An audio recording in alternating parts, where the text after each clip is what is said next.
all that talk. I just talk about the live. We is and they.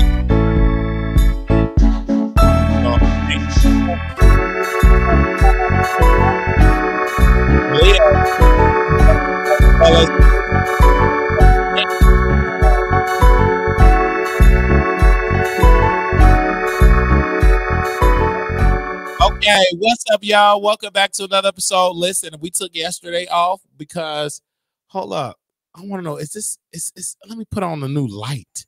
Let me add this new light on. Give me one particular second, y'all. One particular second. All right, there we go. All right, y'all. Welcome. Literally, welcome back. But we had a beautiful show that day. First of all, let's do a little recap for people that missed the episode. I do want to get this off my chest. This brother came up on the show and literally started a war with the former chief of staff of Tiffany Henyard. And it was like a big old war going on. And he literally started the war and was like dragging, Dr.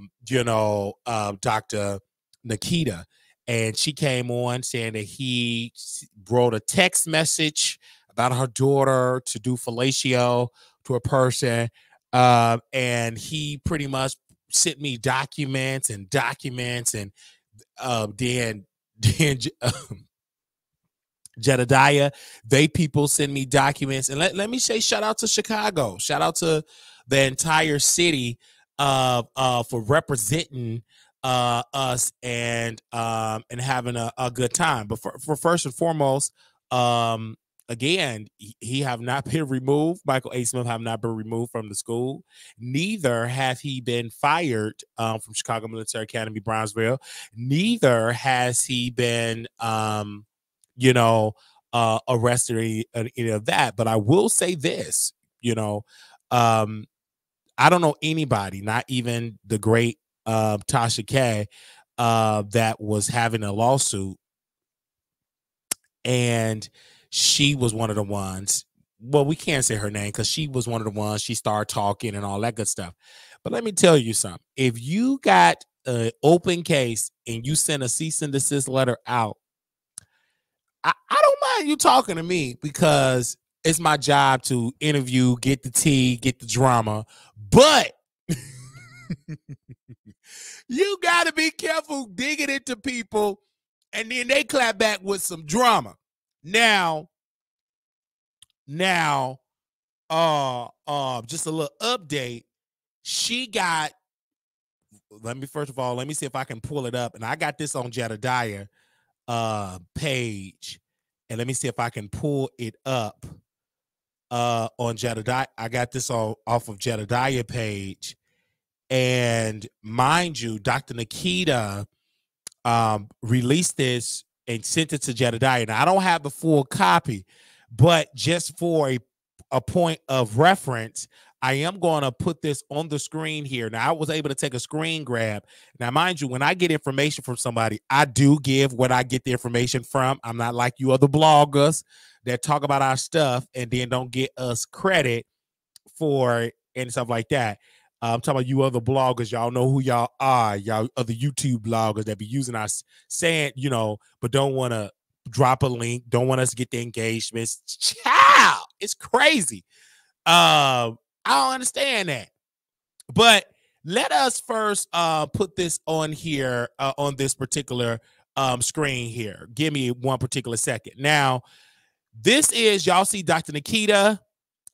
She's in the light. Y'all see Jedediah Brown, and this is what she got from the Child Protective Services for DCFS, Department of Children and Family Services, right here in Chicago. Student and parent assistant principal Don Walker interviewed the student at blah blah blah campus. The student submitted a written statement outlining the interactions between her and Mr. Smith via Snapchat.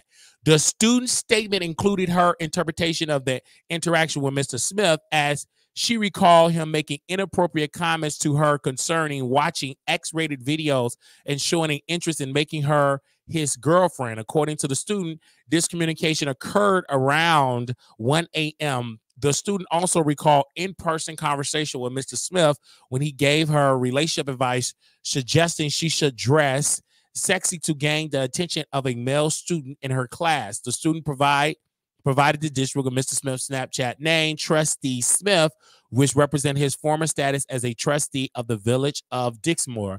Miss blah, blah, blah, mother submitted a statement confirming the description of the event, the social worker and all of that. So, wow. So, clearly, clear as day, she found the documentation of this investigation of y'all know the man up on the screen here was allegedly texting a minor on Snapchat. Now, the video that we did our due diligence, we saw the video on X of a man that had gray pubic hair playing with himself.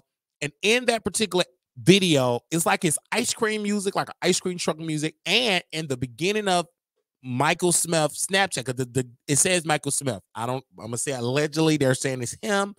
But it said Michael Smith, and in the Michael Smith, it's saying that Michael Smith Snapchat. And in the beginning of it, it got Tiffany Henyard a flyer of her doing a summer program.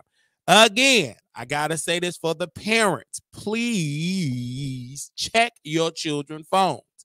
Honestly, I believe you should check your children's phones. Check it now. Check their Snapchat. Check their Twitter, their X, and all of that. You know, check all of that because you need to know who your child is communicating with. Now, let's be clear. There is no way in the world that this guy, a grown man, should be texting a student. Okay? Now, because how slow Chicago public school system is, I'm not shocked. But I will also say Michael A. Smith opened that can of worms because Dr. Nikita found out the information. He opened up the can of worms. And let me ask her, I would like to get more information from her because I'm interested of getting more information.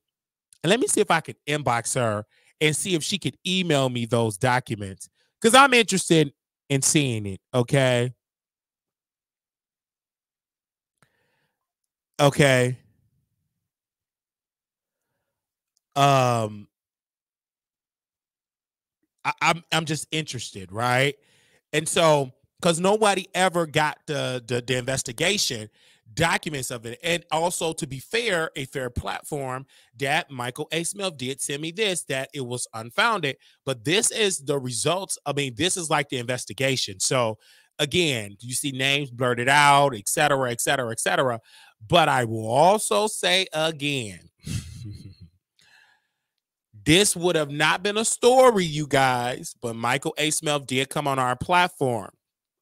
And so what I'm going to do, I'm going to play, this is what Michael A. Smith told me a day before the interview. I'm going to play that recording to us. We're going to make an executive decision to play the interactions of this recording, okay, of Michael A. Smith. This was a 38-minute conversation, and I'm going to play it so you all can hear it, if y'all don't mind, in this particular case. Now, I'm going to play it because I want you all to hear it. It is a 38-minute video, and I'm going to play this conversation because Michael A. Smith did reach out to us the day before the interview.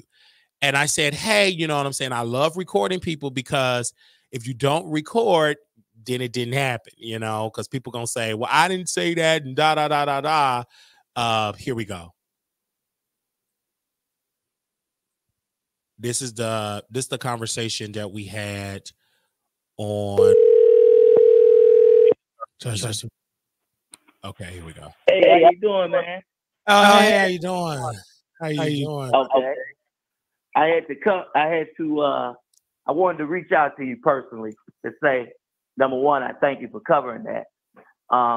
But two, I'm going to send you some information that's going to blow your mind. Number one, a lot of the charges you guys were talking about, I have certified depositions that when I went to court, a lot of those were dismissed.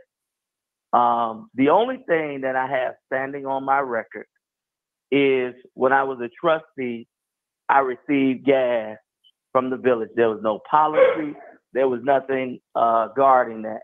And so I had to pay back the $50, as well as they put it on me for a misdemeanor petty theft. That's the only thing that sits on my record. The second thing I'm going to send you is a letter from DCFS. When you work in the schools, you're a mandated reporter, which means not only do the school do their investigation, but the school has to turn over all of their investigative information to DCFS, and DCFS does their investigation. Before that district terminated me, they did not allow DCFS to finish. So DCFS sent me a certified letter that stated that the charges of the grooming or whatsoever was unfounded. I have that letter. That's why I told Jedediah, and my attorney sent him that's defamation of character and it's slander. I have no charges of child grooming on me. Now, to address the Chicago Military Academy situation, number one, CPS policies are so complex now from what they used to be. You can't have the students' phone numbers. You can't do anything. So what you have is you have a Google chat, right? So if I supposedly sent any child anything, it would have to be in the Google chat, right? CPS has gone through, looked at the Google chat. There was nothing of that sort done. And number two, I don't work at Chicago Military Academy. I only work there because I coach. So which means when I come into the building, I get my kids from the academy.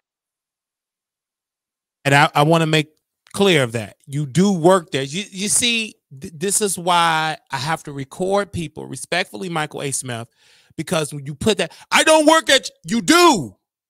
It's like, you can't say, I don't work at Chicago Military, but I worked. You work there. You're in the building. You are an employee. The principal, the board, they are responsible when you step in that building. You are an employee. You're coaching students at the Chicago Military Academy Brown. So you are employed. Whoever employed you there, you in the building working. And just that little piece of it, it's just, and he's going to explain it, but I'm like, bro, you work there. Because I called it. They say you work there. But anyhow, but this is where I get involved in it because, again, I want people to understand when Jedediah first did this, it was my job to get Michael A. Smith's side of the story. Now, in my humble opinion, we're going to play more of this recording. He should have just stuck with Jedediah. Now, in this recording, he's going to name names. I don't know who these names are. I've never met any of these people. Neither have I ever met Michael A. Smith. Was I invited to go to a basketball game? Yes, I could not attend. So we told other people of my class of 2009, I was calling other people from that graduated from the school, participate, because I feel like it's great that that graduated from Chicago Military Academy, Brownsville. We should go and support our fellow people at the school. I think that we should donate to the school. I think that we should participate. I think that we need to do more as a graduating class from all the way from the first graduating class all the way up to the previous one. I think we should always remember Chicago Military Academy, Brownsville. It was a beautiful school for me. And I thank my grandmother for making sure I graduated. But I want to make clear that we have to talk about this story. Number one, he had serious allegations, and also he got Dr. Nikita came out and she put out more allegations that he said, put a text that he should, her daughter, he pretty much put out a joke that the daughter should suck, blah, blah, blah, a public figure, whatever. And she didn't say the public figure name.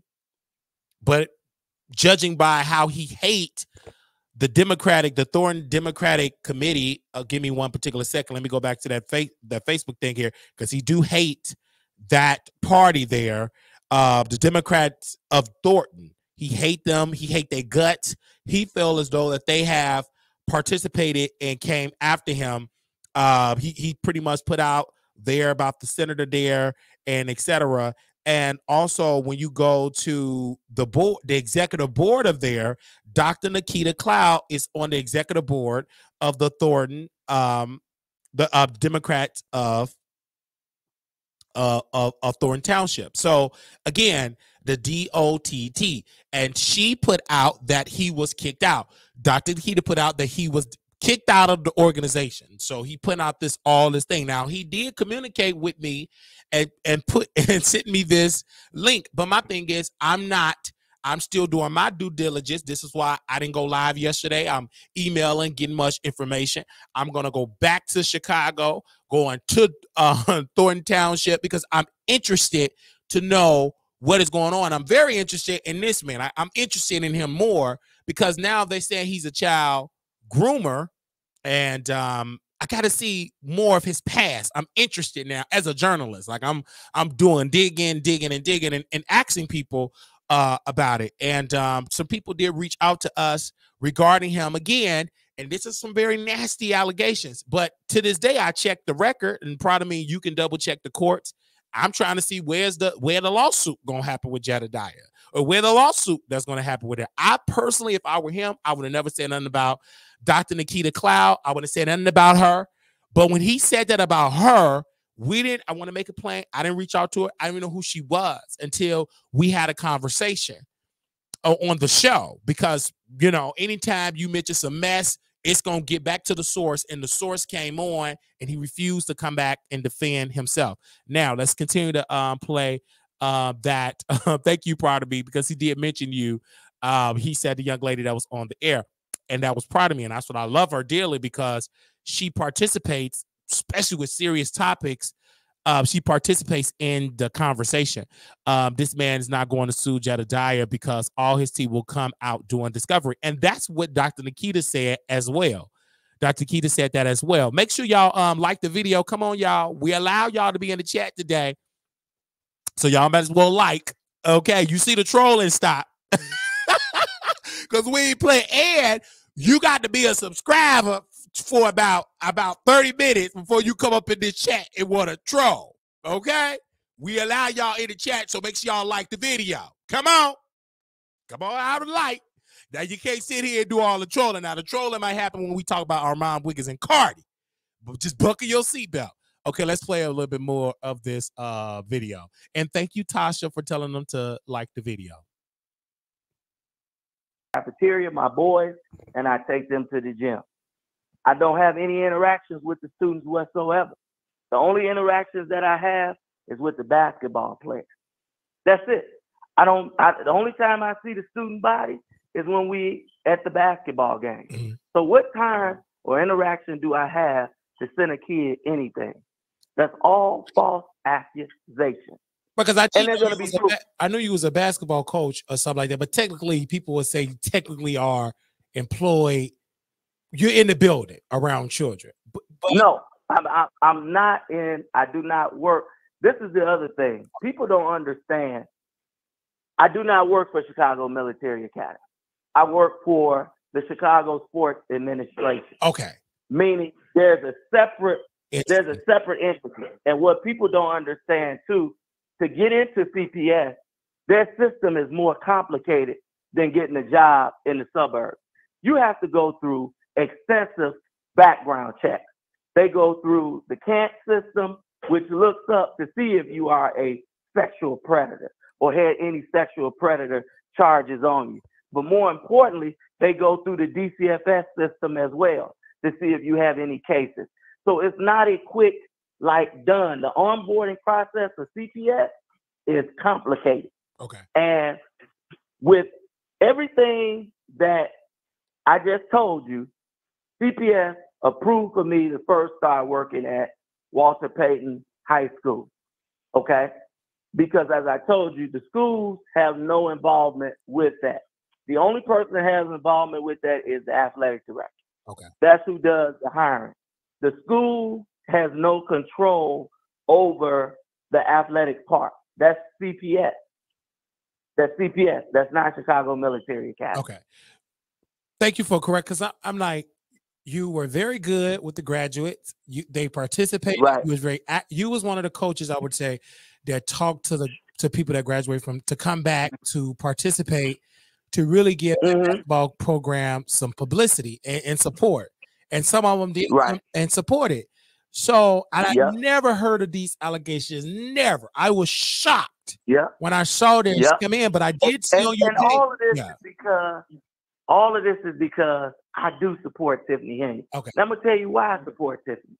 When I ran for trustee in Riverdale, these accusations, these same accusations, I'm gonna show you all the dirty literature they put out on me. When I ran, it's the same thing that's going now. You know why? Because I'm getting ready to run again for trustee. I'm gonna run.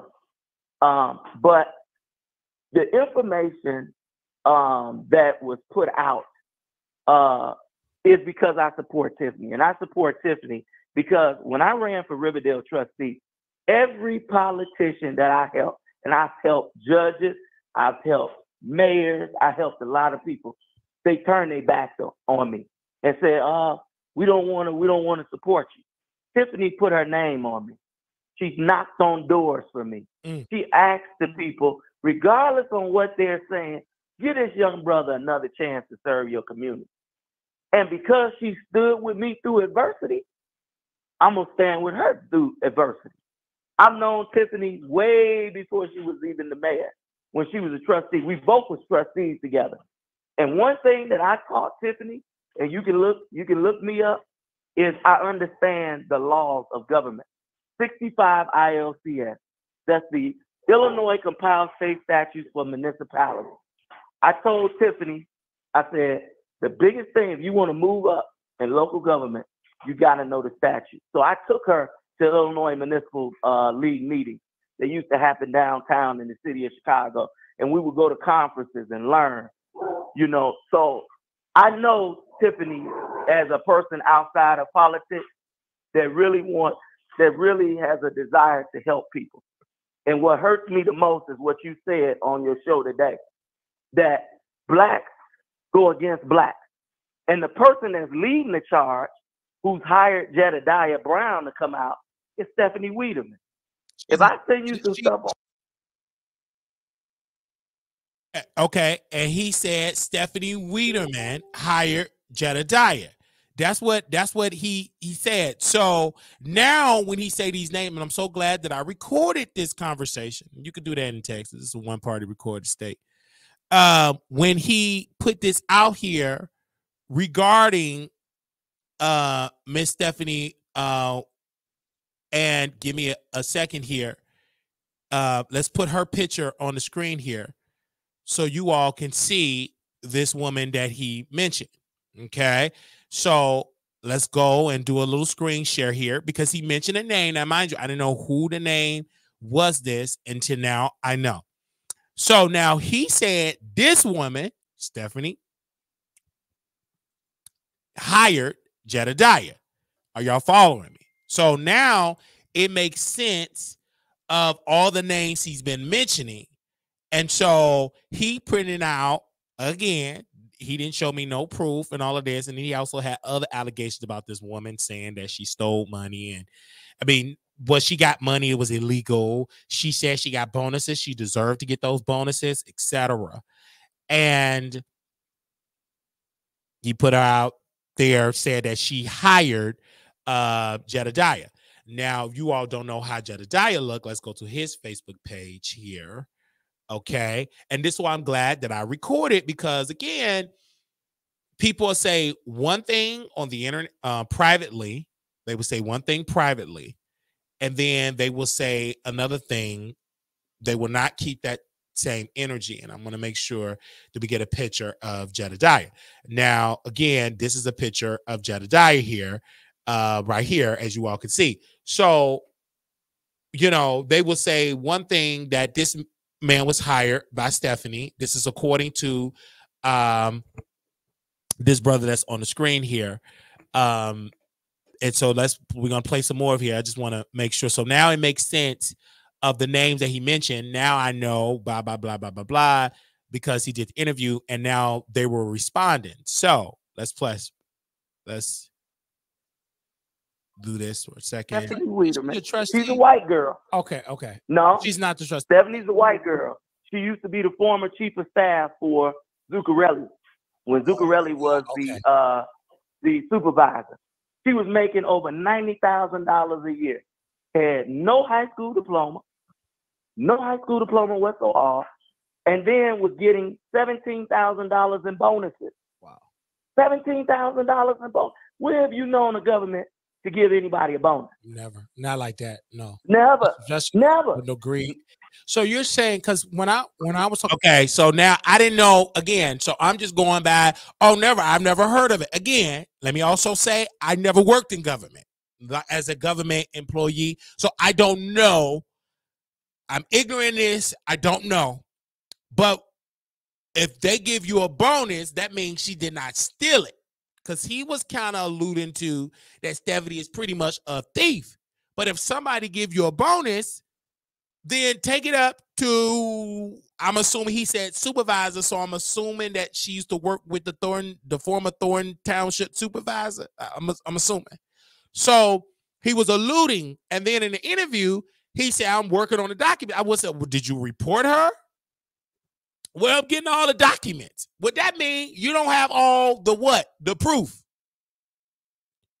And then let's just say, for this, you say you didn't report her yet. So everybody talking about slander. He was adamant, slander. But couldn't Stephanie say that you're slandering her? I'm just saying. Whether she white, black, or don't even care about what her race is, you have to show proof that she's a thief. And when she was responding on the show, she said she worked over 20-some years and she deserved every dime that she received. That was Stephanie's words. Again, so I didn't know that this Robert A. Smith was so politically, he was a former trustee. I didn't know any of this. I just knew him as the varsity basketball coach at Chicago Military Academy, Brownsville. I didn't know any of his past. I didn't find that out until people were DMing me saying that he is a child groomer. And then that's what made me do some digging. I didn't know. And then I got receipts on top of receipts of the old campaign literature that the stuff that he's claiming that is lies that people post about him and made him lose the race. I mean, I have some of those receipts, but let's play some more of this. And yeah. Okay. Here we go. What about the Tiffany Henyard thing? This is like an outside force. Dalton is so small. When I got information about Dalton, I was hearing this in Texas. I said, excuse me, you talking about Dalton, Illinois? And somebody was talking about in Texas. I said, what is going on? And I never, Brother Malcolm said, you got to be careful with the media because they will spin a narrative. There you go. And there you go. And it won't be nothing how they describe it. And so she still have not been arrested. She haven't been fingerprinted, or etc. Nope. So I said, well, let's see what's going on. And I stand on that. I stand on that what I said about Tiffany Henyard. I still stand on that. She have not been convicted. She have not been fingerprinted. She have not been that way. What we doing, we rushing to judgment. The same thing that happened in Harvey, Illinois. Our mayor catalog is corrupt. He's going to prison. FBI going to arrest him. Now the FBI did, they did get some documents from the Harvey Police Department or whatever. Now we can't say Harvey Police Department was corrupt, but did the mayor of Harvey, did he get arrested? No, he didn't get arrested. But I remember when I was there, they said he's going to jail. The feds gonna get him. Now, people around the mayor of Harvey, some of them went down, but did the mayor himself, the former mayor of Harvey, did he go down? The answer to that will be no. So it's reminded me, and to his credit, to this man's credit, he did mention Mayor Kellogg in the conversation. So that's why I'm not going to 1,000% rush to judgment about Tiffany Henyard, because again, until I see her in handcuffs, and some other people that I've talked to today from Dalton, they're not going to believe it until they see her in handcuffs, until they see her indicted and behind prison bars, because it's a lot of information. And again, I still have not seen the bank statements of Dalton, Illinois. Neither have the media. I don't think anybody have seen the bank statements yet. Let's be clear. I haven't seen the bank statements of Dalton of how much money is in the bank, how much money going out.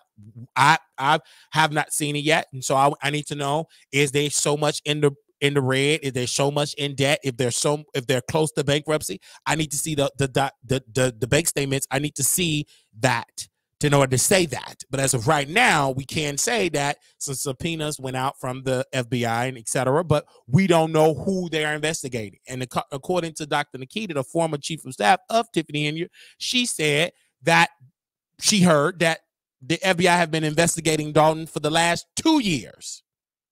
We're just getting to stuff that they're just being public of, just, getting documents and all of that. We're getting the public stuff, but they're saying that Dalton have been on investigation, she heard, since 2 years ago. And then she also said that she would talk if she was talking about the FBI, if they question her. And as of right now, they have not questioned Dr. Nikita as of yesterday. They have not questioned her yet because she did work for Tiffany Henyard administration. And I didn't even know who she was until Jedediah said, you have a heavy hitter on the show. And then when she said she was a former chief, I'm like, oh my God, that just came into my lap. Like, yikes. All because of this man, because he was dragging Dr. Nikita. But anyway, let's play some more of this conversation that we have of Michael A. Smith. And I didn't know who hired Jedediah. I didn't ask him that question because I was on an assumption that, because I did see one of the trustees there, I'm like, maybe they hired him. Never thought of it was a white. Wow. Yeah. That was news. They all hired him along with Napoleon Harris, and they are against me. Okay. Napoleon Harris. Now, he said that name. I didn't know who that was until Dr. Nikita came on the show. And we finally was able to do a Google search, something that FAMU didn't do. Google. So Napoleon Harris is a senator, an Illinois state senator. Okay? And so now the names who he was mentioning, okay. I don't know what he's saying about it is true. Now I can put a face to the name. Napoleon B. Harris III is the state senator. So obviously now it's making sense to me why Michael A. Smith is upset. He's upset at the Democrats of Thornton Township, and now getting Dr. Nikita on. She came on spilling some tea that they kicked him out. So many people argue that he's a deranged ex-member. He's been exiled out of the organization, and he's upset. So let's play some more of this. Now it's kind of like making sense. And I'm going to email now. I'm going to email the senator, and I want to get his input on it, a statement, because his name was being mentioned. I'm giggling because I'm like, woo! This is so entertaining. It's entertaining to me. This is a lot of juicy drama. I never thought I would be doing this much digging. You know what I'm saying? And so, I got to talk to the senator because he mentioned this man's name. Okay, let's go back to the recording. Let's rewind a little bit back. Okay, here we go. What's going on? And I didn't know who hired Jedediah. I didn't ask him that question because I was on an assumption that, because I did see one of the trustees there. Okay, so as Stephanie Winter said, the senator has nothing to do with this. Okay, right. But to the outside looking in, it's my job as media to ask the senator what is his, I have to ask him some questions. I'm not going to tell you the type of question I have. I have about 10 questions to ask the senator. I have about 10 questions. And also I have questions to ask you, Miss Stephanie. Because his name was mentioned, and if I got to see what is the link between this man and the senator, or is it a link? And Stephanie, you can comment and post some stuff down there, and I'll put your comments on the screen here, because I would like to know, because again, I'm so glad I had this recorded because nobody would have believed me, especially black media. They ain't gonna believe it till they hear it. So I had to pull my white media card. Baby, it's gonna be recorded. And baby, I'm an untraditional type of media, folk. Ain't nothing off the record with Wiley. Everything is on the record. You're on the phone, you will be recorded, okay? All right. But he said the senator name. So, and I get it. Dr. Nikita said the senator don't have nothing to do with this. And Stephanie said the senator, but I need to hear, respectfully, I need to hear from the senator. I need to know what is the link between this man and Senator Harris. Because he mentioned these people's names, and I'm interested. Press 1 if y'all need to hear from the senator. I need to hear from the senator because I need to know what happened. What happened? I'm still baffled at the thing because apparently he was kicked out of the organization. And I'm hearing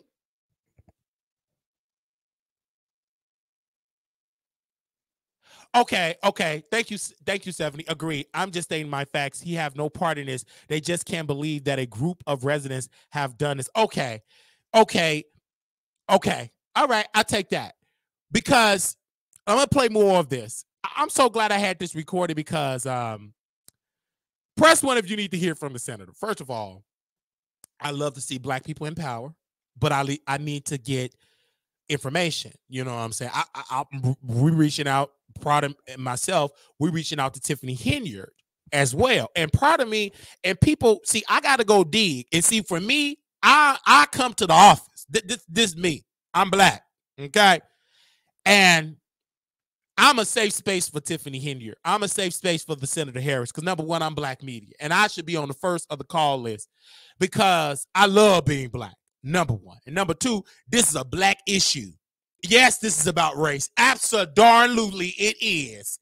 The media made it about race. And I believe who should lead this charge is black-owned media. Period. I believe we should lead this charge. I believe we should be more interested because again, I believe that. And it came to me because this man agreed to come on the show. Only because proud of me, the producer here in the chat, and myself, we wasn't malicious in his character. But I'm going to say to him, I'm just going to follow the story all the way. And he felt comfortable because he called. He called the show. That means you really have to dig and go to the Wiley Show page and call that number. And he called twice. And I said, when we wait till I come in the studio and sit in the same spot and let me record it, I do not think the senator would speak on someone running around attacking people. Well, again, what humbly speaking, that's up to him to respond or not respond. I don't think, we'll speak on someone running around attacking people for the mayor of Dalton. He mentioned plenty of names, and look how it worked out for him. Yeah, I said, but I need to hear from an official standpoint.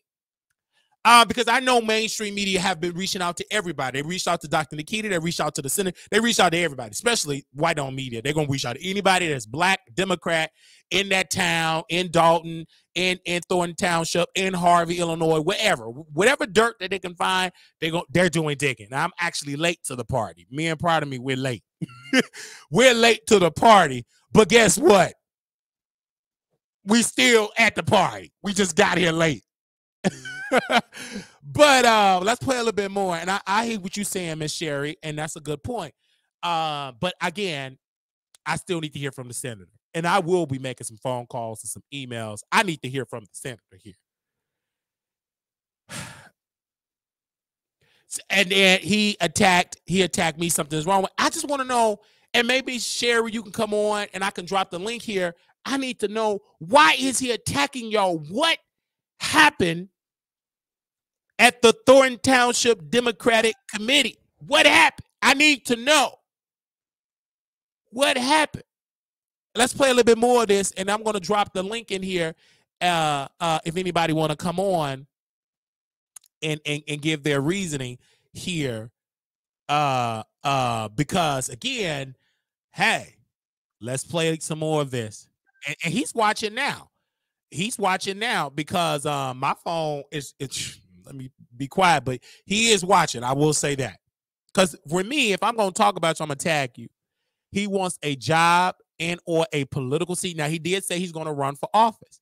My thing is, politics is, is something. But let's play a little bit more of this. I'm like, maybe they hired him. Never thought of it was a white. Wow. Yeah. That was news. They all hired him along with Napoleon Harris, and they are against me because I support him. Okay, Napoleon Harris. He named the senator again. So it's up to me as black media to ask the senator, hey, you've been accused by a former trustee of Dixmoor, Michael A. Smith, that you hired activist Jedediah Brown to go after Tiffany Henyard and Michael A. Smith. So in order for me to get it, as my grandmother would say, from the horse's mouth, he had mentioned the senator name more than once. So it's my job to reach out to the senator, not from the senator, and to see is it is true. And what he told me, that he have proof to prove that. Now, I haven't seen the proof. But he mentioned, and mind you, I ain't know none of these names. God is my witness. I did not know none of these people names until when he sent me and and when I Googled and he sent me the ThornDemocrats.com, and you can see the people pictures and stuff. And then I got to do some more digging because I can't really sleep. This is why I took yesterday off, and I said, and some told me, should I release the recording? Should I not release the recording? I was like, I own the recording. I'm going to release it because I want to hear what he has to say. And you're going to hear me say some things. You may not agree with what I'm going to say in the recording.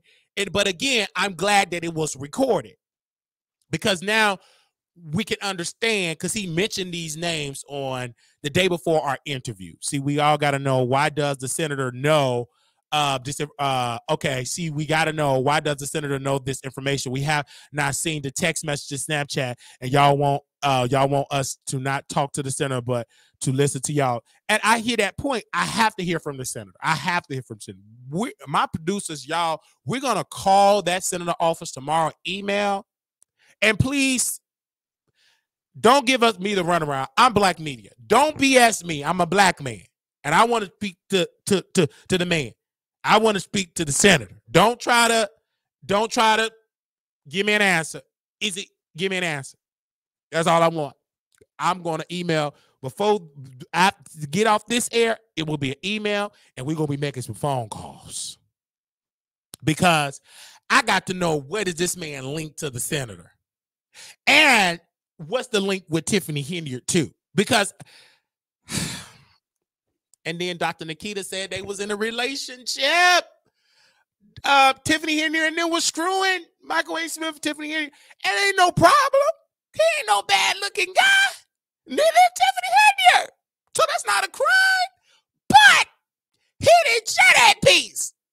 He just shared that she was with him. But it can make sense if I were to just give my opinion as a blogger. It makes sense that she knocking on doors. Because if you tearing her walls down, come on now, of course she'll knock on some doors. If you eating the yoni, I knock on some doors too. Vote for my dad. I don't know.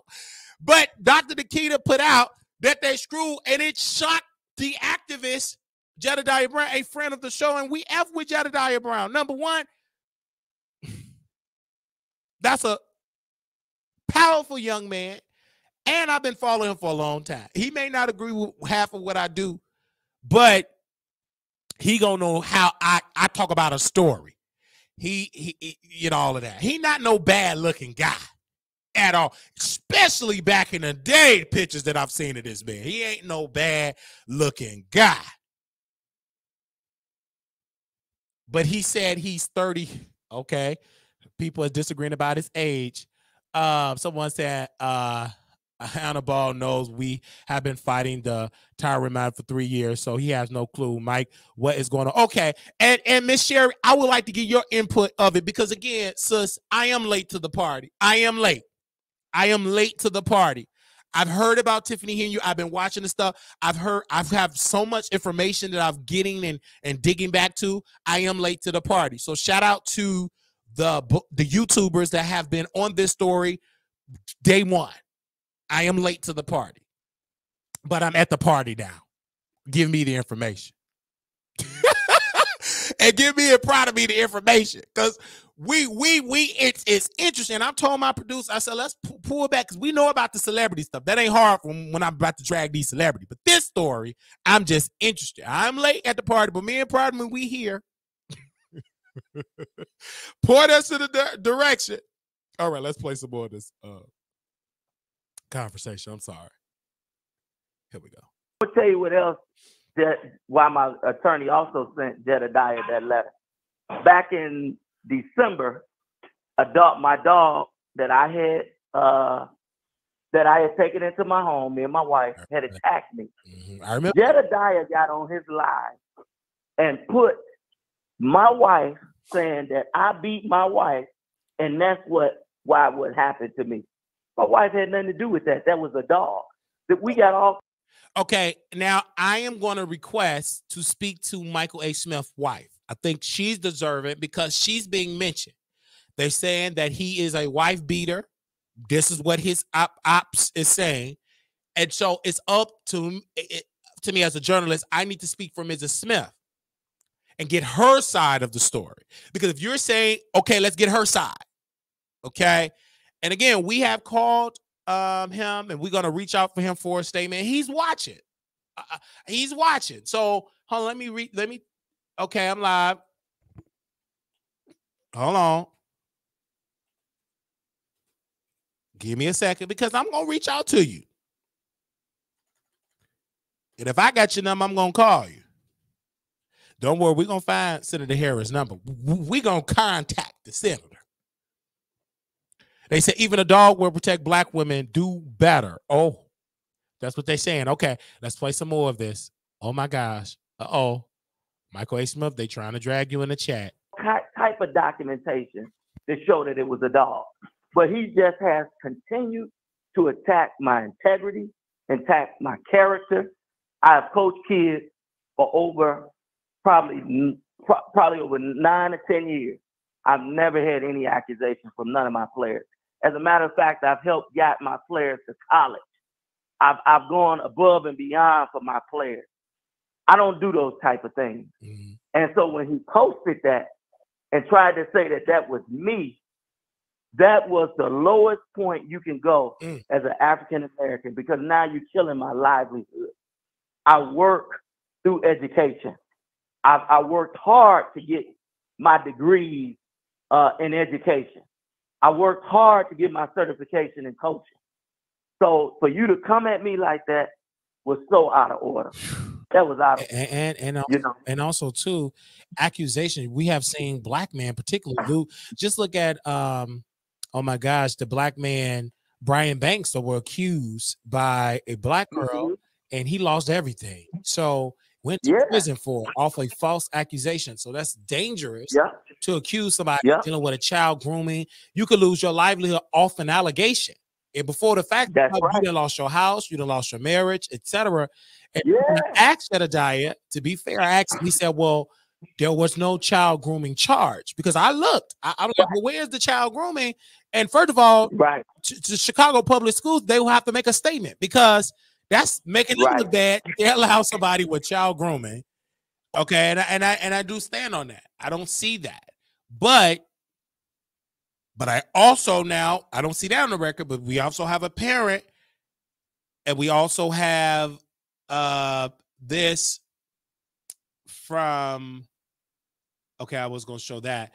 We also let y'all see a piece of the DCFS report of him when they questioned his the minor, and she said they were communicating on the Snapchat.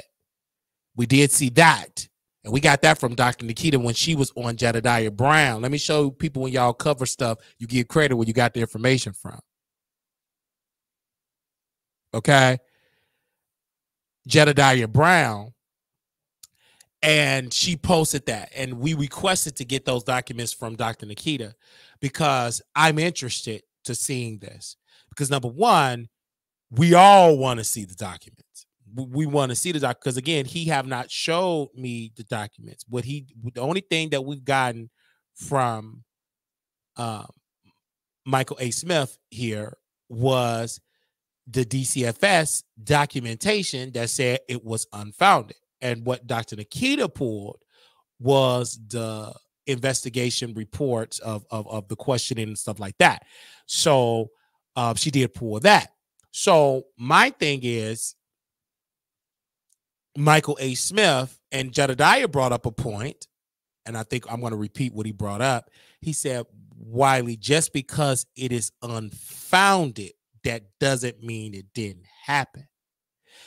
Okay, that's a point, a great point. And then what Dr. Nikita came on, and she said Michael A. Smith, sent a text to her phone about her 13-year-old daughter to do fellatio on a public figure. She did not name the public figure. And I'm not going to assume, but this man do not like Senator Napoleon Harris. He don't like the man.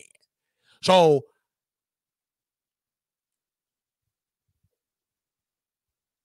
I hope he didn't say I hope he didn't, if you follow me, I hope he didn't say that Dr. Nikita, 13-year-old child, to do fellatio should do fellatio on the Senator Harris. I hope he didn't say that because she didn't mention the senator name. She didn't mention the senator or the public figure or the politician or person name. But she did also say that she got the authorities involved. Now, mind you, we're talking about black girls. There's no urgency for that. So people are talking, but why has the authority haven't really came up? They don't care. This is not on their priority list. You're talking about disorganized Chicago Police Department, not funded correctly, and they don't put black girls on the urgency list. They don't give a damn about it. In the Chicago public school system, you're talking about a disorganized, dysfunctional school board, and they don't care. So it probably will take weeks, if not to the next school year, before you will hear anything. So let's play some more of this conversation here. On their record, to be a coach, to be working in a school, period. And it can't. Right. So when I didn't see no statement like that, I'm like, something. But when he said, well, it got the parents made an agreement and whatever the charge.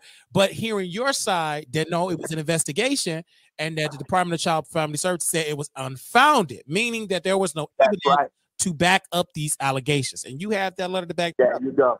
But now, and because I was so politically back then, I'm gonna tell you what was told to me. Mike, you lost your job not over the kid, but because politics. Because I don't play the political game with these big players. So Zuccarelli, for so long, and you can look it up, controlled the South Suburbs. Okay, and he also put Zuccarelli to control the South Suburbs. So I'm going to reach out to these people because he was naming some names of it. And mind you, that because he did lose his job. And so let's see if we can go to some of this. Oh, okay, some of this stuff have expired. Okay, because this sister sent me some stuff about him. I should have downloaded it. Then, my bad. Because it was something very interesting about this brother. And let me see if I can find it. Hold on. Okay, I should have downloaded it. But it was something I did download. Let me see if I still have it. Okay, he passed away. Well, thank you for letting me know that. May he rest in peace. Child, he even mentioned the dead. Okay. So that is the letter that he sent. Where's the one? Okay, this is what I want to find. Thank you so much, sister, for letting me know that. Thank you, sis. That's why I'm glad she's in the chat because she can keep us updated about this. So as you all can see right here, they said February 23, 2024 meeting terminated your employment. And they were talking about because of regarding falsifying information. So we did see that. Okay. So now, and we got Steffi in the chat. I'm so glad she's in the chat here because she's sending us some text. I mean, not texting, but commenting, excuse me, about some stuff in here. So, not Chicago Police Department or Chicago Public School. The school he was fired from was in the South Suburbs. Correct. Okay. He passed away in 2022. He mentioning him because I worked for him for 23 years. Okay. Now we're getting somewhere. Thank you, Miss Stephanie. Thank you. Thank you. Okay, let's play some more of what he was saying.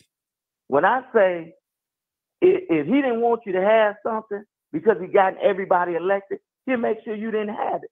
And he controlled that board. That board voted against me not having any evidence that was substantial. Wow. And they have taken that and have tried to play that against me. And when I ran in Riverdale last year, I lost by 133 votes. And it was because a lot of people didn't believe me until I published and put the letter out. And they said, "Oh, Mike, we sorry, man. We would believe in all of this." And I had women coming to the door.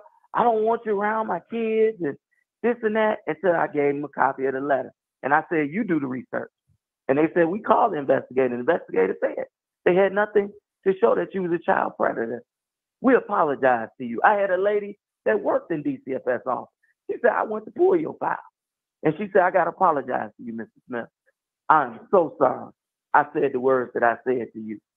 So all of this with Jedediah, all I want him to do is just stop defaming my name, defaming my character, because now you got people at Chicago Military Academy looking at me in a bad way. Don't know if it gets to my students that I coach there, my boys. Don't know if they heard about it, but that's an embarrassing thing.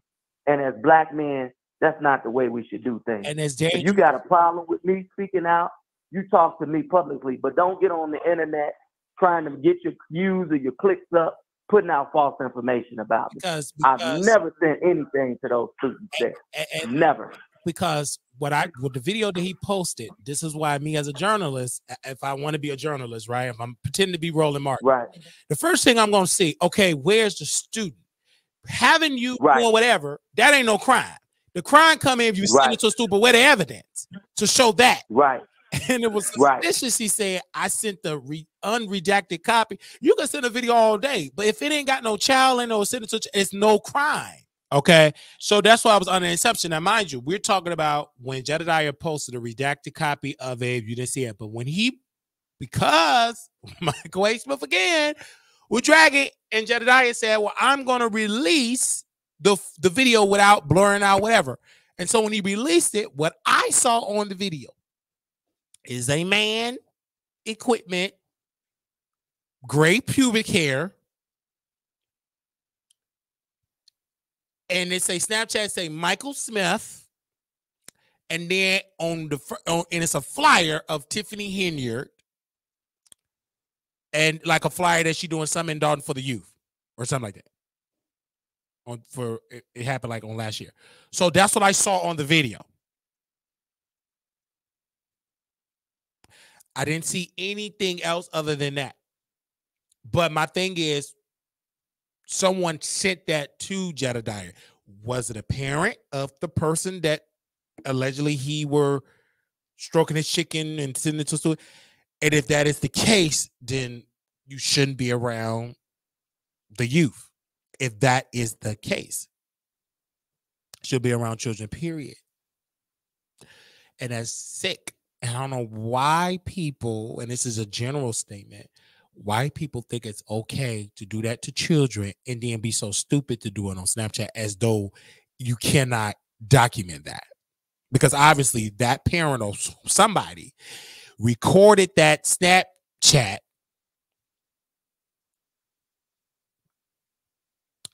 and sent it to Jedediah. And he said, this person worked at Chicago Military Academy.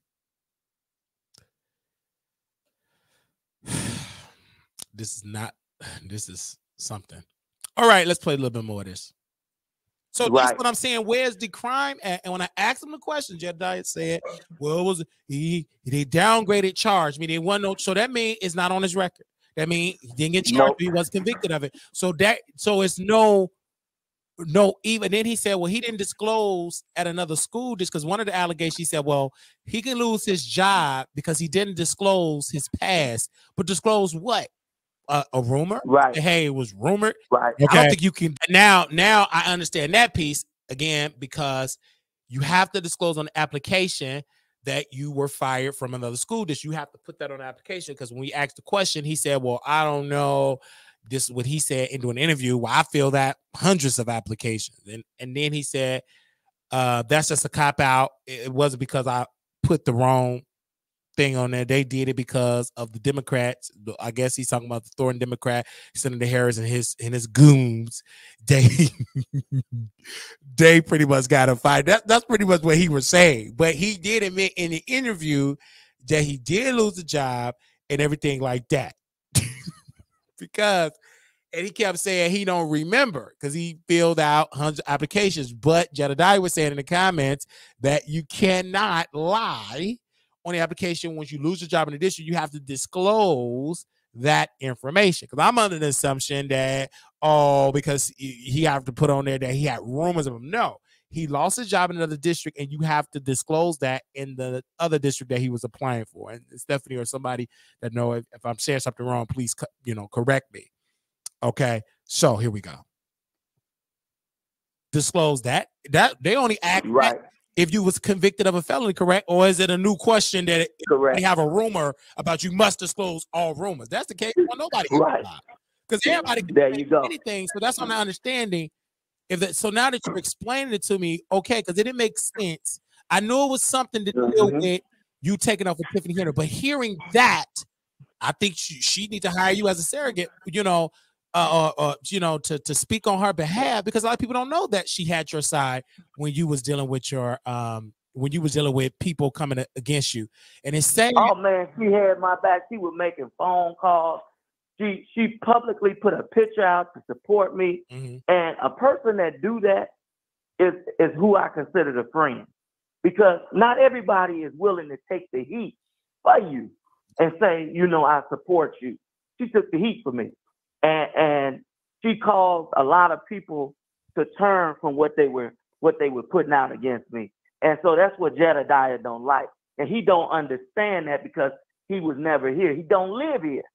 You don't live here and you don't know the issues of what's going on here. He don't understand and know that for over 30 years, we had a white gentleman that controlled Thornton Township. He controlled all of the programs, all of the assets. Our communities did not benefit from it. But now Tiffany is the supervisor. We're benefiting from it. We're benefiting from a lot of things that this girl is doing and giving back, But do I agree with some of the things and acts that she did? No. And I've told her, as me, when I was growing up in the politics, man, I'm going to tell you, when I first got elected, man, I was rowdy. And I had to learn there's a certain way on how you do things. So a lot of those charges that came up on me is because, number one, I was young, and I can say I was passionate, but I didn't know how to deal with my passion. But as I've gotten older, I learned there's certain ways on how you do things. That's why you never see me go back and forth with Jedediah on his Facebook page. Why? Because I'm older than that. I'm more mature and wiser. Now I'm going to start putting paperwork on people that defame my character because I'm not an elected official anymore. So you just can't say what you want to say about me. Now, if I was elected official, there's a different, kind of means and way. But I've just grown into maturity. And I think every elected official that's young, you especially when you're passionate, you love stuff that you do, you got to learn. And that's what I think with her. She's on a learning curve. So, but other than that, man, I support her 100%. Because I think she's doing a fantastic job. For my research, And so you could hear that he's amending some things, and then Prada said what charge he's referring to. And he, again, you know, I'm so glad I had this recorded and I gave it time to breathe. And again, I want to give Jedediah a shout out because he shared it. And so many people from Chicago followed me, and so many people from all over the country followed me because he shared it. We broke a record that our personal Facebook page did better than all of our social media pages. Outside of that, it did great viewership. And so I do want to thank him for that because he didn't have to do it. I feel like more people should share other entities when it comes to covering this story, especially when you are having someone that is connected to Tiffany Henyard that has allegedly had a relationship with Tiffany Henyard, and they were getting it in when they were roommates, because Dr. Nikita said it, that he were getting in with Tiffany Henyard. And so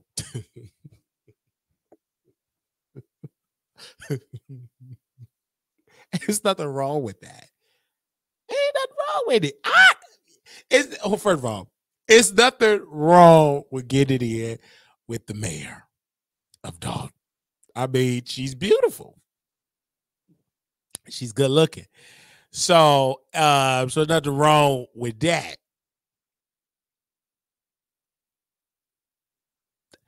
Let's play some more of this tape.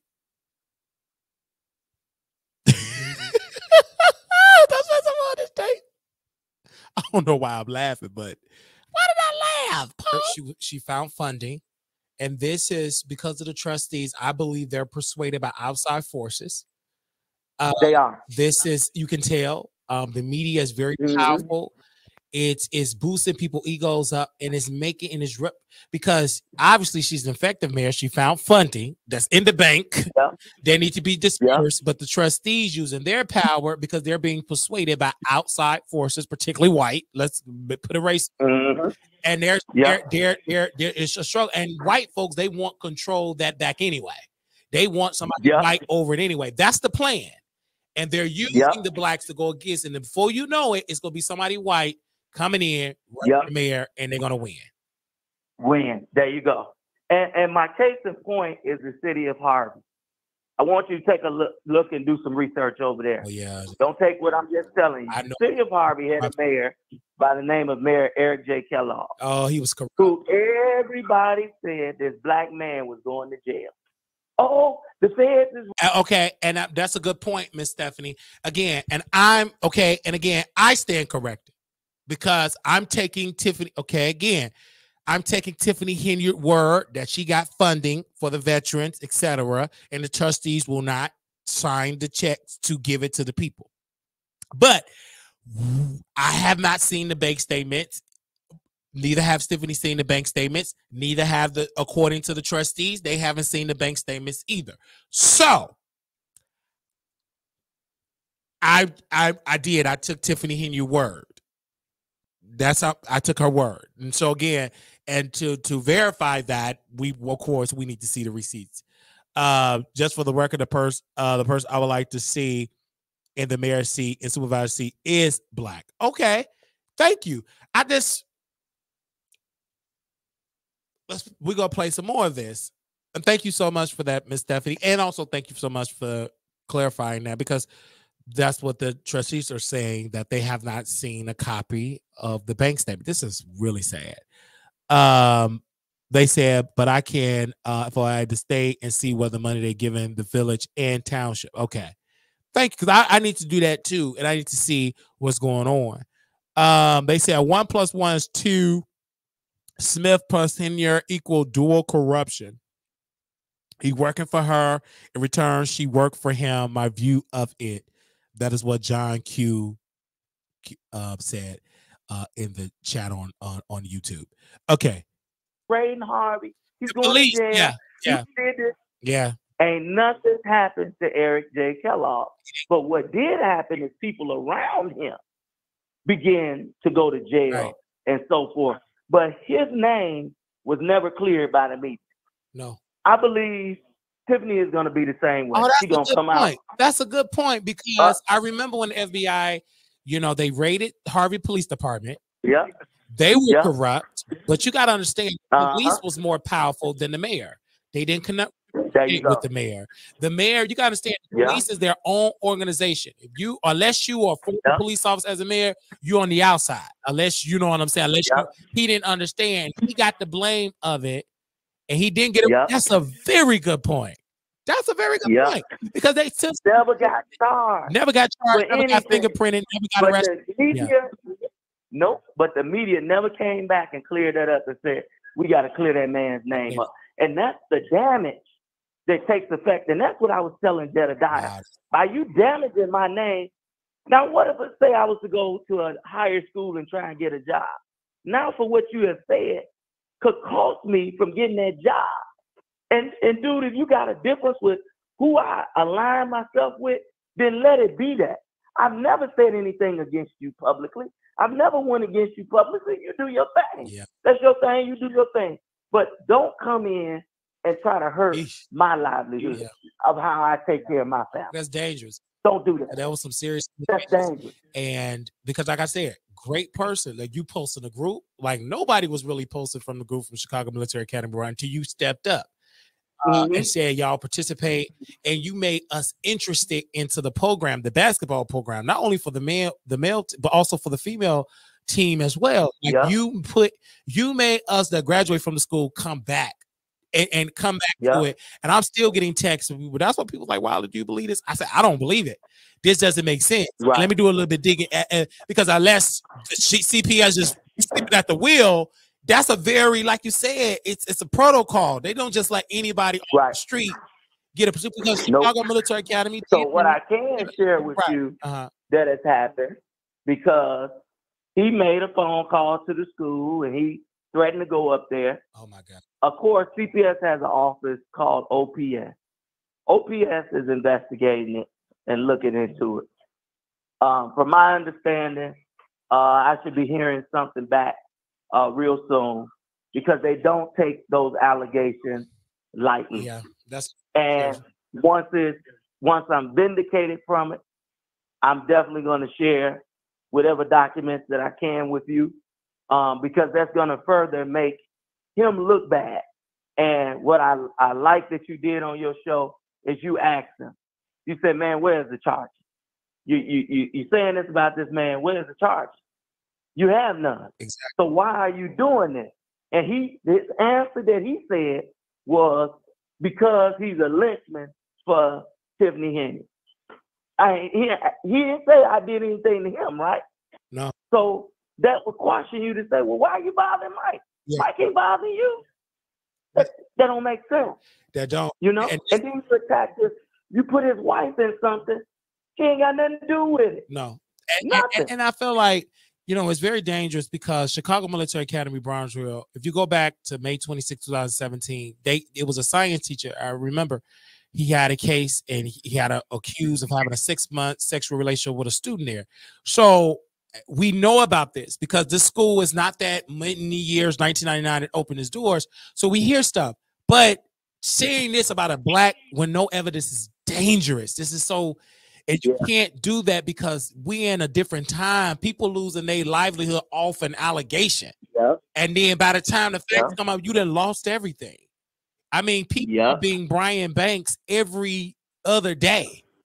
And nobody, once your name is clear, they're not going to come back and say, "Oh, man, I'm sorry," give you everything that you lost. You have to fight like hell to ever recover back from that. And that's why, you know, with Jedediah, I don't agree, because that's what I'm asking the questions. And I'm like, this don't sound right.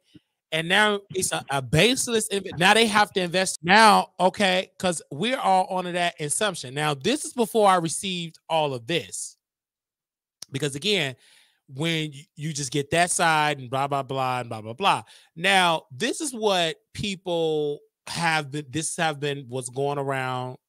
And this was sent to my email. So I want to show you all this. This was the literature that was being spreaded about Mr. Smith here. Okay.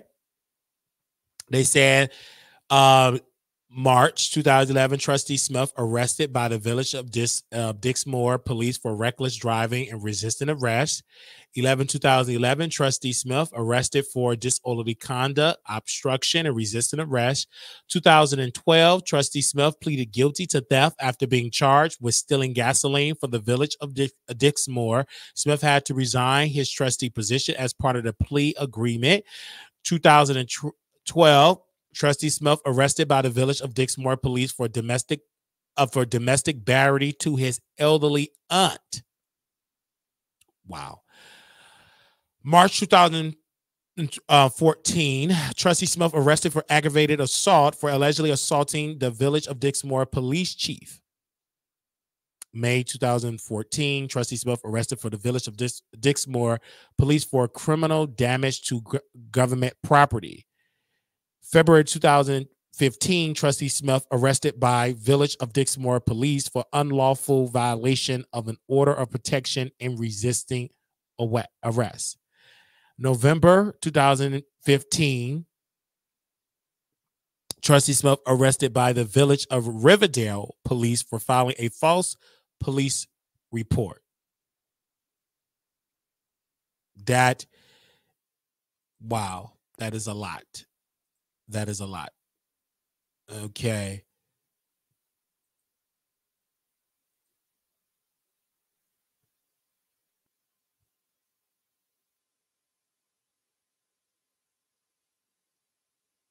And this was the footage that was sent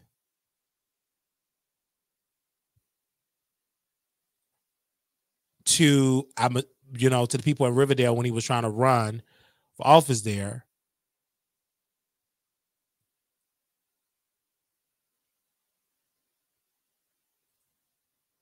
Domestic battery, violence against the elderly, violence against women, violence against the police, damage to government property, theft of government resources, falsifying official report. Too violent, unethical for Riverdale. Paid for by the Riverdale Democratic Committee. So a Democratic committee did that. Wow. Released that. So let's see what else is in here.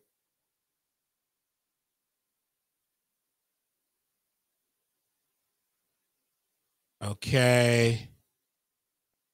Let's see. Okay, these are all the documents that I have here. Online application here. This one, he pretty much they're showing like proof of from there of the schools that he worked for. Let me scroll down here. Scroll down. This is 32 pages. Let me scroll down. Have you ever failed to be rehired and been asked to resign to avoid termination or terminate from employment? No. And so this is what got him fired. If you all can see in that particular question, I believe he circled no to that. So let me scroll down here.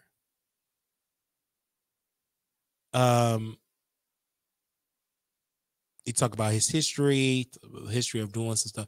I'm just scrolling down here. Talk about him being a village trustee from a Village of Dixmoor from 2009 to 2017.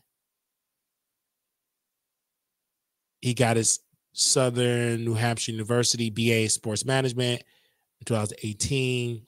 Thornton Township High School, 2005, 2009 diploma. Wow, okay. You guys are the same year. I graduated. Okay. Right. Okay. All right. So that's that. Scrolling down here. He used to follow Z around like a puppy. He was nice. Zularelli when he needed him to help him get out of all that trouble. Wow. Yikes! They are really letting him have it on the comments on Facebook, you guys. You see Stephanie, she's in there. Okay. And then it showed like the documents of him losing his job. The board, they approved it. They approved him losing his job. This is, let me let y'all see this piece. They said motion to terminate Mike Smith effected immediately. This motion was made by Dr. Nathaniel Cunningham and second by Dr. Okay, so there you go. Wow. Yikes. Okay, let me see. That was that. Okay, I saw that. That was that. Okay, so this is like all the information that I have on him. And it's just, yeah, the HR will use that to terminate, as you all can see. It's a terminate. So, wow. Okay, so I'm going to move on. But I will tell y'all that we're going to get more information. My homework for me is to talk to get a statement from the senator, whether you respond or not. I will do my due diligence to reach out to the senator. And he haven't announced, he haven't officially announced publicly, I don't think, that he, like a campaign announcement, that he said he's going to run for trustee again. He's going to run. Press 1 if you're going to vote for him. If you lived in what did he live at now? Riverdale? Just press 1 if you was living in his area, would you vote for him? Press 1 or would you vote for him? Press 2, no. Press 1, would you vote for him for trustee if you lived in that village or that township? Press 1 and you will vote for him. Press 2, no. Because he said he's going to run again. He was very adamant. He said he's going to run again. Press 1, you're going to vote for him. If you had a choice to vote for him. Press 2, no. I'm just asking questions, ladies and gentlemen. Press 1, you will vote for him. Press 2, no. 1, no. 2, no. Okay. Press 1, you're going to vote for him. Press 2, no. Because obviously, what do you think he got the information from regarding Tiffany not having a high school diploma, or about the bonus you read from Frank? Who's the supervisor now? Oh, Tiffany Henyard is the supervisor now. John Q. I believe it.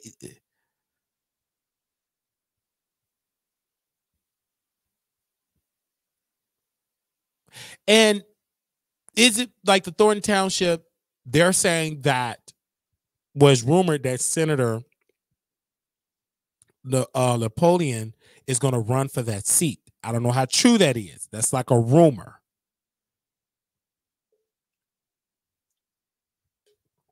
Or do you think he's going to run for the seat? He legally can do it, correct? Can he run for the seat? Have a high school diploma.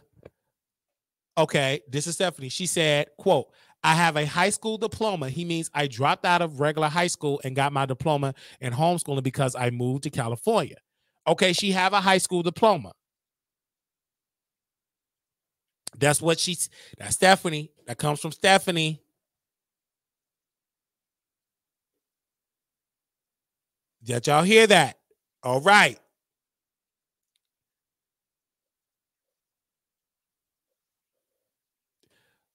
Okay, we're gonna move on. Not again. And okay, excuse me. And again, I earn my salary. I just want to know, why is he so concerned about Stephanie's salary? Is it because people are, the comments that I read, they said that he was jealous of Stephanie's salary. He's jealous he don't make that amount of money. But he pretty much said that she shouldn't make that money. That what government employee make that money? And he, why do you think he's upset? That woman, give me a second. The woman has been working there 20 plus years. How does 20 years of experience compare to an education? This fool need to stop, hop off of Stephanie. That's what her defenders are saying. Because I'm like, Why is he so concerned about her salary? I don't understand that. If 20 plus years of experience, you deserve all of that. He, furthermore, the hypocrisy. He is so concerned. Look at Tiffany. Part of me said he's concerned about Miss Stephanie and her coins because he's raggedy and broke. Stephanie said, I wasn't making that my entire career. Tiffany boyfriend, who has worked there a year, is making $100,000. Make it make sense. Someone said the president of FAMU has a PhD, but that didn't stop him from getting jammed. Oh my gosh. Woo! Baby. I'm sorry, but this man doesn't deserve any attention. That's what they're saying. So again, yikes, yikes, yikes. Now, okay. I don't know if anybody want to call in and give their statement about that. 972-674-9462. Then we're going to get into our celebrity gossip stories. But yikes, yikes, yikes is what I have to say concerning all of this, you know. But again, we will talk about this some more in the future as we get more information. And again, Michael Asim have not released a statement regarding these new developments concerning the story, and we will keep you all updated of this. But we do have an update on this guy. He was fired from an organization, I believe, of a survivor organization, because of the allegations and stuff, that he was definitely fired for some allegations. So again, we are going to keep you all updated of that. So wait a minute, because I know the phone lines is going to ring. So let me take this down and give it so people can call in and give their thoughts of it as well. So now the phone lines is open now because I got it all connected. So if anybody want to call in, now is the time for them to call in. So the number is on the screen here. So now I got that. Okay, plug that up. All right, there we go. So now y'all can call in. Now I have to plug it up and everything. By the way, there's a direct proof that Thornton was well in the plus when I was in. I can grab screenshots of me. Okay, please send it to me, sis. Please do. 100K for a youth program in his first year. Come on now. Right. They said, right, where's Tiffany boyfriend degree? Since Michael wants to claim they were in a deficit, etc. Okay. Let's get Prod of Me on the phone here. Y'all bear with me. Let's get her on the phone here.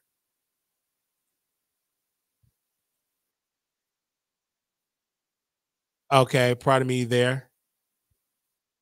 There we go. Hey. Yeah, so keep bringing up Miss Stephanie.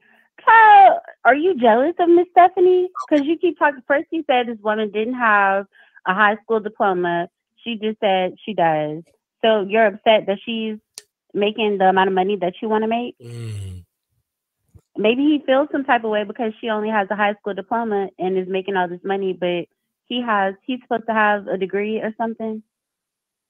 And I keep telling these people, just because you have degrees and certifications doesn't mean that you have the skills that it takes to perform the job. Look at the president of FAMU got scammed, and he has a PhD. Yeah, you definitely got scammed, and got a PhD, and many of them had all type of degrees, and right, all of them got scammed, and they still don't want to get fired. And this man scammed him with I don't think he have a degree at all. This man with the glasses on his head, and said that his company gave him a lot of pieces of paper of penny stock, and he said this is how much the shares are worth. It's crazy. And me and Prada was talking about that, and they did a board meeting. If y'all don't know about FAMU, they did a trustee meeting to get an outside agency to investigate.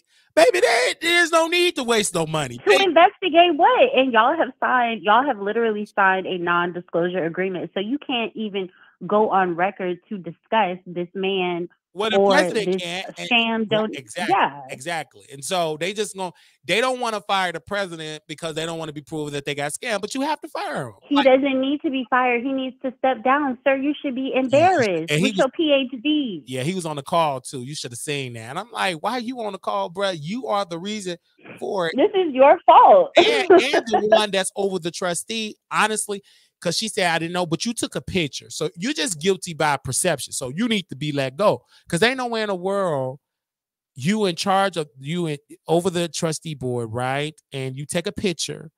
And the gag of it is, pardon me again, for y'all do not know, this man did not put his signature on the document. Of course not. Scammers know what to do and what not to do. And he went up there. He was the only person up there who had on a mask. Sir, why are you wearing a mask? He already knew what was up. He put on a mask. And again, for the people that do not know, the president was notified that it's been some sketchy stuff about him. And he said, he override that, said, no, he's going to be able to still give the commencement speech. So there were people. Man was thinking about that money. There were people in the room that came to the president of FAMU and said, hey, we found something that is sketchy. And the president override that and said, no, he's still going to be able to speak at the commencement. It's just sad, give the commencement speech. It's sad because desperation. I mean, you are president. Trying so hard to one up another historical Black college and university, Spelman. Yeah, and could you imagine if this were true? That means that president, that's a guarantee you're going to be able to retire from that school. Right. And I feel like that's what he was thinking about. Yeah. And I mean, we know these people don't actually do what they are supposed to be doing with these funds. We already know they lie in their pockets. So I think he was thinking about that too. Oh my God, I could give myself a bonus. No, sir. Yeah, you can step down from president of FAMU because you don't know what you're doing. Absolutely. And who knows, this is just the first time we learned about them being incompetent. But who knows what else they've been doing for all these years and since he's been president. And it's so sad when I was looking at the situation at FAMU. I was looking at this in this situation. I said, this is clear incompetence. And it just showed you how slow the school is handling to do. If this happened at Harvard, you would have been gone. It's like first of all, you would have been gone because that's embarrassment. And and for them to do a meeting and say, well, how about we just put it on and just get an outside agency for what? An outside agency. And then they would say, well, the president can't. What? And then they're talking about we need an outside agency to do an investigation. Y'all were supposed to hire an outside party to investigate this man before you let him come on your campus, do a commencement speech, and donate some money to y'all. Exactly. And I think that was the time to do an outside investigation. Absolutely. And it is just it's really sad. Hold on, you still there? Okay, you still there. And that's the point that we're making. They should have did that due diligence before it happened. Again, the president failed. It's embarrassing. I'll be embarrassed too. But as a president, as a leader, just follow your sword and give somebody else to take over. Because you are incompetent. And then you need to be let go. And then the new president need to fire everybody that was involved. Facts. Because y'all obviously are way too comfortable in y'all's position. Yeah, you need to go. That's again, it's so sad. And I'm hearing that everybody was talking about it. Like when we covered this case, I mean, I was checking on YouTube. Many people were covering it because the story got so big that everybody was just talking about that. And then the sister from the business school, remember we were talking about her, that she needs to be let go. You shouldn't even be in charge of FAMU business, school, because you sign something and the basic of business to do your due diligence of just going to Google. And I can't get over them signing a non-disclosure agreement. Everybody who sat there and signed the NDA, y'all need to be let go. You don't need a job. Yeah. Well, because why sign that? That doesn't make any sense. You're signing on. And that's a good scam because he's making sure that you can't drag him because he's looking That's a great scam. Because he didn't even sign. The gag about it is he didn't even put his name on the signature, like the paper.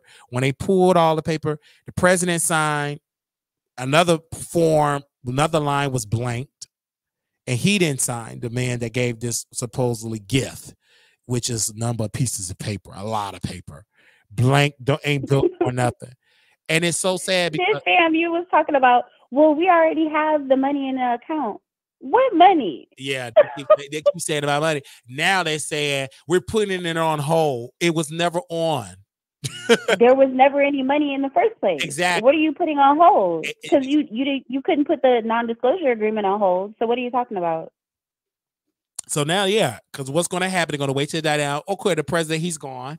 Eventually, he's going to be gone, and of course, it's going to disrupt. And again, like we were having this conversation, and make all HBCUs look bad. I'm sorry. The same thing with Tiffany Henyard, as if she a corrupt black woman politician, it make all black women feel, especially black women in politics. Yeah, it makes them look bad from Kamala Harris on down. So that's why it's important to not abuse that, because we don't have the luxury to F up, because we don't control media and the ops, the conservative party, I'm talking about the conservative. People don't know how connected that media machine of the conservatives are. They are so connected, from podcasts, from talk radio, from newspapers, and they're very strong. And so they will have this particular situation with Tiffany Henyard blow up, and just to discourage black politicians to even get in. And then you will see somebody white come in and take and literally take over. So, it's crazy. Now, wait a minute. Now, someone definitely check your email, Mara. Somebody sent me an email here. Give me a second here. Of Thornton Township. If you all can look, the total expense here is $19 million, and then they're saying total revenue is over $17 million, and total in debt is $5 million, over $5 million in debt, and this is like Thornton Township. Some documents that was found from, and this is just only Thornton Township situation. So I could just imagine but again, hold on, let me screw it. Okay. And that's what they said. And that was 2023, the most recent that Tiffany claimed to be in her surplus. Yeah, because Tiffany did say they're in a surplus. Again, but most politicians, let's be clear, pardon me, they lie. Right. They will lie, and they're not banking very well average citizen to do their due diligence. And then in Thornton, I don't believe there is a local black-owned paper or media conglomerate that will fact check. This is why media matters. But the issue with media is that they're chasing clicks and views like we chasing clicks and views. They're chasing Trump, and they know Trump gonna get up and lie. They know Trump gonna break the gag order. He gonna suck all the energy up. But people like myself and Prada and different one that watch these shows, we will dedicate 2 hours into her and how she opened her legs up to Michael A. Smith, allegedly. We will give a 2-hour, 3-hour conversation. But what she bank on is people ignorance. She will bank on people ignorance. Oh, they're not going to do they do this. But all of that is public record. We can see how much revenue the Thornton Township is bringing in and how much expense. We can see you in the hole. But unfortunately, politicians from local government on down, they will lie. Just no different than the sister there, the former prosecutor, Mosley, right, of Baltimore. Mm-hmm. April asked a question to this President Biden press secretary to say about a pardon. And what she gonna say, well, it's up to the DOJ. That's a lie. The Constitution states that the president have the full authority to pardon. He or she do not have to check in with the DOJ. And I can give you some evidence to even back it up. When President Trump pardoned people, he didn't check with the DOJ. He don't have to. You only do that out of courtesy. You file an application and then they investigate and they can, give the president their opinion. But at the end of the day, it's the president, and they don't have to go through that. That's just a courtesy. That's just going through protocol But as you can see, President Trump did not go through that protocol. He just went on and pardoned. He don't have to do that, right? And so I just think with President Biden, again, we'll see if he's gonna pardon everyone. We shall see. I will not shock. I will not believe that he will do it unless Black women again, because they're the most organized, they're the most on message, and because Black women demanded that he get Kamala Harris add her to the ticket, they're gonna definitely demand that he pardon her. And shout out to that Black woman. This is proud of me. You know this. This is why representation matters, because you got one Black woman in the press corps asking a question to pardon a Black sister. That's power. This is why it's important for us to be in the room, because we're going to ask those. CNN did not ask. MSNBC, BBC, any other news, they ain't asked. It took one Black woman that asked the question about, will the president pardon her, that the former prosecutor of Baltimore? And see, again, that's why representation, that's why Black media matters. And this is why we got to support Black media. Like the whole thing with Tiffany Henyard. Again, I would love to ask her some questions. I'm not a prosecutor, and we can't insult her and think she's going to sit down and ask questions. You got to let her talk. And then when she get done talking, listen, you challenge her. Well, hey, blah, blah, blah, blah, blah. But you must be educated and informed about what is going on. The same thing about Roland Martin. Let's be clear, Prada. When Roland interviewed Sus, clearly he wasn't aware of all the details. I can tell. He wasn't aware of all the details. It was some YouTubers, not me, because I'm not that updated. We late to the party. It was some YouTubers out there that had more information that could have did a better interview than Roland Martin. But ego, because, Roland, he'll say, I'm a journalist, y'all are YouTubers. We journalists but too. But you on YouTube. You on YouTube too. And what make you think that you are a journalist just because you went and got a degree? I could call myself a journalist. If trans women could call themselves trans because they feel like, I feel like, come on, a journalist. Well, I feel like Gregory Jeremy with his $660 million worth of net worth, allegedly. Okay, right. So, right, that's what I'm saying. Like, so when it comes to, like, let's be clear, when it comes to Tiffany Henyard, and let's be clear, if you check the timestamp, Mr. Guy explains it. If you don't have to do, y'all do it live, but if you listen to where I timestamp, you'll get more info on proof that Michael is lying. Thank you for telling me that, sis. And the thing about Tiffany Henyard is, again, I want to be there the day she in handcuffs, if it happened. I'm so glad I got mom that live in the South suburban area, so I can sleep there and go knock on some doors to ask some questions, and I thank Dr. Nikita for telling me how to get a press credential and all of that, because we doing the Lord's work, because there is no show like the Wiley Show, because we were at City Hall. We were one of the only Black-owned media outlets that was at City Hall in Chicago with the whole migrant crisis. You remember that? I don't know if you remember. Yeah. We were there. We were in the room. We were boots on the ground. So, and I think we need more of that, because I didn't know how much national my show is. It's not just a Chicago show. You're from Georgia. You live in Atlanta. I got my sis here. She's in Virginia. We got some people in here in Baltimore. We got people that screwing dishwashers and live in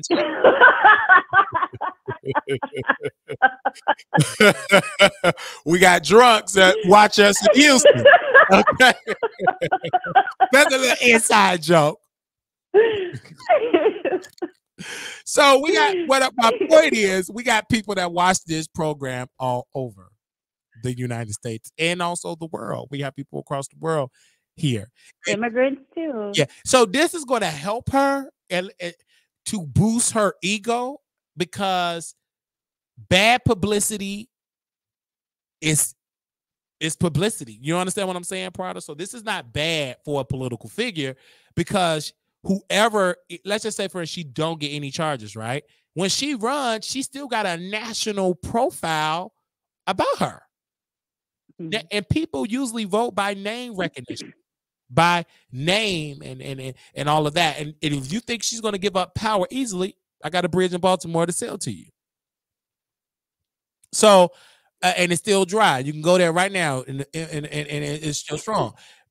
But it's up to the FBI. It's up to the Department of Justice. It's up to them to indict her and all of that. But then, the FBI, they move different. They move slow. They build their case up. And because, again, when they come after you, they want to make sure they have a strong case. We seen that with Bishop Lamar Whitehead. We seen, I don't know, Kaylin Walker. I don't know if that was federal or was that state. But we seen Kaylin Walker went down. We seen many reality stars. What was the other one for Basketball Wives? Did she go down with the figure? Oh, British Williams. British Williams. You know what I'm saying? We have seen that couple that was supposed to be rich, and they was like a Southern couple. They were white. Did they go down for some federal? Oh, the Chrisleys. Yeah. Did they go down for some federal stuff? So I believe that was federal as well. We seen people go down for the feds, and even Lauryn Hill. I don't know if did she go down for the feds too? I think she was trying to evade taxes. So yeah, I think that was federal. And Wesley Snipes, he went down for taxes and stuff like that. So we have seen people go down. Even her, I think they're saying that's her boyfriend with bankruptcy fraud, the brother there that works there, and they saying they screwing. He went down. So we see a lot that's going on in Dalton. I mean, definitely, because you know what I'm saying. It's a lot of screwing going on in politics. They said, please watch WGN channel 9 tonight. Okay, tell me what's going on the channel. James MC, your man on the street. Let me know. Does he submit a timesheet? I don't know what to do. I don't know. But I also will say this, proud of me.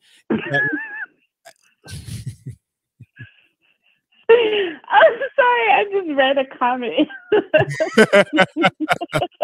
It's a lot. Now we're gonna I'm gonna get into these topics really quickly here. Yeah. About DJ Akademiks here. He said if I go down, the entire industry is going down. Shut up, DJ Akademiks. I don't believe he's going to prison. I believe this is good for his ego. You know what I'm saying? This is good for his image. He have not lost any deal. Pardon, correct me if I'm wrong. Spotify didn't cancel him. They didn't cancel no deals. He didn't lose no endorsement deals because this lawyer, again, that lawyer is tarnished. Tyrone Blackburn is not. Tyrone Blackburn. Come on now. He's a scammer as an attorney. I believe he's here in Atlanta. He's a whole scammer. And the clear as day, he kept sick because the police investigated him, and they didn't find anything. He didn't get arrested because she said, I did a R-word kit, but just because you did a kit doesn't mean that you were R-word. Correct? You could. If I'm not mistaken, the incident that she's referring to is on video. Right. He was live streaming. Yeah, apparently, if that's the same lady. Okay, because it's a black woman, because he did say that he have it on tape that she was getting it in with his crew, with his homeboys.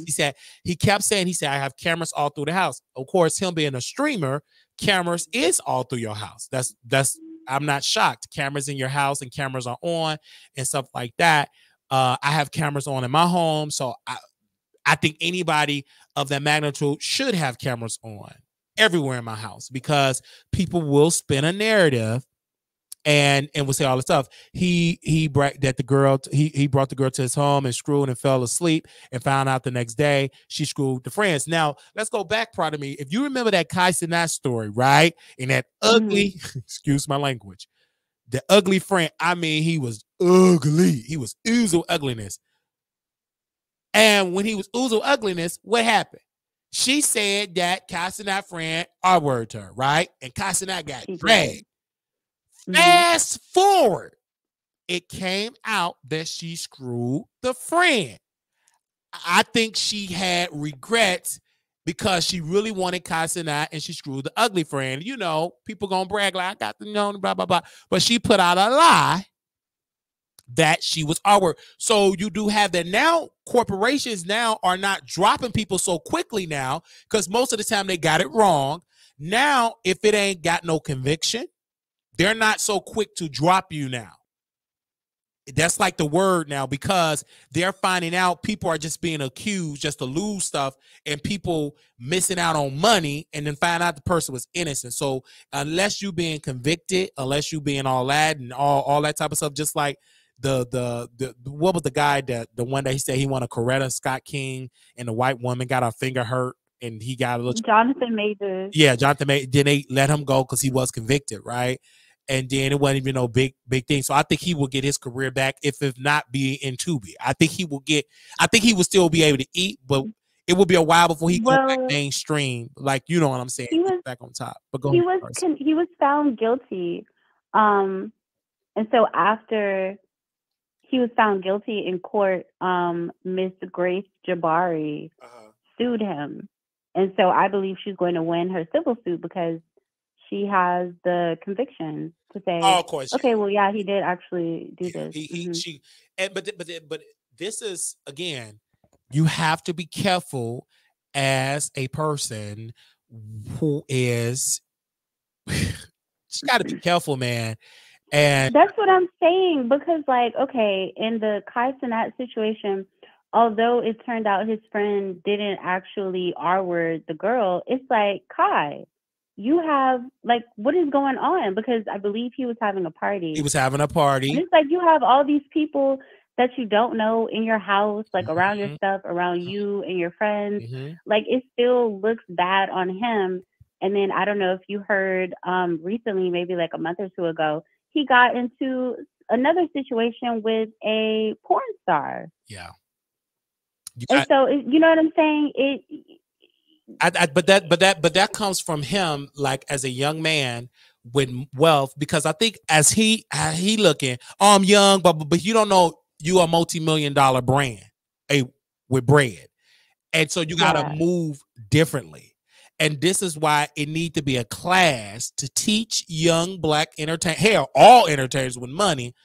Yeah. Be careful, because even your inner circle, you have to be careful. Because remember what happened in Vegas? Like, Nate was considered to be in quote unquote my inner circle. And guess what? When he got drunk and he said, he was the one that embarrassed you. So I have to distance myself with that particular person, because I can't bring you along, because look how you acted. And so if I ever do get in a room with celebrities and with movers and shakers, with people with money, you can't have him around. He's gonna embarrass you. Yeah, so I have to kind of like cut you loose, because you couldn't even handle that. So, you're just not ready. And so that's why someone said it to me, Prada, your circle going to be so small. And it is already now. Thank God they blackballed to be, black folk with no power. I'm glad, because you don't need to be around anyway. All right. Because, you too ignorant. But when it comes to this dude, he got to be kept. This is the same thing, DJ Akademiks. Stop getting your friends around, screwing to your home, because they ain't studying your friends because their friends is broke. I'm assuming DJ's friends are broke. They don't have his type of bread. Yeah. So who's the story? You the story. You're going to be labeled. And Mr. Blackburn. And it happened at his house. It happened at your house. He going to take the case. This man taking cases like crazy.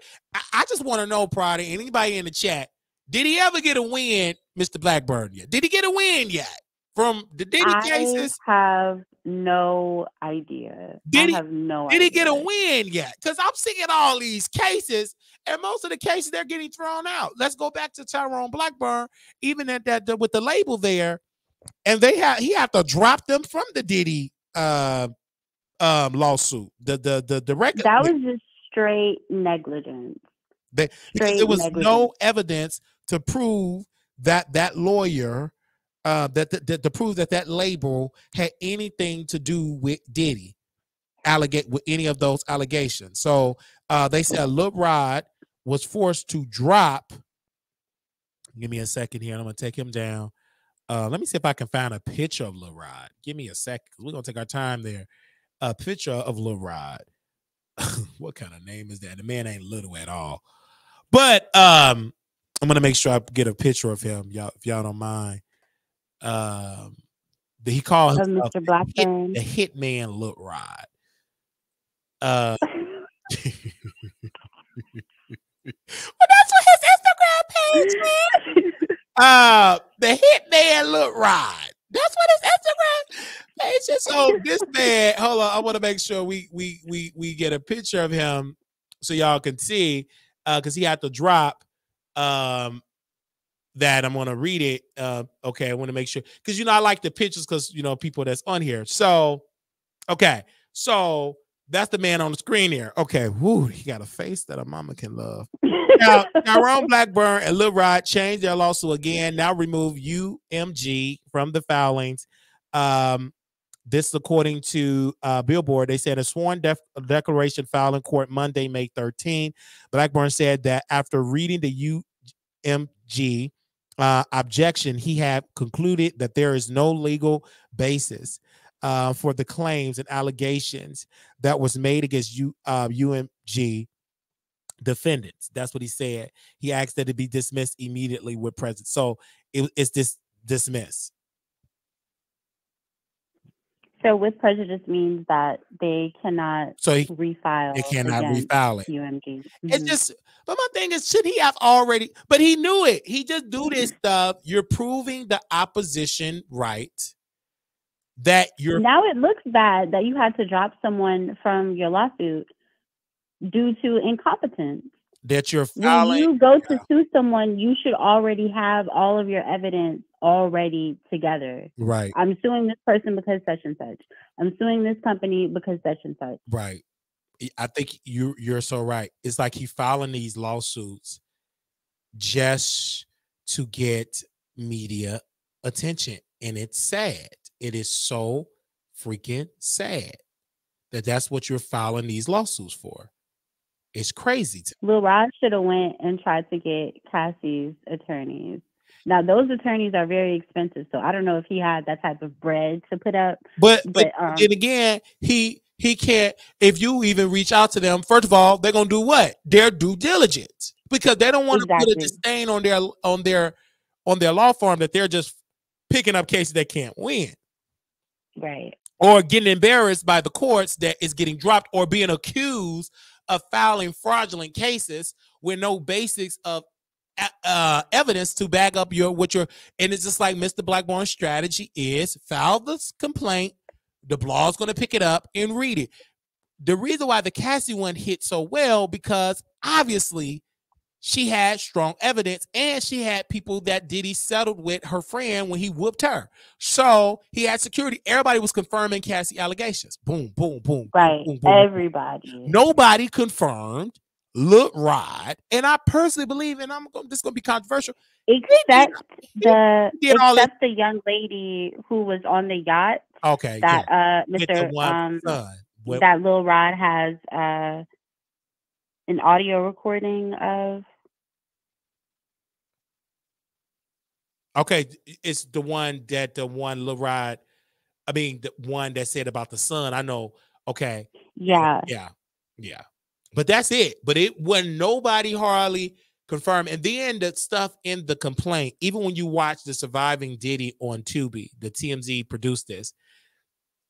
People that got PhD, they said, well, we look at this Lil Rod complaint, and it's a photo of, didn't make sense. It was somebody else. The timeline didn't match.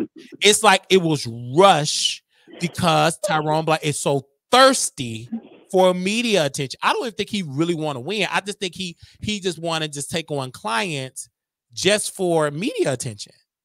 It all started even with the lawsuit that he tried to file against Nicki and named her. How she named the clip? She wasn't even around when Kenneth Petty violated Jennifer Hugh, but Nicki was named in that particular lawsuit between Miss Jennifer Hugh.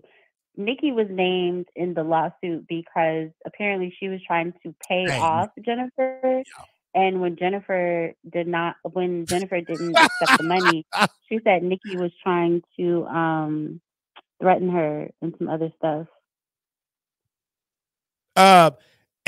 Thank you. Because you're exactly right. And but as of right now, sis, correct me if I'm wrong, there have been no settlement with the Nicki Minaj case. To be completely honest with you, I have no idea what is going on. Right, because I haven't seen. If it was a settlement, we would have known about it. And there is no settlement because no articles have came out. But I'm just showing you the ineffectiveness of Tyrone Blackburn. He's just filing cases. Hey, baby, he don't know what he filed. He just doing it. And child, just to be clear, anyone can go to law school and take the bar exam. Right. Okay, just because you have a license to practice law does not mean that you know what you're doing. You're so right about that. You're so right about that. And clearly he have not been winning. Now, this will be a non-story if he were winning. But me personally, I believe Lil Rod did everything with the men, with the women. He was just mad because Diddy didn't pay him. Let's just be clear. I don't think he's a victim. I believe he went in being messy, getting all his documentation recorded, whatever. And he went mad because Diddy don't like to pay folks. Period. He didn't get his just due, and you filed a lawsuit, and we just went on and say did X, Y, and Z. But obviously, when he went to Diddy home, he did record some stuff. Now they did say he got some recordings and blah blah blah, but I need to see it. He said he recorded everything, and so I'm like, sir, well, what were you trying to do? Yeah, it's like in the story. Yeah, this is like a money grab, and so we'll see. We'll give y'all more information about Diddy. John Q is asking you to please watch WGN Channel 9 News. Right. That just came out 30 minutes ago. Right. Okay, we definitely gonna watch WGN News when we get a chance. We definitely gonna do that ASAP. Okay. And there's another story that I do want to talk about here. And this is just something that was just sent to me by Proud of Me, and I just saw this down my timeline with the whole, and I want to make sure I get his picture up here, so just in case if I decide to do the timestamps, if I do the timestamps, I know where to stop it and go and stuff like that, because I may have to even. Oh, hold on, wait a minute, I didn't took her down. Hold on 1 second, Proud of Me. Let me get you back on. I may have to even when I do the timestamp, but I do want to. Okay, there we go. I do want to bring his picture up. Lil Rod, we done with you, bro. Because you ain't in the dime. You just stop it, girl. You tried that with that ugly hat on. I mean, he really, really tried that. Child, let me get somebody else on. And this another just lies. And this is just the desperation of this YouTube, right? Tasha K interviewed. Just give me a second, child. Let me say the story without laughing, okay? Tasha K interviewed this white gay rapper. He detailed his alleged encounter, getting it in, busting it wide open with Soulja Boy on Tasha K. He said it. This is William the Baddest, the one that got whooped on Bad Boys, okay? The only white boy that got whooped. He got whooped so bad. And he said it's big and curves to the left, and Soulja Boy is into race play. So this is Tasha K, you guys. She said, quote, 2024 isn't letting up. At William the Baddest, just stopped by to spill some of the heaviest alleged wine yet this year about this relationship, this S-word relationship with Soulja Boy. Y'all need to head over to TashaKLive.com because we're live and these allegations are wild. The thing about it is, and this is so dangerous for Tasha. First of all, that white boy ain't Soulja Boy type if Soulja was in there. I could. My thing is, you've already been sued once, and you still have not paid this woman her money. And so I don't know if Kevin Hart still suing her. I'm right. Kevin Hart is suing. And then when I talk to somebody from that associated with Kevin, this person told me on the phone, Wiley, Kevin not worried about lose and win or whatever. He's just gonna keep filing it, and she paid the legal bills herself, bankrupt her. That's an old school strategy. File stuff, respond, and bankrupt. The thing about Tasha that make it so dangerous is that you're bringing anybody on there because you can't get Soulja Boy on your show. Soulja Boy refused to go on Tasha. Without even checking to see if this A makes sense and B is true. Right, because Soulja Boy, someone, and I read this from a source, said that Soulja Boy was reached out by Tasha K to do an interview, and he had been saying no, no, no, no, no. If that is the case, then I'm not shocked that she would interview William the Baddest to say salacious allegations, because that is Tasha K's strategy. I told Kyle, the day you stop taking her phone calls is the day you are a child groomer, the day you are F word, S word, etc. And it's sad. And Tasha K is doing that so people can subscribe to TashaKLive.com. Still not subscribing. Right, to listen to those just lies. It's entertaining, don't get me wrong, but if he sue you, which I rarely doubt Soulja Boy gonna sue you because Soulja Boy ain't got that much money himself. He's in debt. Or he's claiming to for be broke. These type of accusations and allegations, I would sue. I would. So if I were him, I would be on the phone with my attorney right now, sue. Unless this person is telling the truth, which I highly doubt they are. But and get that Claudia Jordan attorney, because obviously that scared Tasha K, because she dragged Claudia mama, or Brittany the comedian dragged Claudia mama, or Tasha dragged Claudia mama. Well, regardless, her team sent Tasha K and she took that down just like that. And Claudia, because she half white, she said, my lawyer never loses. Okay. But Tasha K did take it down. Now, Soulja Boy have to do it, but Tasha is so sick in the head. She liked that publicity because she liked that. And I told you, it's all a money grab to get the money, and people go to her shows and etc. But you're not known as being a stand-up comic. You're known as being a black ghetto malt liquor, rotten government cheese, rotten sister that give salacious lies. And then when you say she going to prison, she reached out to Couture Bay, one of the people that associate with her. Tell them to take it down. For what? You ain't taking down with William the Baddest. That obese, nasty looking thing couldn't even box. He got his butt whooped and thrown in the pool on Bad Boys. This man is nothing but a scammer. He want to make it happen. He trying to audition for Now That's TV, bro. You couldn't even make it on Zeus. So sit down. Shut up. Like, this is what gets me. I know he's an embarrassment to white folks. He got to be trailer trash to sit there, not known for your music. He was on a free reality show of Chasing LA. That didn't work. He was on Chasing LA too. He tried his best to chase this clout, and Tasha K bring him on this platform. I speak to his shame, bro. You white. Be right. Why you over there with the black folks? Negro, do white rap. I don't see too many white folks trying to sit with black folks to struggle. I don't understand that, and you're losing. You're losing, bruh. You're losing. And it's just like, I don't know how this man, now I did have somebody in my home, maybe on last year, a couple of months ago, and this was a rumor about Blueface, right? And he said that he got into a relationship with Blueface. Now, I did see some messages, so I'm not shocked that Blueface liked to swerve with the guys. But in order for me to really take this story there, I need to see the receipts so I can post the receipts of blah, blah, blah, blah, blah, blah, and all that type of stuff. But I'm not shocked. Now, have Soulja Boy probably messed around with dudes? Would it surprise me? No. But in this particular case, Will the Baddest? Hell no, I don't believe that. No. Out of all the guys, do you know how desperate you had to be, Soulja Boy, to get that? You must have had your Quaaludes mixed in with that weed and 55 gallons of Spanish Fly.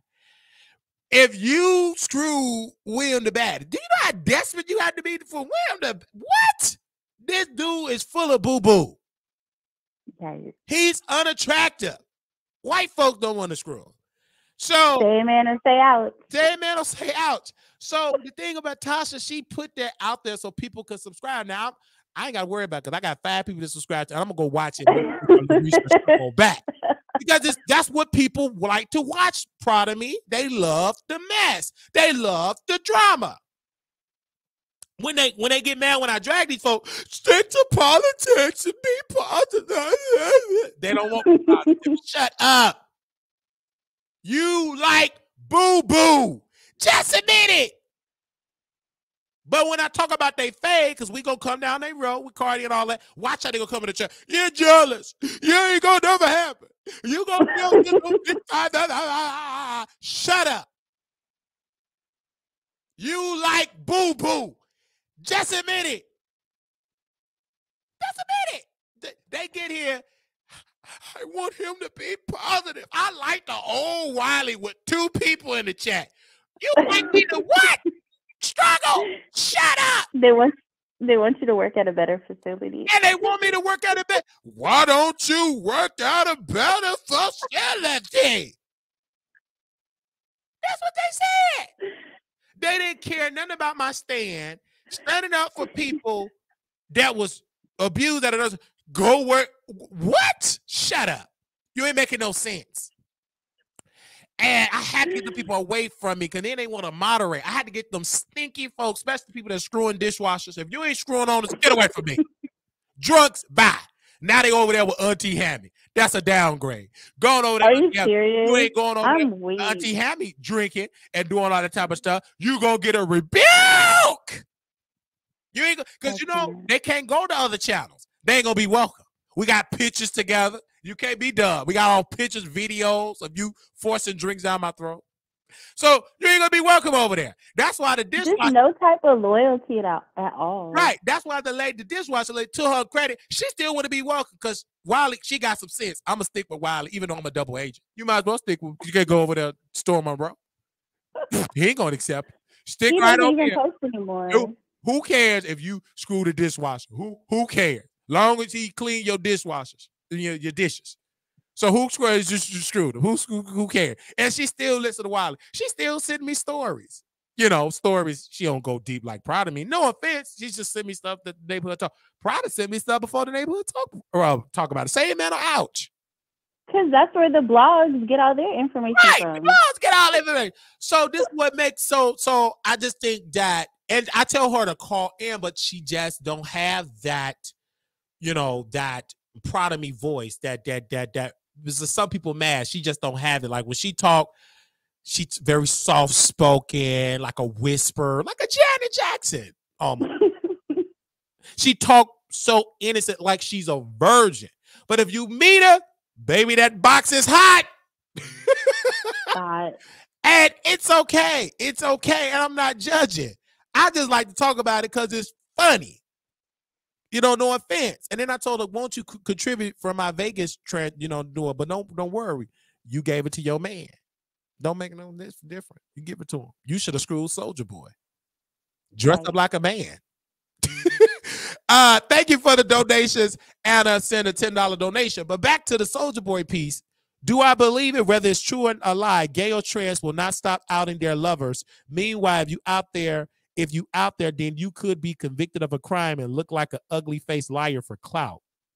Everyone knows it's big and curves because he posted it. Yes, I'm glad somebody said that because you're not giving me no other tea.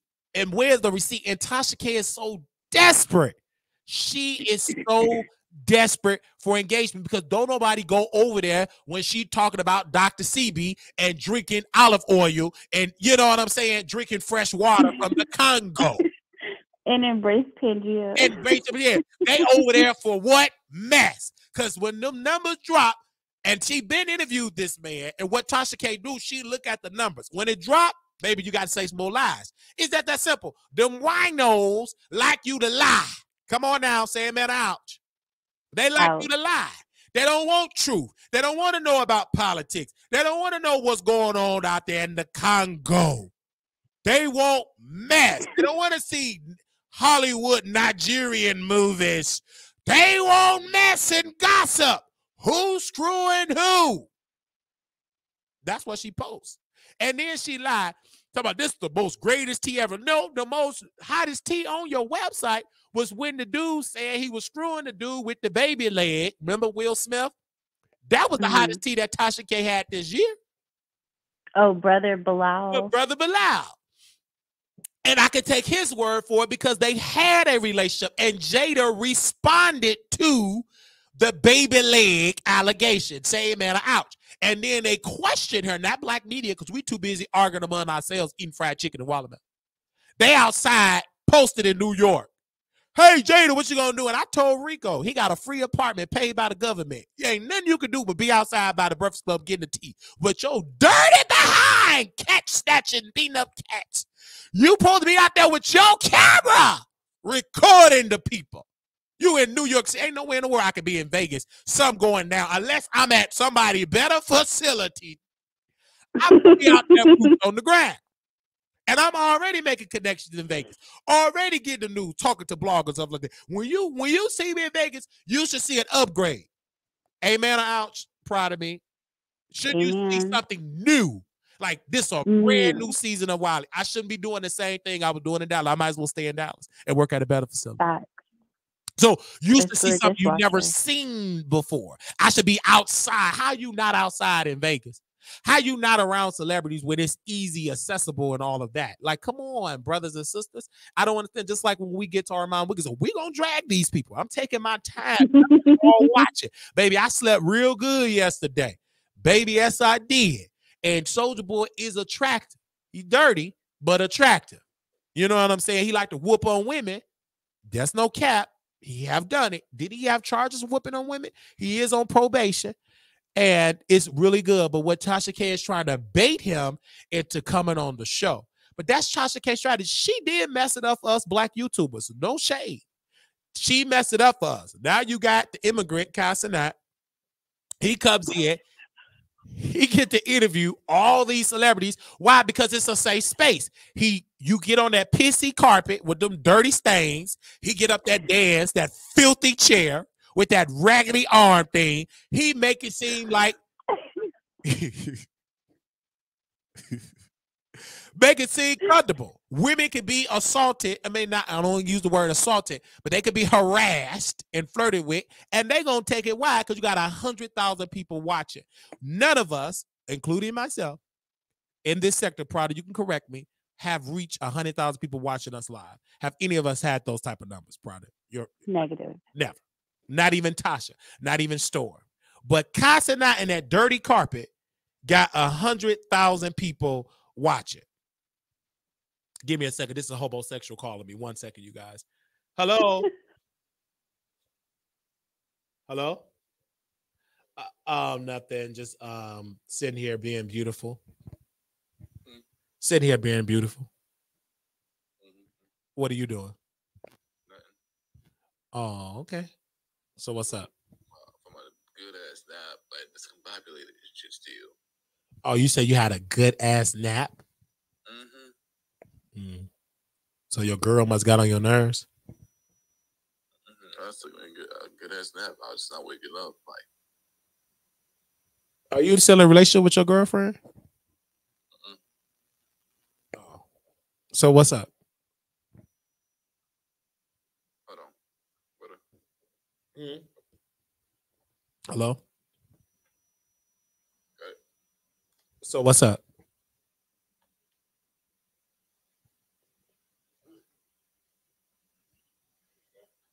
Hello?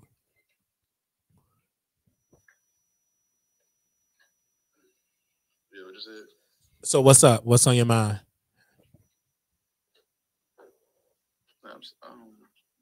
What you mean? As in what?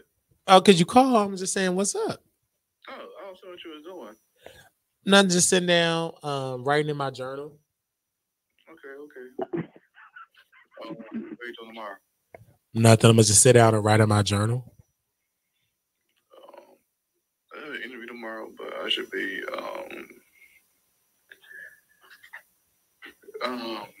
probably my interview.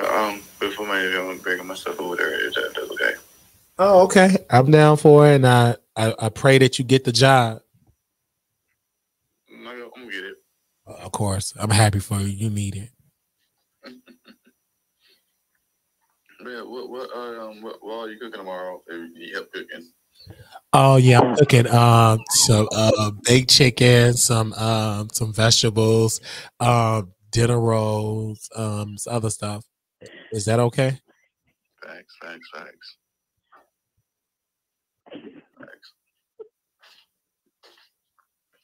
me see something real quick. Send me your address again so I can see if I can make it tonight.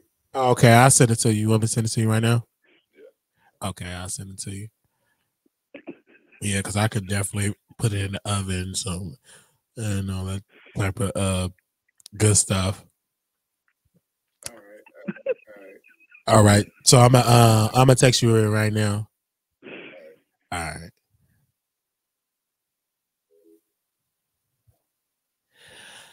What are you laughing? Bruh, cause not him asking you what you cooking tomorrow and if you need help cooking. Sir, can you afford groceries to cook? What are you talking about? He's so good looking too. That ain't no These people are that too is much. somebody's husband. I mean, somebody baby. Not I don't know. But anyway, he's supposed to be straight. Okay. Terry said Aaliyah's man.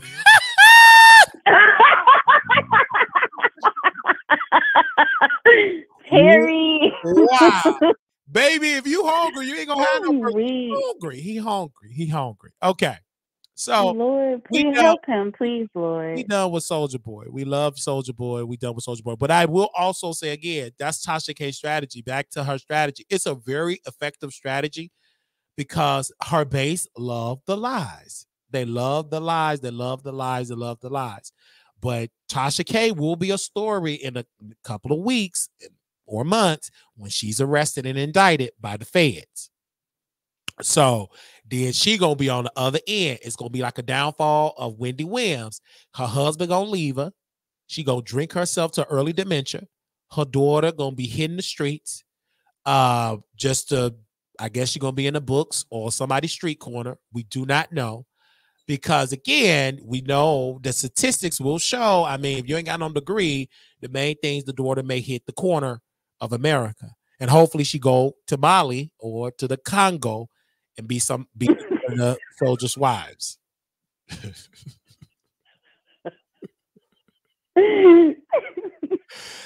being honest. Because what? I'm just being honest. Like, she doing all of this stuff.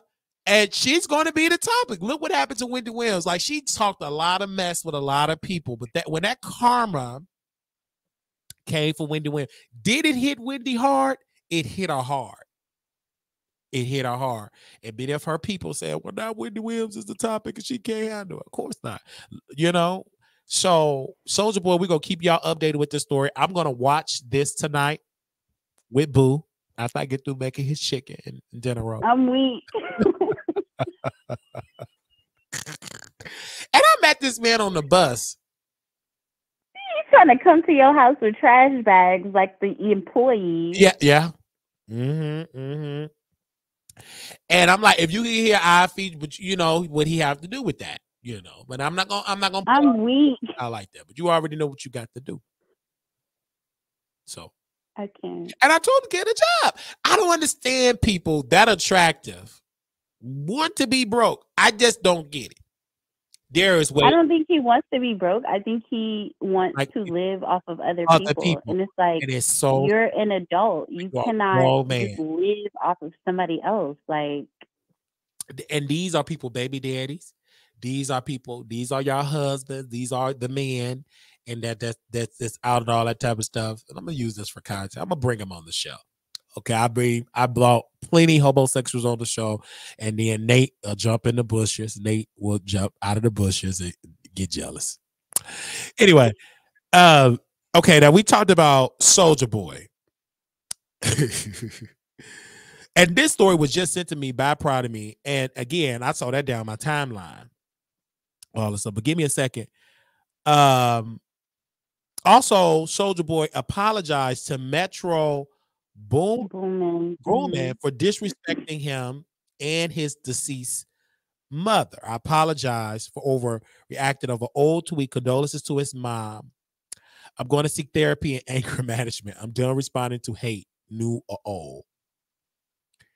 My thing is, he was responding to a tweet that Metro made, I don't know how many years ago. And then he was just so petty and so evil. He told that man Happy Mother's Day, knowing his mother was deceased a few years ago. Yeah, she was killed a few years ago by her husband.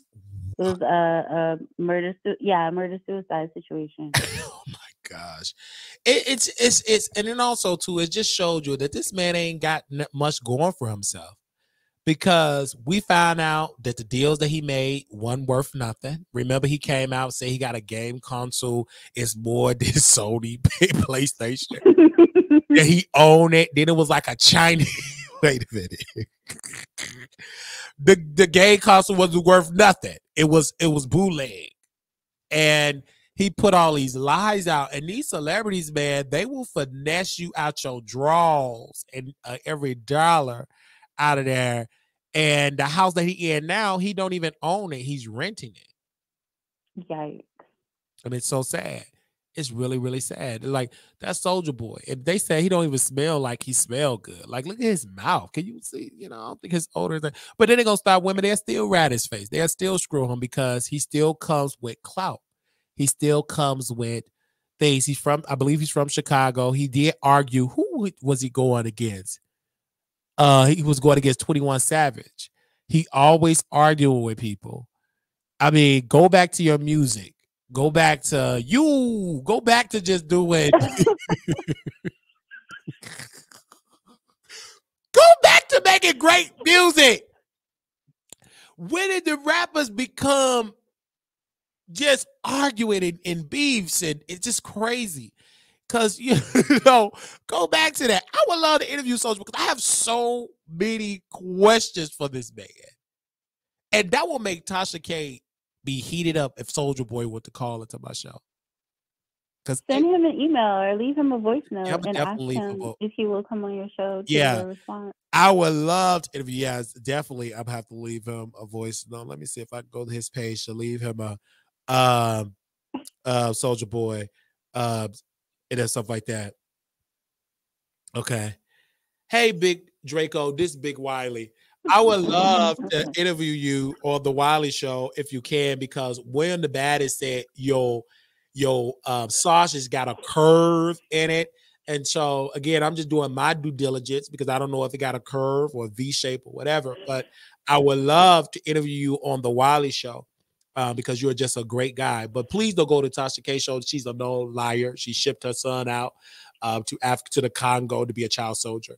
But Big Wiley would love to have Big Draco. I'm from the south side of Chicago. You're from Chicago. And I think that would be an amazing show. And we could actually do the show O Block. If you imagine, I love the beautiful O Block. We could do the interview live on the O Block streets. But I love you. I love all your music. It was just the best. And I remember, Soulja Boy, I remember when you had that game console and I was playing it with my cousins on the South Side, and it was so amazing. It reminded me of the PS3 and 4, and really, and I really love you, brother. She Make It Clap, Clap, Clap. I love that song. It was just amazing. So again, Soulja Boy, if you're listening to this from my big W to your Big Draco, it will be a very big interview and it will send shockwaves across America. I do have people all over the country that is doing it, and also I have a producer that will give you the draws because, you know, she used to give it to dishwashers, and it will be an upgrade because you are a platinum award-winning, Grammy award-winning celebrity. So if you're excited to come on, I'm excited to have you and love you. Thank you. Bye.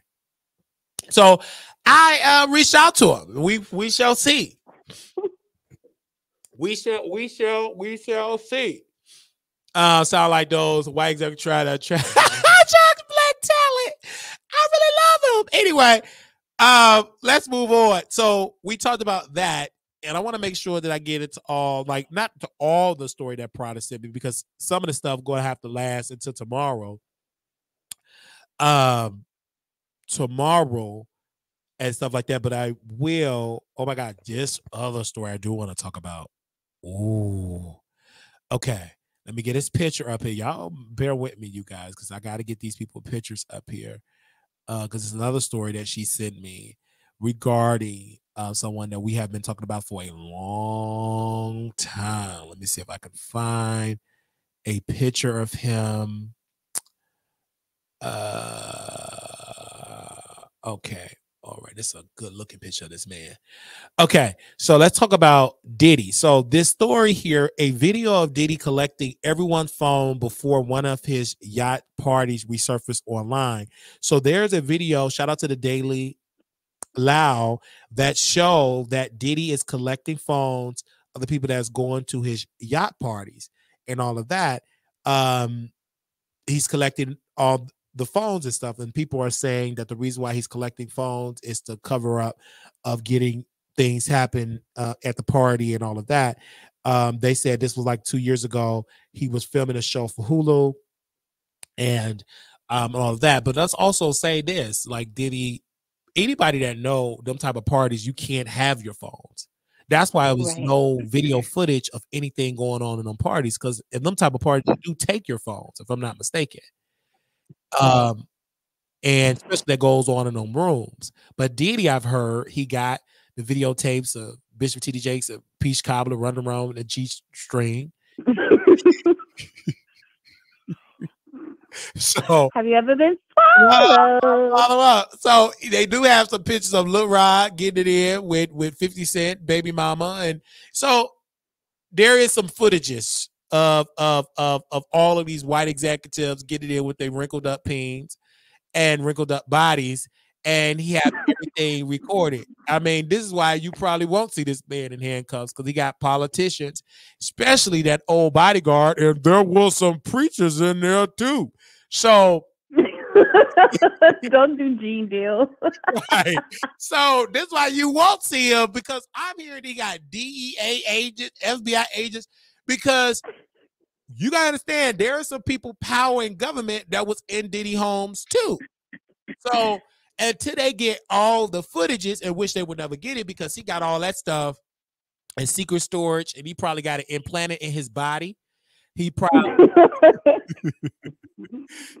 got it bagged up. And so this is probably why he's still able to walk around free. But I can also tell you this: Diddy have not been arrested yet, so we shall see. But it was very entertaining for all of the drama that we were talking about. But I don't say nothing about his sexuality, because that's not a crime. If he did do this product, I do believe he need to go to prison. I believe he should be locked up for the rest of his life. But I don't understand, because R. Kelly went down, and R. Kelly only went down because his money went down, and his label didn't want to protect him anymore, and his money went down. But because Diddy still got his money, it's going to be not saying it's impossible. It's just going to be a while to it to come down. But obviously, whatever the feds was looking for, I don't know if they got it, because they just ramshacked that entire place, and we shall see about it. But again, Diddy, this is so sad, because I feel for his children, not for his sons. I only feel for the other attractive son, the light skin. Quincy. Yeah, Quincy, I feel for him, baby. I want to definitely cuddle up with him. But because them rays were expensive, right? Thank you, KLE. Them rays were very expensive. But obviously, let's be clear, a judge signed off of it, and they're not going to give you those type of raids for a hunch. You have to show some type of strong probable cause, because he's a high profile person. So again, we don't know what the feds have. We don't know what it is. But regardless of it, we did see his attractive sons temporarily get detained. Those some good looking, and Diddy is good looking. You know what I'm saying? He was better looking back in the day. And Diddy know he's not going down, because he unprivate like, you could comment on his post now, and he posts a picture of his baby and all that. And they're dragging this man. Because Diddy cannot, he's a narcissist. He cannot get away from public attention. He loved that. Right. Good or bad or otherwise, Diddy is going to post it. You're still going to have this man releasing music. I mean, if he's smart, he's going to release music. I mean, you had R. Kelly, I admit. He wrote a whole song about the allegations, about what he was accused of. Then, of course, R. Kelly had another song, Shut Up. That was a song. That was a good song. Do I believe R. Kelly deserved to go down? Absolutely. Do I believe if he would have still had the money and the power that he had back in the 90s, would he go down? No. It would have been difficult, because those sort of quote unquote victims wanted money. And once the money dry up, then people was finding VHS tapes, or I had 20 tapes in my garage and it had dust on it. All these invisible tapes, people were cashing in on it because the money dried up. he went down. So we shall see. And also too, 50 Cent is keep posting pictures of. Did you see the picture, Prada, of him posting pictures of Yes. lips? Yes. Some big old Yes. lips. And so they even tying in Jay-Z into this whole conspiracy of destroy young women and, you know, and underage minors. So we shall keep you all updated. Proud of me. I'm definitely gonna keep you updated. Well, you're gonna keep me updated. You'll probably know it way before me when it comes to that. So we dealt with that. So we're gonna get into our last topic here. Y'all bear with me. We're gonna get into our last topic here. Let me see. I'm going to talk about Cardi B and Armon. And first of all, y'all have been sending me text messages all over about this story, but he dragging Cardi. He's saying Cardi B. He said a couple of stuff about Cardi. I do want to read here. He said that, give me a second, something about Cardi B. Cardi B. He was saying, he said, don't I have to run and tweet about anything that was clearly a PR stuff for her team? Because why would you go on a rant when you knew you just did Rolling Stone? She said the album wasn't coming out, not us, just to have an album cover there. She said, let's talk about the rollout without gaslight, emotional breakdown, ratchet attached to it. Then we can talk. Then he also put an accusation that he was paid to be a defender of Cardi B and to say all this stuff about Cardi. But let's also say this. And I said it publicly on station last time. I'm going to reiterate what I said. He was already in the room. He effed up. Cardi B put liquor down his throat, put tacos down his throat, burritos down his throat, Chipotle down his throat, took a picture with Pinatas down his throat. Pinatas down his throat. Pinatas down his throat. All of this stuff down his throat. Even put Offset down his throat. And took a picture. She rolled down the window and he took a big old smile with Cardi B. Have he did any of that with Nicki? No.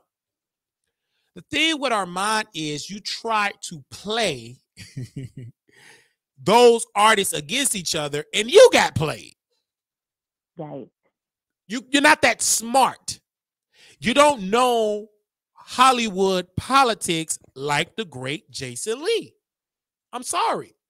You should have studied Brother Jason. Brother Jason plays the long game. Took him decades to do it.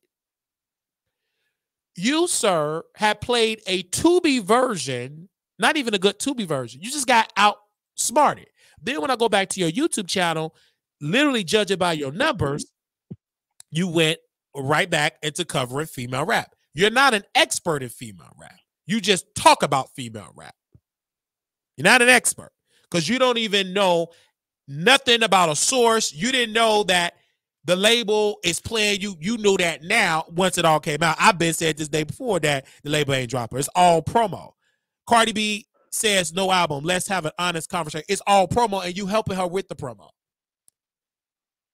See how fast he jumped on that? Like he couldn't wait to make a video dragging her, talking about her albums not coming out. Right. And that's all cap. Of course the album coming out. This is where he's not an expert. And he don't do his research. I look at all the songs that Cardi B, she have not put out a song that did not stream. All of the records stream, meaning that her label, whoever owned the publisher, is getting a big fat check. And Spotify is making good money as well as Apple Music. So she is still selling, you dummy. He just putting out salacious lies, and you're trying to cuddle up with Nicki, and you still ain't got the interview with Nicki. Can you please unblock Nicki is never going to interview with him. Just like I feel like Armon started spiraling after he burned Jason's books, and then Cardi went over there and did an interview with him not long after. Facts. And he talked about that he was done doing female rap. He was done with that. He's just a liar. He deleted all of his videos. Because he thought he was going to make it doing manifestation videos and playing tarot cards. Right. No, sir. And it didn't work. Then he deleted all of that. Then he went on releasing back to female rap. You're not, So when I see this brother doing, I say, you dumb. You tricked yourself out the spot. You were in the room. You smelt the breath of Cardi, her sweat. You was there with sick Lovely T, addicted to the hospital Lovely T. You was with her. Y'all was in the room. Y'all got in the room before Jamie Foxx couldn't even get in. And y'all was there. And he don't learn from Lovely T. Because Lovely T don't move like that. And because Lovely T is not desperate to be with those women, and because she got a solidified base. And she's not thirsty to be on Fox Soul. I feel like Armon wants to be a celebrity. And so that's why he didn't capitalize on these potential business relationships he had. A, with Jason Lee. B, with Cardi. And let us not forget, he was also in the room with Kanye West. Okay, what became of that? Right. Nothing. And Jason brought it up with that. And if you go back 2 years ago, you guys, this is on Armon Wiggins' platform. This is me being an expert. He said, exclusive, Nicki Minaj sat spooked and nervous inside the Met Gala as Cardi B walked past. Now, that's when he was a huge Cardi B team Cardi. Why would Nicki want to sit on your platform when you put out that she was spooked and nervous? You see how much he flip-flopped? If I can do the research with a high school diploma, we're not perfect. My eyeballs don't look directly in the camera. And I can go to Google on May the 3rd, 2022. You put that out. So I don't know how you think with your mama with them sunglasses with that curly hair that was unfaithful with your father that you gonna get Nicki on your show. That ain't gonna make no sense. You are an op. You're not welcome in Gag City. She ain't sitting on your doggone office with the cord dingling in the ceiling. One little fire plug and poof, there it go. The LAPD fire department will have to come there and put out a fire. So I don't understand with all the flip-flopping. But Ken Barbie, this is the jealousy of our mind. Let's go to Ken Barbie here. Y'all see the picture there. This man played his cards right. He never flipped on Cardi. He defended her. He grew his platform, and he's making money. Armon tried his best to play all with it, and he felt some type of way. But when he sat down there with Milagro Grams, when she was not as big like she is now, she got bigger now. That's all it beat. She was smaller then. And he said, well, Cardi B, I went to her party, but your real friends, talking about Ken Barbie, is in the VIP, and we're down in but that's where your real friends are. And see, Milagro, we talk about these celebrities, and Milagro said this word. I am not what? Entitled to get her on the show. I'm not entitled to it. Well, it might be entitled. And I do all these defenders and blah, blah, blah, blah. He thought just because I seen your praise for a couple of months, you should come on that basis. No, bruh. Armon, you can't even be friends with the Wileys, with the official Kingpins, etc. because you said we did what? We flipped on you. Let me knock Kingpin off the topic here. Brother Michael off the topic here. I'm going to talk about me because what are your arguments? You flip-flopped against me. Why should I help you when you drag me? Okay, you dumb. Or, why should Nicki Minaj help you when you said 2 years ago, exclusive, Nicki Minaj sat spooked and nervous inside the Met Gala?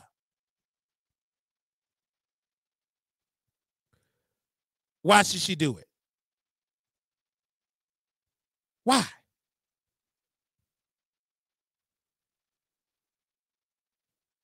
Doesn't make sense. So it doesn't make any sense. Then now you're going to throw Cardi B under the bus, talking about you get paid and all that. That's why celebrities don't trust you. You're a male version of Tasha K. And you burned Jason's book. And then you burn Jason Lee's book. And see, this is the guy. I got to say this. Bruh, you cannot, and Prada, you know this. if I have a conversation, I sit in a room with celebrities, right? I'm in the room, blah, blah, blah, blah. One of the most nastiest things you can do is burn up their product. And another nasty thing you could do is posting in-depth conversations about Ted Cruz. Not Ted Cruz. Okay. What's a celebrity? Will Smith. I'm gonna use it because he's black. I'm talking to Will, right? We text in, we kick in. I get mad at Will, I burn his book, and then post receipts. Do you know how I would blackball myself? Because who wanted me, what other celebrity with some sense want me to be in a circle when I diss Will Smith? Right. You know what I'm saying? Like, what celebrity would want to work with Wiley where I just drag their peer? You think they're not communicating? And this is the thing, and probably you can contest to that. It's not just the celebrity, it's those publicists, because guess what? Publicists talk to what other publicists? Right. And most of the time, they represent the same clients you dissing. They know each other. That's you know, I'm telling the truth here, Prada? That. The managers, agents, they all work together. This is how people can easily get blackballed. I call it white ball. It ain't too many black gatekeepers. White and black ball, because sometimes you got people that gatekeep black, the black ball, the black. Anyway, so this is how you can get on the list that we ain't gonna fool with you. Then also to Armon, he still watches Wiley. He's still concerned because I can make these people move. You really gonna move when I move to Vegas. So get ready to move, you quote snorting thug, you clown, you nasty booger. You sit here and you say this stuff about Cardi. You say this stuff about Kim Barbie. See, I ain't trying to get Kim Barbie on the show. But did he come in the chat? He surely did. He posted, and if I can find that receipt, I'm gonna try to find it. He said, me and her been friends. Wiley, no offense, but we've been friends for years. He said that on the show. And then Jason Lee, Hollywood Unlocked, said it on the show too. Like Hollywood Unlocked came in the chat and gave me a cosign. I didn't burn the bridge with these people. Only thing with these folks, they watch it. And the thing about me is what helped me to get to Jason Lee good graces, and I'm going to say this. You go to Stockton, when he out there booming, he going to come on the show. Why? Because you bringing publicity to what he's doing. That's the key to get in. It's about stroking. That's one thing I love, that if you know about what a person's doing and you showing up, you going to get in the room. Because ain't nobody talking about that. Armon not talking about that. Tasha ain't talking about that. She trying to be a stand-up comedian, struggling, because you a stand-up comedian with a whole federal indictment. I hope they get your behind at the Funny Bone, at the Comedy Store. Where did indictment? So I get it. But they're all jealous because he got the connection with Cardi. Cardi sent this man the receipts about Nicki and that. He put it out there. Cardi B friend, not Armon. He on the outside. Struggling. Old Fox Soul. Trying to make it happen. And you can tell by the way that he moved, he wasn't thinking about his business or his brand. He ain't stunned that. Because who sits online to burn somebody's book? And this man used to be your mentor, used to be sitting all on his show, hosting for him in his absence. I'm sorry. It's crazy. And like I told my friends that works in the business, I don't care what nobody say. Secrecy will get you further in this business. When you a tattletale, you tell everybody, you will not be that successful. You will not. And one thing we could say about Kyle, I don't care how lick and lappy he doing. Did he ever expose the people that he licking and lapping? Did he ever expose the people? Never. Why do you think he's growing so rapidly? It's not what you know, it's how that booty feel and how them clappers. Okay, how them clappers feel. Because how do you think he's have grown so quick? You think it's just because of his talent? Yeah, okay. Okay, that's a part of it. But baby, a big chunk of it is what he's doing in the bedroom and the people that he's licking on. that's giving him those opportunities. You understand what I'm saying? So I'm gonna drop the link because I know somebody else had called in, and I'm gonna let them come on here. Anything else you want to add to it? Proud of me. Give me a second. No, I think we covered everything. Yeah, because I did a whole 3-hour broadcast concerning this. And another thing I want to say about Cardi and Armon, the same thing with Tasha. I think they both outplayed themselves because, again, until you be faithful with these people from day one, the fans are smart. They can dig up what you said. Tasha was embarrassed when she dragged Nicki Minaj's husband. Remember, people forgot about that. And she was on Nicki's show. Now, Nicki was not notified. Neither was the Barbs. They didn't start digging, or Barty Gang dug up about what she said about Nicki's husband. Then when it was aware of it, because she was supposed to be in the studio too, this Tasha. So she came back. Oh, the husband is innocent. He was a teenager, unjustifiable, and bring Dr. King to NAACP. Then it came out with negotiations. Tasha had to save herself, said, I don't want to be on the show with, I didn't want to sign this contract with the podcast with Queen Radio. I decided to withdraw. No, honey, you was never going on there. Because Nicki found out what you said about her husband. The same thing what Armon said about her husband. That's how his black behind got blocked. He dragged her husband with them tarot cards. And next thing you know, he got blocked by Nicki. And what did Nicki do? Because he started buddying up to Milagro. He started buddying up. She started secretly responding to Armon because she know his spirit. And he fell for it and disrupted that little piece of relationship he had with Cardi. Then Cardi said, don't put that video. She told him, don't put that X video of me saying I'm only talking to Armon. Told him to take that down. Then she also stopped getting on the phone with Armon.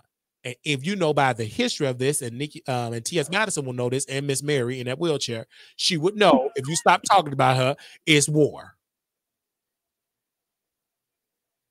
He's going to feel abandoned. And he going to be watching because it ain't nothing but 9:05 p.m. in California. He watching right now. Him and his man and them dogs and the fishes. Hey, Pops. Hey, Pops. So that's just how that goes. And I'm just keeping it all the way real. Hold on, because I'm on probably you gonna jump down because Couture Bay want to come on. Yeah. I'll talk to you later. I want you to be able to hear her and stuff. Mm-hmm. Okay. Okay. Good night. Good night. Thank you, Prada. Okay, and this is Couture Bay. Couture Bay, you there? Can you hear me? Yes. Can you hear me? Yeah, I can hear you. Yes. Oh my gosh. Hey, proud of me. I thought she was gonna be up here, but yeah, because she's not gonna be able to hear. It's not gonna be able to sync to what you're saying to her on there. Oh, okay. No, I love part of me. So first things first, amazing content on what's going down in the city. Okay. I was so entertained. I was sending it to people. I was like, aren't you from Illinois? You should be on this. Look at me. Okay. Because that city stuff, Chad, that fell in my lap. And I'm like, wow, I'm so glad that many people, including yourself, was into it because they were texting me and follow me all up on social media. I'm so shocked. I don't know who to believe. We believe the receipts. Okay, that's the receipts. But, oh my God. Yes, yeah, I love it. I love when you be I love when you do anything because been a fan. So yes, when it comes to this, first of all, the Diddy situation, the fact that Little Rod had to excuse Luciane and the lady from Motown, it's not looking good for him. And I've been saying it. I haven't seen Tyrone Blackburn with the win in how long? It's just ambulance chaser. I feel bad for the victims because, yeah, he's doing it for free, but y'all are going to be tied down with all these extra legalities and limitations because these are powerful people.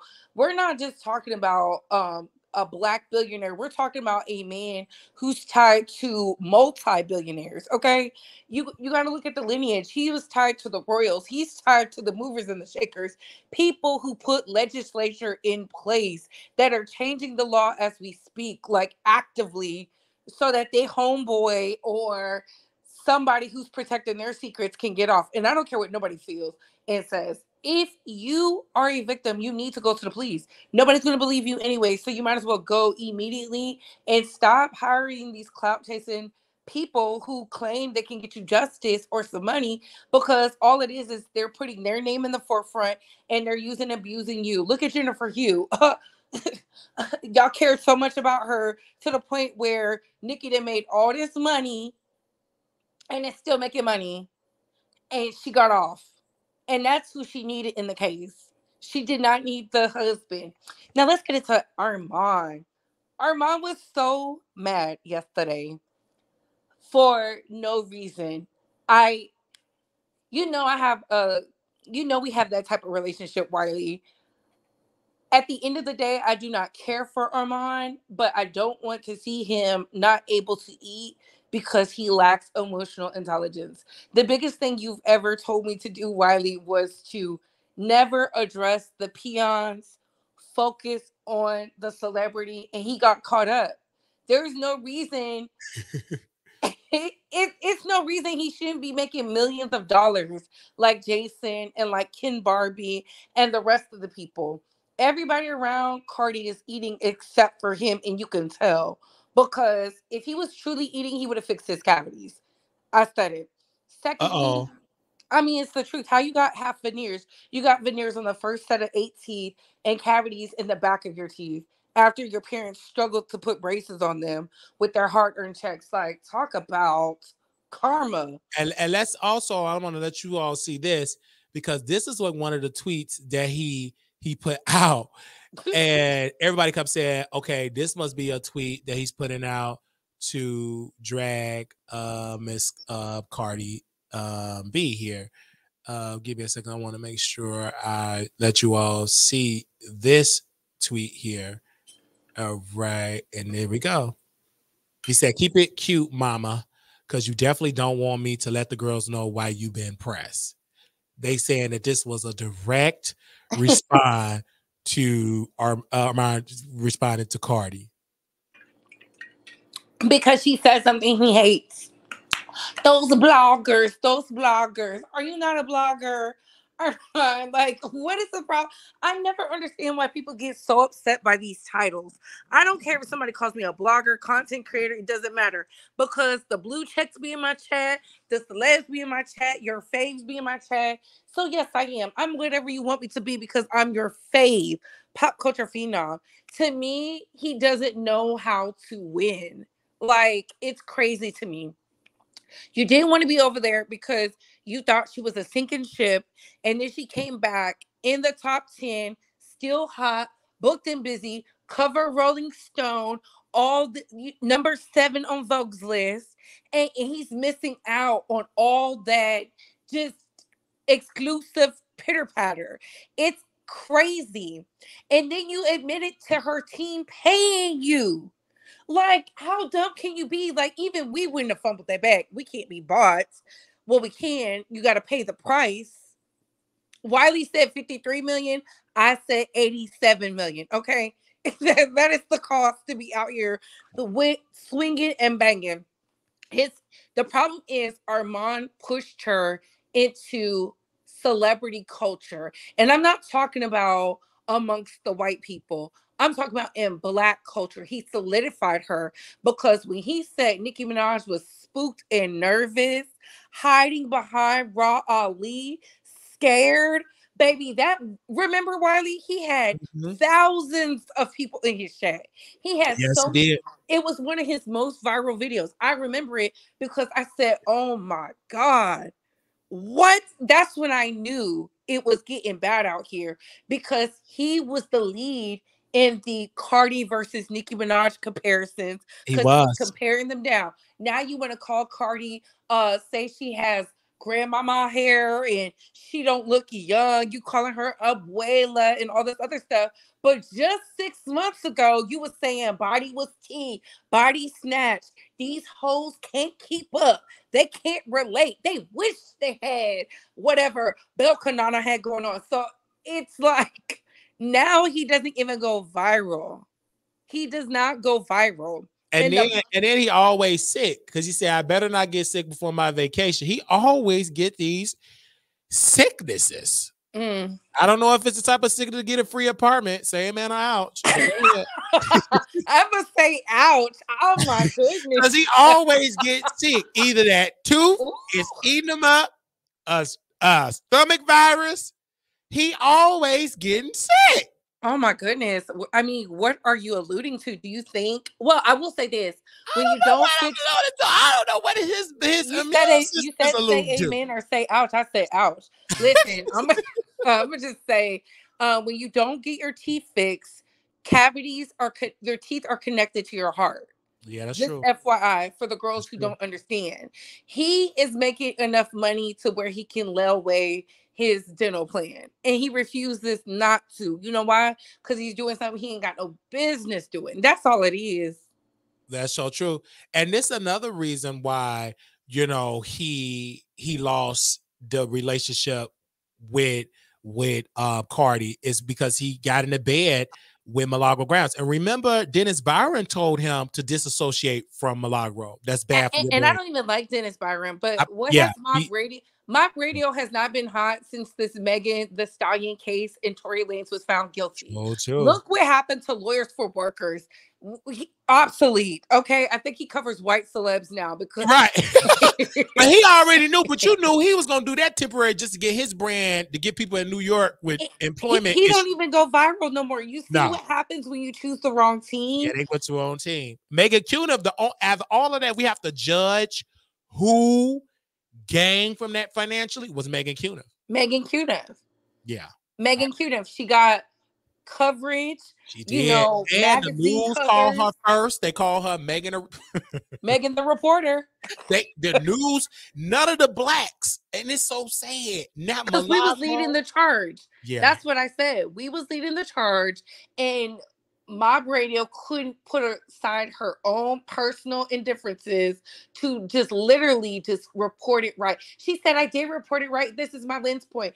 Baby, y'all out here looking just as dumb as WAC 100 when we all could read. When we found out what the charges were, I said, why are they lying? This had nothing to do with Meg Thee Stallion. The California gave him a sweetheart deal. He refused to take it because he was listening to bloggers. And then you want to associate and attach yourself to trash men. Tory Lanez, DJ Akademiks. Now people are looking at you with the side eye like, choosing the wrong team, girl. Like, I'm all about get your bag. But if you're going to be a flip-flopper, be someone who can flip-flop and say it's all for monetary gain. They be acting like, oh, I'm true to this. I love this. I'm passionate. You're not passionate. And the saddest thing about it was Armon was the voice of female rap. Now you're not even the voice. No, I think he messed up with that because, again, Megan Thee Stallion is the new. He had a good thing. I remember the last time I got on the phone with him and I was telling him about, you know, to expand that to other rappers because other rappers calling them, oh, no, I don't want to do it. I said, you should expand it because you would eat more. You would be known as the voice of female rap. You became the voice of the Cardi and Nicki beef. But the voice of female rap, let's be clear. Look at DJ Akademiks. You know that he's like the voice in hip hop because he don't just talk about one hip hop artist, correct? Or two. Correct. He talk about a plethora of hip hop artists. So that would made him, and he stuck to that core. I think with Armon, he had something great going for himself, but he get distracted with they don't come, you know. But they rarely come on DJ Akademiks' show. But DJ Akademiks get more love because again he's a straight guy, and Armon is gay, and they use him up. See, Armon could have built that into something great. There's gay artists out here that would have transcended. Would have came and sat down, and that would have forced the girls to work with him. He could have been had saucy. Because they had something great with Erica Banks. Let's be clear, like that was dope. That was dope, but you know, but Erica Banks listened to you and got a BBL and was focused on her rap. And then she responded. I didn't even think, because I said she didn't get a BBL. And she responded, "You're weird. You're this, you're that." I'm like, I said, Wiley, I'll never let you live that down because I told you every chance I get, I'm going to say it. You are the reason she went and got it because you was like, body, not tea. Yeah, I did. I talked about her body. I did. And look what happened. She did do that. And it's so sad because at that particular moment, she did, because I don't think she listened to it fully. You still got to have hot records. She didn't follow up with, and then then she had a messy beta bottom boss, Carl Crawford, got into all of sideline beefs, and he got lucky with that hit with Erica Banks. And he did not have, thank you, Eric Benshaw. He did not have a plan for Erica Banks. No, because he didn't expect her to win. He didn't expect her to get that hit. Yes. He didn't think she was going to use the same out Megan was able to use, so that way she didn't have to get anything. And then she went on to Love and Hip Hop. I remember telling you, I was like, she's going to be on Love and Hip Hop, and here go Wiley. That's amazing. I said, what? Yeah. Because I was judging it from the old school of back when it was hot, but now as I look at it, it's dumb unless she's on Zeus to stay more relevant, because they got the audience now. Like, they're not on mainstream television. Listen, remember we were talking about how WWE got that multi-billion-dollar deal with Netflix. Yes. Now the NFL signed, or NBA signed some deals. Look at the NFL, NBA signed some deals with Netflix to air some of their games. Yeah. So that's the beginning of the Super Bowl. Eventually, in the next 5 years, will no longer be on television. It will be on television. It's going to be on streaming sites for a fee. Yeah, absolutely. It's going to happen. You're definitely going to say that's going to be way more money than they make it on the network, because they're going to negotiate a deal, and they still going to have commercials, because that's the bread and butter of the NFL, how they make a lot of their money. So that's definitely going to happen. But you were right. I did say that Love and Hip Hop was a good choice, because I'm judging it when Cardi got on there. But now Love and Hip Hop is gone now. It's not interesting. It's not. Look at Real Housewives. It will be a much greater show if it was on a type of Zeus, because you have more. I don't think it has anything more. I think because all these companies want to do it want better, bigger for cheaper. It's not going to work. Okay. In order for things to work, you have to pay them. And we know when you pay people what they're worth, they will show up to work. If I know I'm only getting pennies on the dollars, will I work? No. You might get me to do half of that, and I'm going to find me a way to make my money elsewhere. The issue I've always had with Armon is he's so talented, immensely talented, gifted, has this thing, you can see it in him, and he gets suckered out of his talent every time. How many times do you have to get tricked out your spot before you sit up there and say, oh, I can see it? You had an issue with T.S. Madison, issue with Tasha K, an issue with Jason Lee, an issue with Cardi B. Like, it won't be too long. He's going to have an issue with the people over at Fox Soul. This is the longest he's not went off the hinge and did something because crazy. There's money involved. I don't think he's that. That would be stupid. He's on a contract. I think what's going to embarrass him with Fox Soul is when it get canceled. And all of the YouTubers going to be, fucking Not Evil was right, Wiley was right, us bragging about it, and that's going to bruise his ego. Unless he get another big win with Fox after Fox Soul, which I don't see that happening. I haven't seen it happen yet. This dude, and people forget, he's not in Alabama. The dude is LA. He still don't have no big win in LA. Other than Fox. That's crazy, because you're in the Mecca, you're gay black. You're there. They love what movie? What commercial? What this? What that? Yeah. The endorsements? That's what told me everything I needed to know. I said, and Wiley, we've talked about this. Where's his crackers? You are donut over there with an endorsement queen. Let's be very clear. He is tapped into. He had female rappers taking pictures with him, everything. How come you don't have a quick 2-minute interview? They can't talk to you for 2 minutes. That's when I knew he doesn't know what he's doing, or he's on the party favors, he's on the ski slopes, or he might be sick in the brain, because ain't no way Wiley, you and I both know this because we would have flipped that the moment yeah. somebody is in our presence. We would have had a quick little 2 I minute would have had interview. a question because I would never forget it. If I do this with a politician, I got one question. He said, well, you asked me 3 different questions. I was ready, because that's more profitable an interview than a picture. I'll tell people all the time, having a 1 minute, 2 minute interview with Beyonce, you're going to eat off that and make sure you ask the right questions.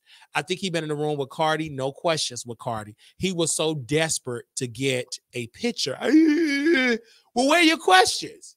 No questions. I'm on the phone with Cardi B. She calls me my sis. Yeah, that would all I'm on the phone with my brother Offset. You couldn't even use. Hold up. Where's Armon? Where's Armon on your platform? You couldn't even do That's it. your name. That's true. That is your name. That's when I knew. I said, what? I kick her in the trash. And you said it right. We got to start treating these Black celebrities like white media treat them. You don't want to come over here to us. Yep. I will not promote what you have going on. And the biggest thing I've said today is he deserved that interview. And he should have forced her hand because there's no way she can sit down with Jason Lee in person, beautifully made up. But when she comes over to the Black folks, she want to hide. She on the toilet. She's behind some paywall. Yeah. Like, no. It's so sad. I'm glad that you all you bringing it up because it is the truth. And another thing with Armon Wiggins is that he be saying truthful things about the female, but he'll delete the video. Then you got to re-upload it. Keep it up. Like either you scared or you don't believe in yourself. But I don't understand you put in all that hard work and then deleting the video or hiding the video, then release the video again, and then you say I'm clean and I'm on a cleansing. I'm less drama. Then you get back in drama, like more drama. I'm not doing no more female rap. And then just doing more and more female rap. Thank you, Mouth Open, for the $20 super sticker. I'm like, you're doing more female rap. He kept saying it because I think with him, it does dilute his talent, but he's the blame of it that you only pigeonhole yourself for that. Storm Monroe, regardless of what you say about it, he's more versatile in his commentary. If you want to compare, he is. Even though you be giving him and that lady the blues, I saw that video talking about apartment shopping. I said, Lord, yeah, there was apartment shopping. Yeah, well, they are apartment shopping and stuff like that. And then she brag about, but you only get views when he's on camera. You know what I'm saying? And that's the sad part about it is just do a you know what I'm saying? That's the only thing. And I don't blame her. You can clearly see that she's using Storm for clout. You know what I'm saying? And hopefully he pay it because he have to have somebody to be the beard.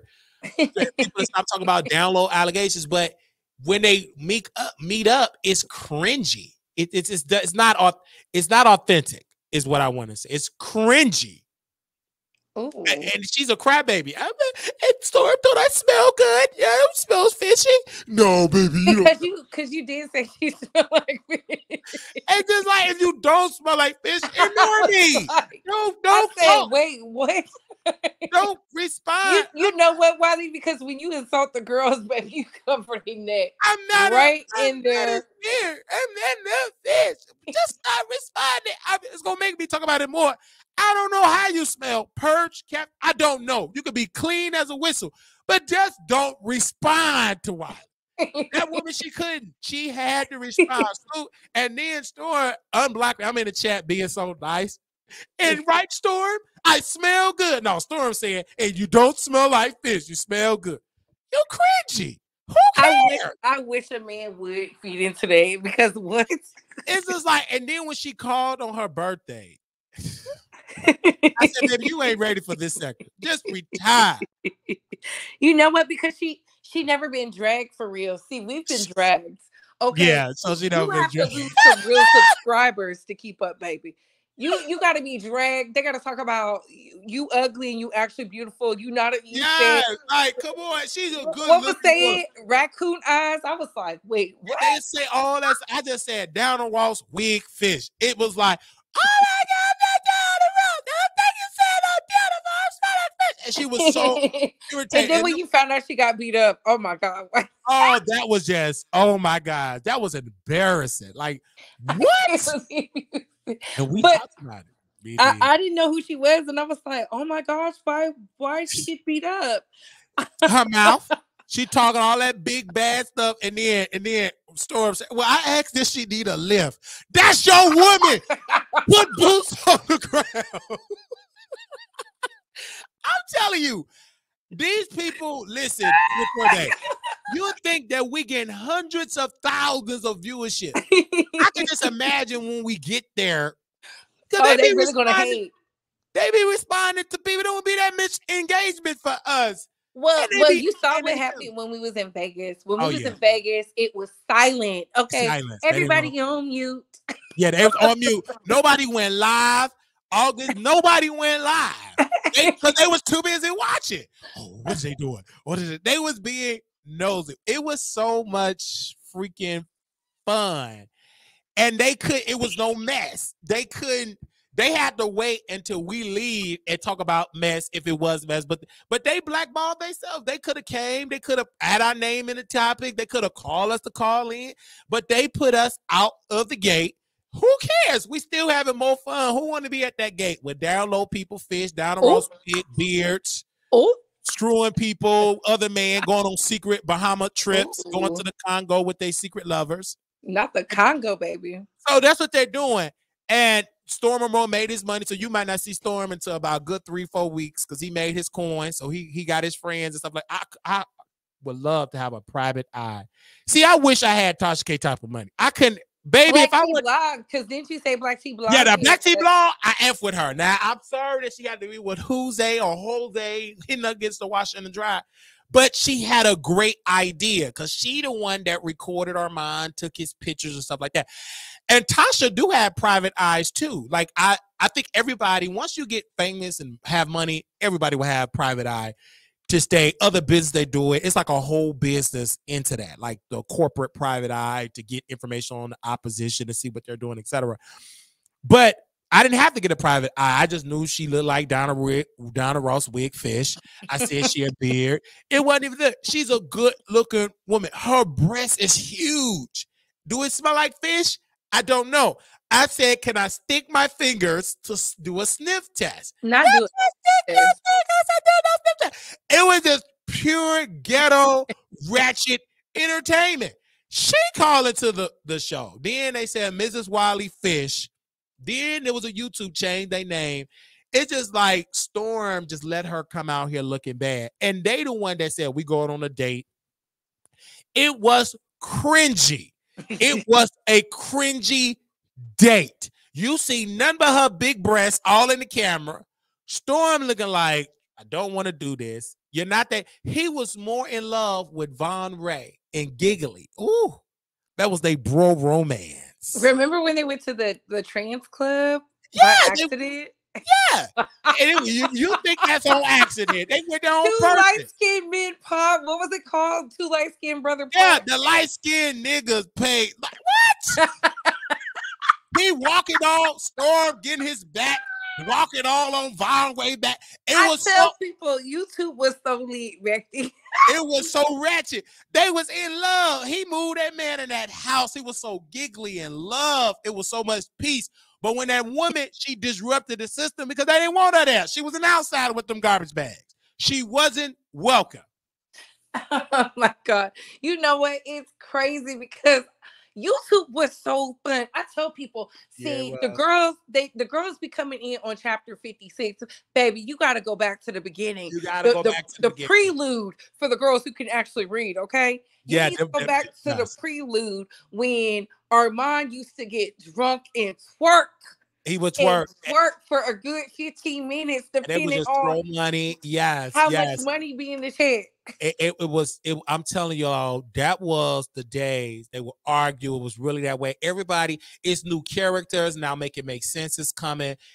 I love him, and I'm not like people say. Hey, people come in with numbers and different. Everybody's like that, but come in and get these gigantic numbers, and you can't be mad at it because we've seen people do that, and thank God for that. then you're going to be seeing those that have been working for years and finally get their just due. You're going to see that. It's just going to happen. It's going to really, really happen. That's why you got to still put in work, be confident in your work. Like Larry Reed here, the pedo, his lover got a series. Did you see he got a whole series? That man talking about he loving himself. What? He loving himself. He talking about a whole documentary this dude is making. It's a money grab. And I don't blame him because he was inside, Larry was inside that dude cakes. He's a deranged lover because he's no longer getting that sick VD ping or what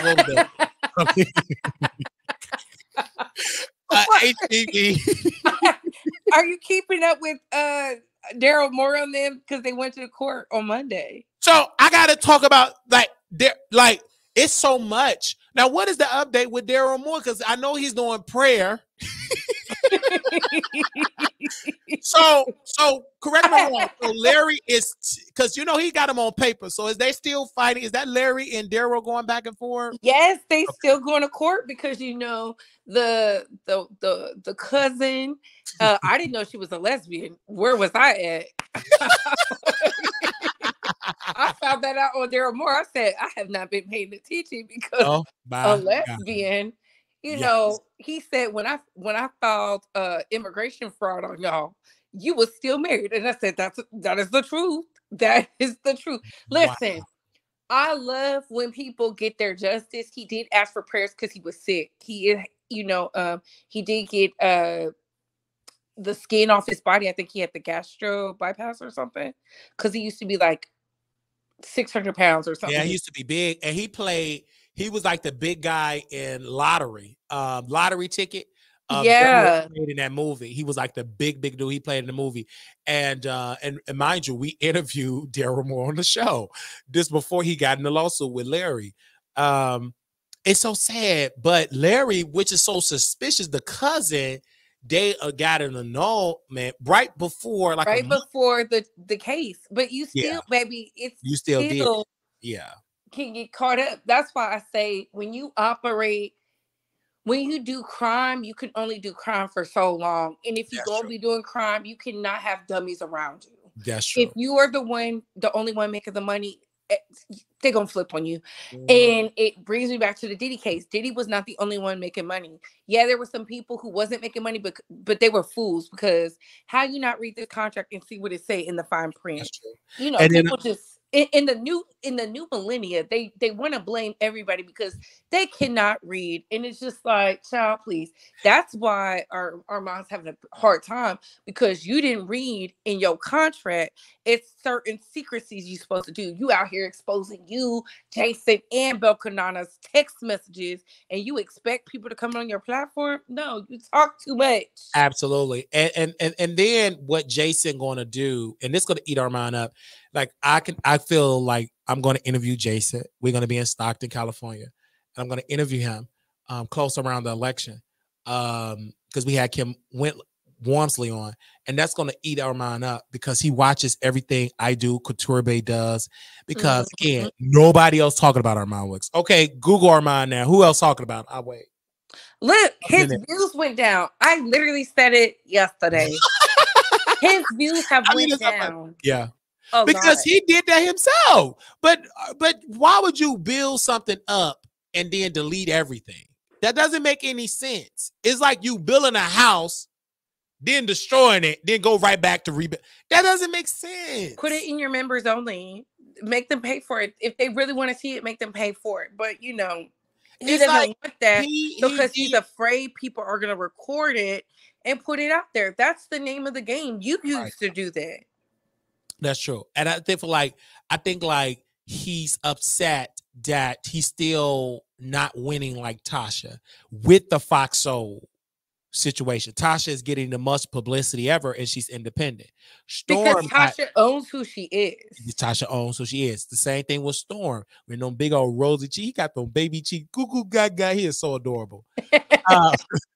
He is on his own lane. Like he don't want to be on Fox Soul. He talks about Kim Kardashian, spoil you rotten cookie. He does the celebrity doctor. He does all of this geeky stuff. I do prefer his story times when he do talk about his past.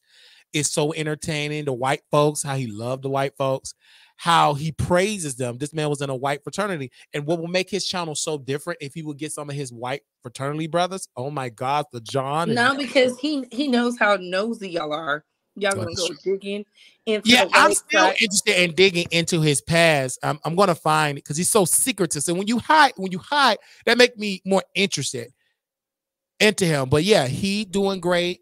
And so is Tasha. I think Armon is doing great for his own moment, but he had a win with Fox, but it's not really doing what he thought it was going to do. Red carpets, him being at the Met Gala, him being at the front row of the Grammys. He's still getting public. Well, he has to work for that. And like I said, how are you in California where 90% of the events are at? Your man is in PR. You can't do a PR campaign in New York. We saw Tasha K at Pandora. So, like, you mean to tell me you can't when she was in New York? And then she did something at Kevin Hart radio. Yeah, like those people out there. Is it Tank in LA? You can't go on R&B Money, and like I don't know. But you gotta understand two things that's working. He's gay, he's dark skinned, he's messy. You play into that stereotype. It's not too, and he know this. How many roles that they want a veneer cavity, card reading, feminine. But they love a gay, messy, dark skinned, in shape black man. How come they're not choosing you? I mean, they're not, because he don't fit the aesthetic. And Auntie Hammy said it. Doors have been shut to Armon. He auditioned, he got opportunity. He don't get a call back. No, who cares? But I'm a YouTuber. I don't care. Next. You can dance. You do me. It doesn't make sense. Them knees, he could back in the day, but he can't do them dance moves. Yeah, you said he had scoliosis. His spinal cord is all twisted and messed up. Spinal bifida. Something you said. It's like it's the younger gays that are taking his spot. They call this person the corporate guy. He's attractive, pretty, teeth white, good looking, pretty, privileged, pretty. And they call him the corporate guru. He's Gen Z. So Armon is considered old now. They don't want him. But you know what? He doesn't hang out with those guys. And I know which one you're talking about. They got the one from Africa. Yeah. They got the one who got cussed out by the elder gay talking about he don't know nothing about literary arts, and this is why you young gays is messing stuff up. I remember that, but he's still doing good. You don't even hang out with Ramonte, and you don't hang out with the other guy too. That one with the Reed podcast. What's the dude name? The guy, the Reed, that podcast that's on Spotify. He's gay. Yeah. You know what I'm saying? So he's not, hanging around Kid Fury. I'm sorry. Yeah, that's Kid Fury because he's with Crystal West. Yeah. So he's not hanging around with none of that. And Armon, let's not be clear. He got the money. He got the studio. The cord is dangling in the ceiling. Why are you not using that? It's just like, he did that, of course. I know it. He did that to compete with Jason Lee. It failed. He should have been interviewing those types, though. Why he not interviewing Kid Fury? I think because he think he better than Kid Fury. He ain't got the money like Kid, because Kid Fury was with the white folks. He's not that man. Why? Like, you let somebody with HPV bumps, crust bumps, Funny Marco. Oh my God. Come in with a white woman. They on tour. Why? Bobby Atloff. Bobby Atloff. This woman is a geeky, mediocre white woman. Hello. But they're making millions. Listen, you know it's bad when the baby mama is making money. Ari Fletcher, okay, is a baby mama Chicago rapper, G Herbo. Out here hanging out with Bobby Atloff, getting in them white spaces. And you mean to tell me you with all that talent can't do it? He's lazy, and he never met his fans because he don't want it to be 10 people showing up. Armon should have teamed up with Storm. They go on tour. You know what I'm saying? But he think he better than Storm. And Storm know that he's the geeky, weird, down low guy, queen, because Armon exposed him. And Who Armon think exposed him? Armon exposed him and said, what in word talk about men, not talk about women? Who named their names? He dragged Storm. And I will never forget it. Storm was shaking. He was hurt. He was crying. He was shaking.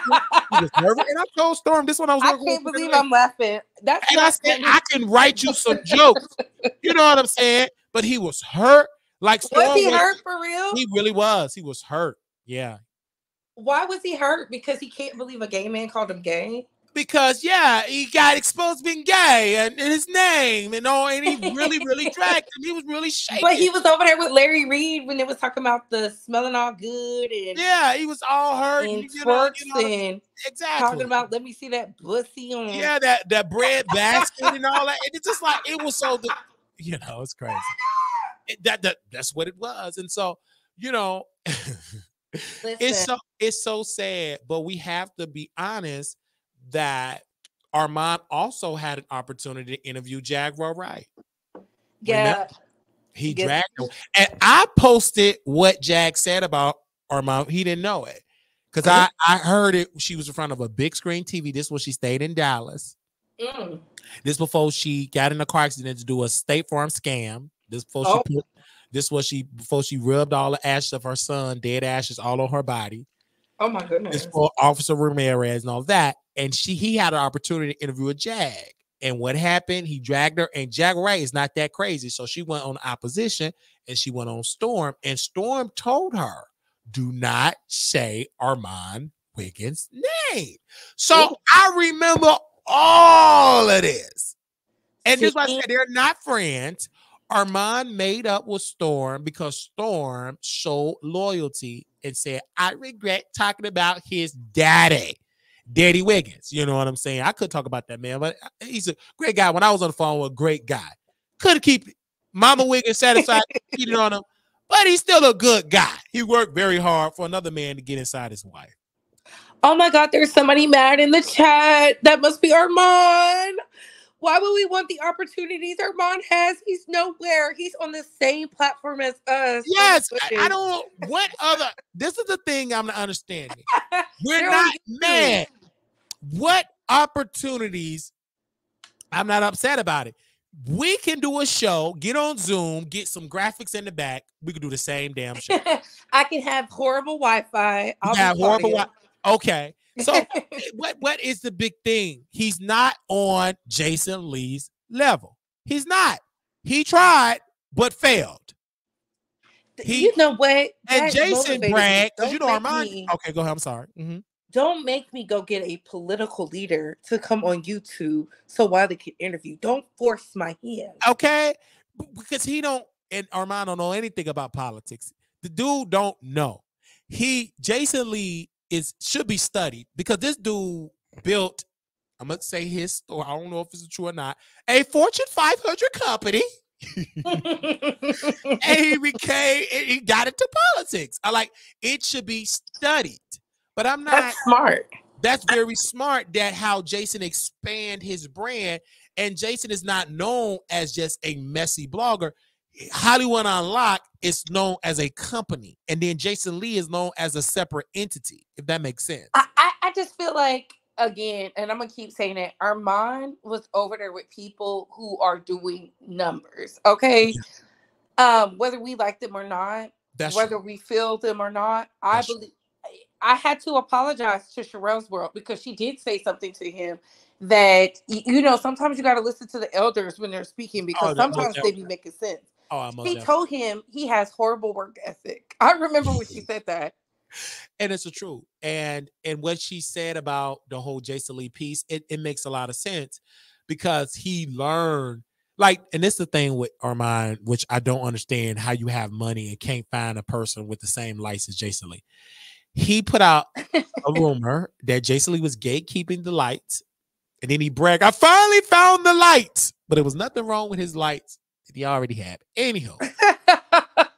That's the problem. He's so emotional. Remember, he got mad because Tasha K didn't want to tell him what type of camera just to buy you the camera. Right. And then I looked and she didn't even tell me and didn't want to teach me. And I said, I'll pay you. Bruh, you already learned. Okay. Then he sees Jason with an office space. Hello. So what did he go do? Get an office space. Invested, spent money to remodel this thing. Didn't spend much money with the cords and stuff. Cords are dangling right now. And I'm so inspired that I can drive to the office space and I'm getting all this entertainment. I could do videos everywhere. Then he allowed Wiley. He was in front of the flat screen. Mm-hmm. I dragged that. That man changed his whole set. If you say you above Wiley and you can't stand Wiley, Wiley is a jealous hearted, then why you leave the flat screen? Because I didn't lie. It was boring. He tried his best to be like Whitney Williams. Then he had his incompetent mammy. Oh my God. This is how cheap had his mammy with all that fuzzy hair and sunglasses. She controlling the switchboard. Now, bruh, you is in LA with the MGM studios and the Paramount Plus studios. It's the so Myers, okay. It's so many film students there that will do it for free and a ham sandwich. Okay, because they hungry, baby. Because they're hungry to have some on their resume.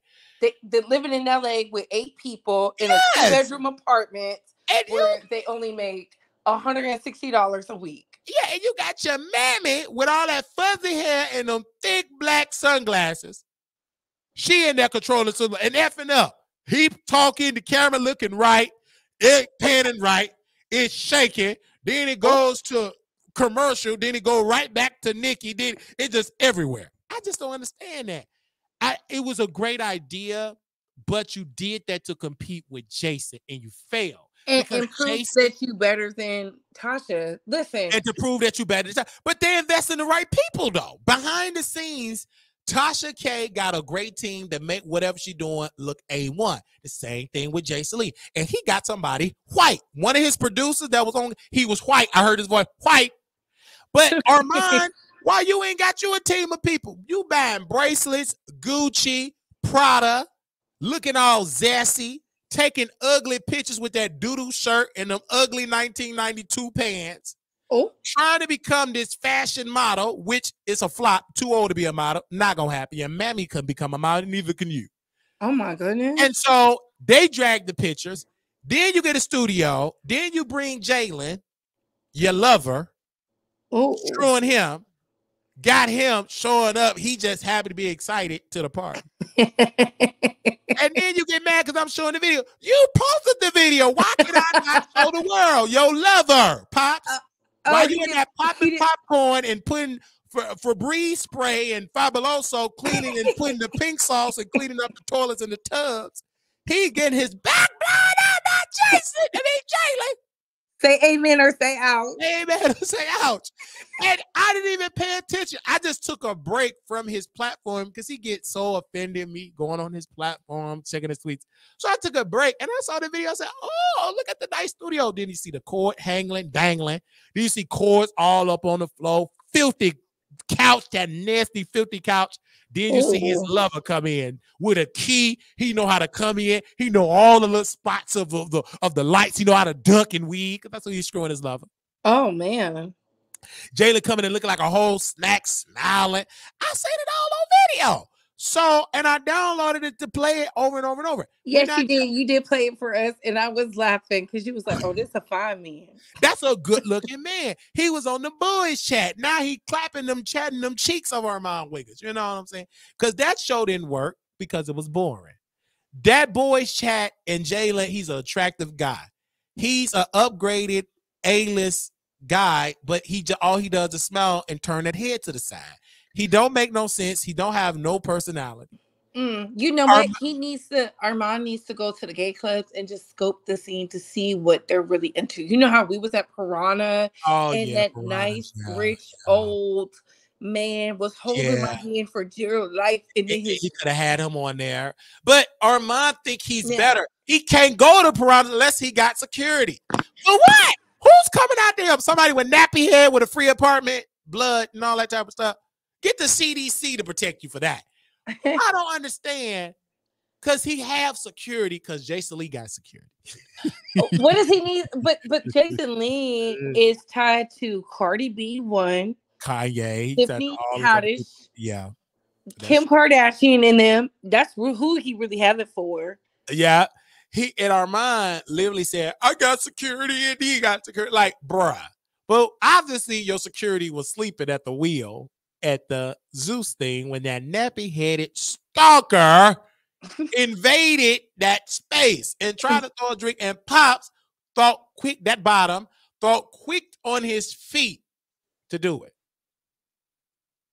Okay?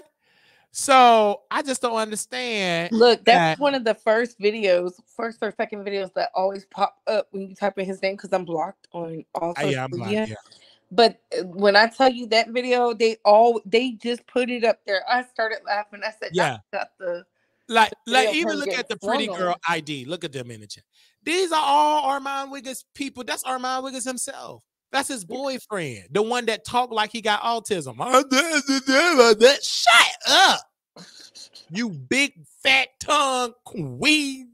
Oh my God, that's how he talk. Look like he just got off the short bus with that snotty nose, talking about Wiley and mad because it'll only be like one little comp. Them be his followers, but they can't call it like, let's drop a link. Oh, pretty girl, shut up. He don't like black women. Okay, just because he got rid of the videos of him dragging black women to the pits of hell, I'm never gonna forget it. Okay, I hate when people try to rewrite history. You cannot rewrite history. Just like I can't rewrite it, he can't rewrite it. And you know what's sad? It's always some troll. That's probably Armon himself. Mad. You don't like black women. You don't like any women. You know, and I expect that from a fully gay man who idolized the essence of a woman, because that's how he acts. Very feminine because he can't control himself. Out of all the gay men on the internet space, he has 10% more talent, but the problem is he lacks emotional intelligence. He acts like an insecure woman. Yeah, and since this is you, Armon, maybe if you get it together, you won't have to get on Twitter every 5 to 6 business months to talk about don't make me air it out. You look dumb.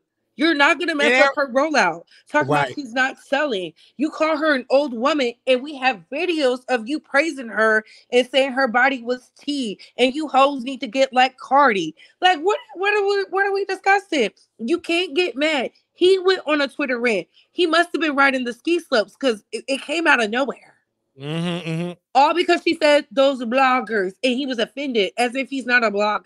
Yeah, because he is. He's not no Fox News contributor. He's on Fox Soul drinking alcohol and slurring at his words and don't know how to give input about the service, the airman that was on no political commentary. Just speak. And then when they was giving him a way out, he still didn't know what to do. He didn't know what he was offended. He typical ignorant, dusty, crusty man. He was upset, right? And let's be clear: when he posted that picture of himself in the outfit in the Dookie shirt, they immediately his audience dragged him. Said it's this ugly. Usually Armon know how to dress, and they said these things about him. And I'm not judging him because, again, many people said that he know how to dress, and I just think Armon, now he wanted to be a rapper that have failed. I guess he want to be the next Tyra Banks, the male version Tyra Banks. I think he want to get into the fashion. I think he want to be known, like a publication picked him up and said what he was rocking, but nobody picked it up. It was crickets. And Fashion Bomb Daily is not picking him up off that outfit. No, remember he had the Fashion Nova deal, affiliate link deal, and he thought that he was official Fashion Nova girl, and that flopped because guess what? None of his audience were buying, because most of them are women. They're not buying male basketball shorts, close to Fashion Nova. Most of them are already gonna buy anyway for themselves. You're not, so it was a wrong type of deal. They're not gonna buy that. It was an affiliate link, meaning I can get a link right now. Like I got a link with Kickoff, and shout out to Kickoff because my credit score almost at 700 points. Yes, come on. And so I can show you all my affiliate link, but I'm not going to lie and say I'm an official partner with Kickoff. He thought he was Chelsea. He really thought he was Chelsea. Baby, it was affiliate. And hold on, what's his name? Auntie Hammy said, you can get that affiliate link. It's an affiliate link. I said, oh, I didn't know. I thought he was an official partner of Fashion Nova. She was like, no. It's like when T.S. Madison said she had an Emmy. Yes. right. And she definitely said, and she bragged about that. But then people put all that stuff out there, had an Emmy and stuff like that. And she was excited, and all of these people, and all of these people we talking. And again, when we she had an Emmy, and I covered it. I said, "Oh my gosh!" I posted it, and I did a shout out just for she got her Emmy, and she just was for Michelle to do a video saying, "Let me figure out how to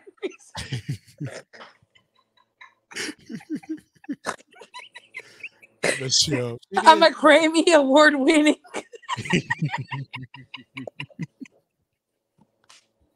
And yes, guys, when we're in person, we laugh like this too. Because I'm like, what? She have a great that she do put that, and Michelle can't stand because Michelle gonna bring the facts. Michelle said, "Couture, I know you do better than this." Well, we just take it. You're taking T.S. Madison word, and that taught me I don't believe nothing these hoes be saying. They love it. Because she said she's a Grammy Award winner. She said she's an Emmy. She said that. That's what she said. She said it. I cannot believe it. So RuPaul is correct. So RuPaul do have the Emmy. RuPaul, Michelle Massage, Carson Kressley, not T.S. Madison. But why was she on stage? Why was she? Because she was a guest host. She's not a permanent host. That's what I'm saying. She wasn't a permanent. Okay. Wow. So do she have the Grammy? No. No, she doesn't. She said she got the Grammy. And T.S., when you see this, I am not hating on you because I know you like to wish death on me and come for me. You will not come for Wiley. She has the Grammy because she said she had a Grammy. Mm-hmm. She even got Oliver in his feelings because he said, I helped write the record. I want my Listen, shout out to Ricky Rose because he ate you up, said, look at you, backpedaling, got people windmilling for you. The girls being, the queens. What you said about the queens? You queen. These people, this is why it's so important to go on Google because they will have you thinking they Grammy Award winners. Just no offense towards, and I love my girl, the one that got bipolar, the queen, the woman of Black Hollywood, Jennifer Lewis. She got scammed at LA Fitness. The dude said he was an Academy Award winner, sound engineer. He took money because she was demonetized. Yes, she was. I read the book. That man said he was a Navy SEAL. He was posting pictures. She said he had the pictures. This is crazy. I couldn't believe it. I never met people who lie so much. He was at LA Fitness. I cannot believe it. And his body was impeccable. And she said he would get up and pretend to go to work. I said, girl. It took that woman money. It was sad. That is crazy. She met that man at LA Fitness. Working out. And he was fine too. He was fine. And he was so good at scamming. Photoshop. But again, that just tell you that she don't do her due diligence because you know what? Because they didn't really have the scammers like they have them now. They had some back in the day, but look at Scary Spice. Her ex-husband lied and said he was a Belafonte. Remember? But come on, sis. She found out. No, she found out at the divorce He ain't a part of the family. I'm like, she like, well, where did he get this money from? Right. But my thing is with Jennifer Lewis, you don't have, and this is why women with money, it's a business. You got to verify and get somebody to look at it. But her white friend, I don't know if that was the white friend that was with her when she fell in Africa and almost got ate up by an African hyena. But Serengeti? In the Serengeti? Yes. And it was one of her friends said, let me check this dude out. So she checked him out and find out that he been scamming for years. And he was scamming white women with money. He was. But you know what? Jennifer Lewis said he didn't scam me like he scammed them because he left them hoes broke. Yeah. Because right. But the point is, it's like the more how we laugh, people are still getting scammed. I remember in Canada, they have it where people get on the phone and they put money into some type of stock or Bitcoin. There was just the Canadian people. He took. Listen, I'm with Prada. Didn't Prada say yesterday? It was the day before when she said, "I don't think you're smart if you get scammed." I thoroughly agree. I don't think you that because this is like, wow, they do so many scams now, and it's just like, how are you getting this vulnerable? But if you are horny, people, unfortunately, they lay their guards down. And it's all because that dude was attractive and all of that. And he knew how to photo. It's because the scam is getting more upgraded now because of AI. That's even more wicked with AI. Because they told us Rihanna was at the Met, and I was looking on her page like, why is she not showing that she getting ready? Yeah, you see, it's just like it's really, really, really crazy. Just like I'm about to say, Al Reynolds got scammed. What was the dude that got scammed from Bravo? Andy Cohen got scammed from the bank. He was scammed from the bank? No. Yeah, like a bank scam. Somebody called and said, send a password and reset, and they took money out of his account. No, he sent that money. He was over there with one of them black young bust downs. It's so sad that people, because I remember on Cash App, it was a scam where, well, this is not really a scam. This is just careless. When they will request money and people so quick to accept it instead of looking. Like, once I got aware of that, I always pay attention because sometimes people request, sometimes people give, and people were making, that scam was so prevalent at one point, people were just making money off of that scam. So you have to be careful with the scamming. It's crazy, but people are still getting scammed to this day. You know what? Because they're not smart. I'm sorry. Y'all believe everything people say, especially when people are known liars. It's one thing if they're not a known liar, but right. With Armon, you can kind of tell if he was a part of the Fashion Novas because they would put him on the blog. Yeah, he was never on there. The blogs, it was not posting him, so clearly he's not a part of the affiliate marketing. Okay, that is so true. And y'all, shout out to It's Ken Barbie, IG. He almost got 70,000 followers. Oh snap!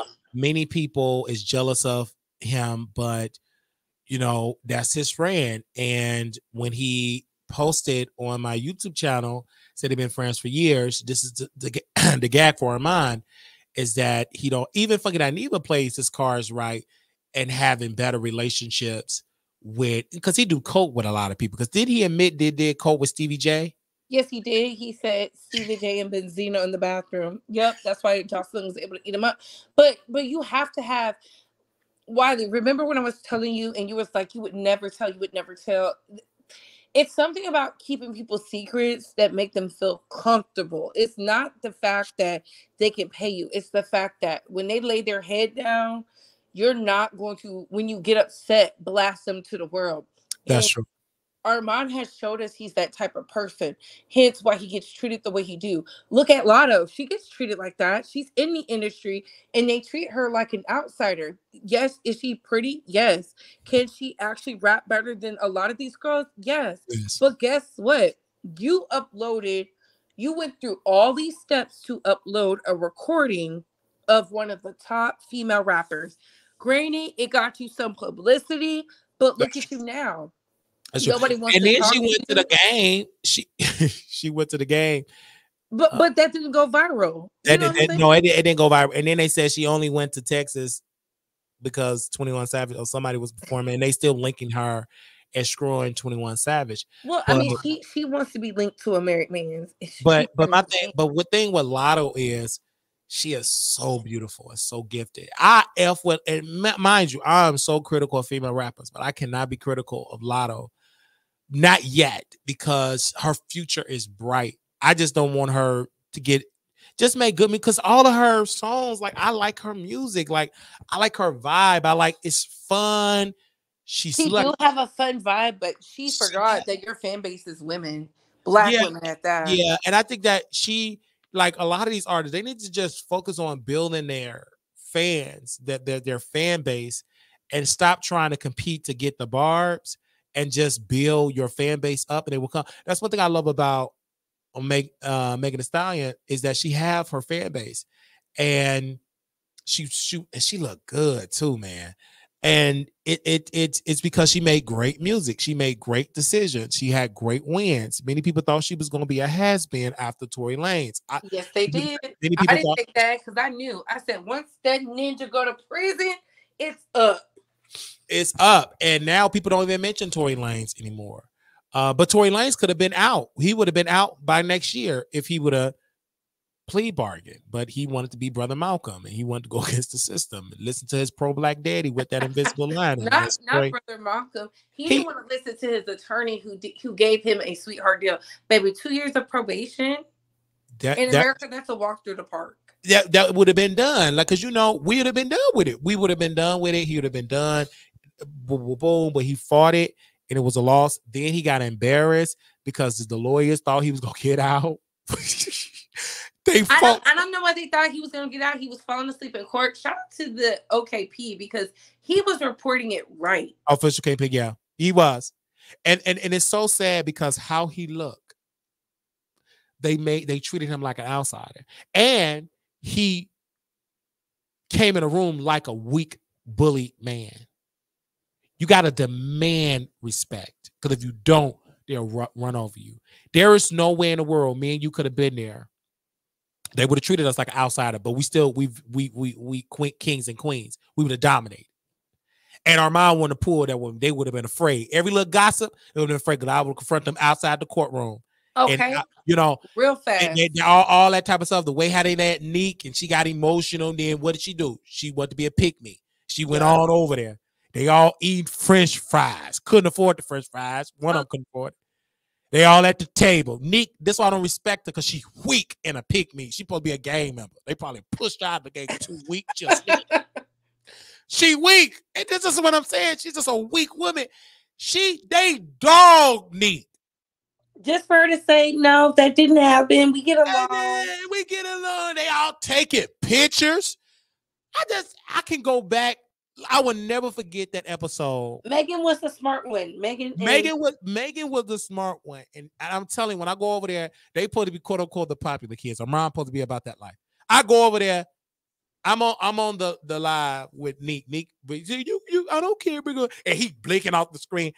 This man, I'm telling you, Armon, he gets so upset that I talk about it. I'm gonna continue to talk about it. Fucking that either cuss me out. But because his brother, they was gossiping or they was arguing with each other, right? Yeah. I thought they fell out for real. I'm like, oh, okay. So I reach out to the dude and fucking that either UBMF. That's my brother, you messy B. I'm like, okay, but you ain't have to cuss me out like that. But it's okay. I feel like when people that look at us, Couture Bay, and see what we do, I think they want us in the room. They think I'm sad because I'm not welcome. No, I'm not sad because y'all all watch us. You watch, you pay attention, They definitely watch. We've caught them in. And Wiley, I sent you the screenshots of the girls all in the comments doing the absolute most. Yeah, they be in the comments. They be dragging us and all of like August. He can't drag us no more because Nikki said, stop talking about us. You're making us popping because you could see our videos. You could see our face. August with the shade. I was looking for him in Vegas. We could have went to the room and got it in on the slot machine. It made me no difference. Not the slot machine. Look, you know what? Out of all of the drama, the August with the Shade one was the only one that disturbed my peace because I thought it was actually cool, and that was my real nigga wake up call. That's what you called it. Okay. And I said, you know what? It's up, and it was just that jealousy, man, of August. He showed his true colors. It's so sad. It is because I honestly. You know me, Wiley. I put on for everybody like, hey, let's do this. But I really think they was jealous of you. It's not even me. It was the fact that you and I was doing a meet and greet. That's what triggered a lot of hate, which I don't understand what the problem is because they were never going to come. They was never going to come. And they were upset that we did it. It was successful and it was fun. And I tell people all the time, if you cannot entertain a small crowd, how the hell are you going to entertain a big crowd? Hello. And you don't know where our career is going to be in the next 2 to 3 to 5 years. And again, we work on God's timing. If you look at all the greats, if you look at people, how they made it in their 50s, how they become CEOs at this age, and millions at this age, everybody work on different time zones. And the thing about it is, for me, a message for me is don't get discouraged because you're not at a level like them. No, that's their level. That's what God wants them at. Be focused at where you at. You understand? And they always use these mind games. Oh, give up, Wiley. You've been doing it for this long. That ain't nothing but the enemy. Because if you give up. But my thing is, why do they care about how long you've been doing it? Because you doing it your time and you over here watching. Exactly. And they're watching. And so that's why you got to continue to keep up. And just to see about Latavia, how she performed, her daughter graduated. I met her daughter. Now she's able to get back into singing. As long as you got a voice, as long as you hit a note, as long as you're beautiful, as long as you put a good heart, doors will open up. But the problem is with people, we leave too early because we get discouraged because we're too busy watching. Now I'm watching other people, but I'm not discouraged about what they have. Because we still able to do what we do. Every channel is different. Just like when I saw Make It Make Sense, I threw a little shade or whatever, but I'm happy he have what he have. But I'm happy what Couture Bay have what she have. Thank you. Also, how to understand there is YouTubers, Couture Bay, that don't have no views at all. They don't have 200 some people, 60 some people. They get 0 views. 1 or 2. Listen, I used to be there. Right. You know how many failed channels it is made? It's so many channels with no engagements that will love to have the engagements that Couture Bay and Wiley have. So you have to be grateful for what you have. And like Armon, I tell people all the time, they didn't get there overnight. Neither did Storm get there. Neither did Tasha. But you got to understand, you got to continue at it.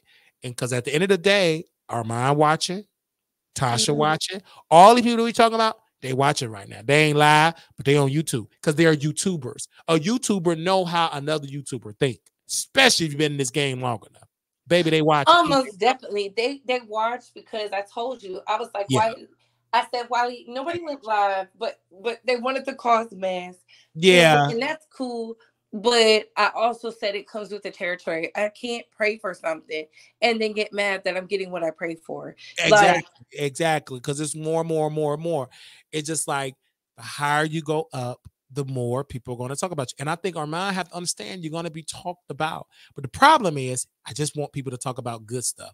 Baby, if he believed that, he might as well quit. They would never talk about just. Well, the problem is he has to apologize. If he apologizes to us and means it, because we see him apologize to you and not mean it, and then a reward financially too. I'm like, look, Kim, apology with some cash. Hello, because he said a lot of evil things, and King Payne, I love that brother.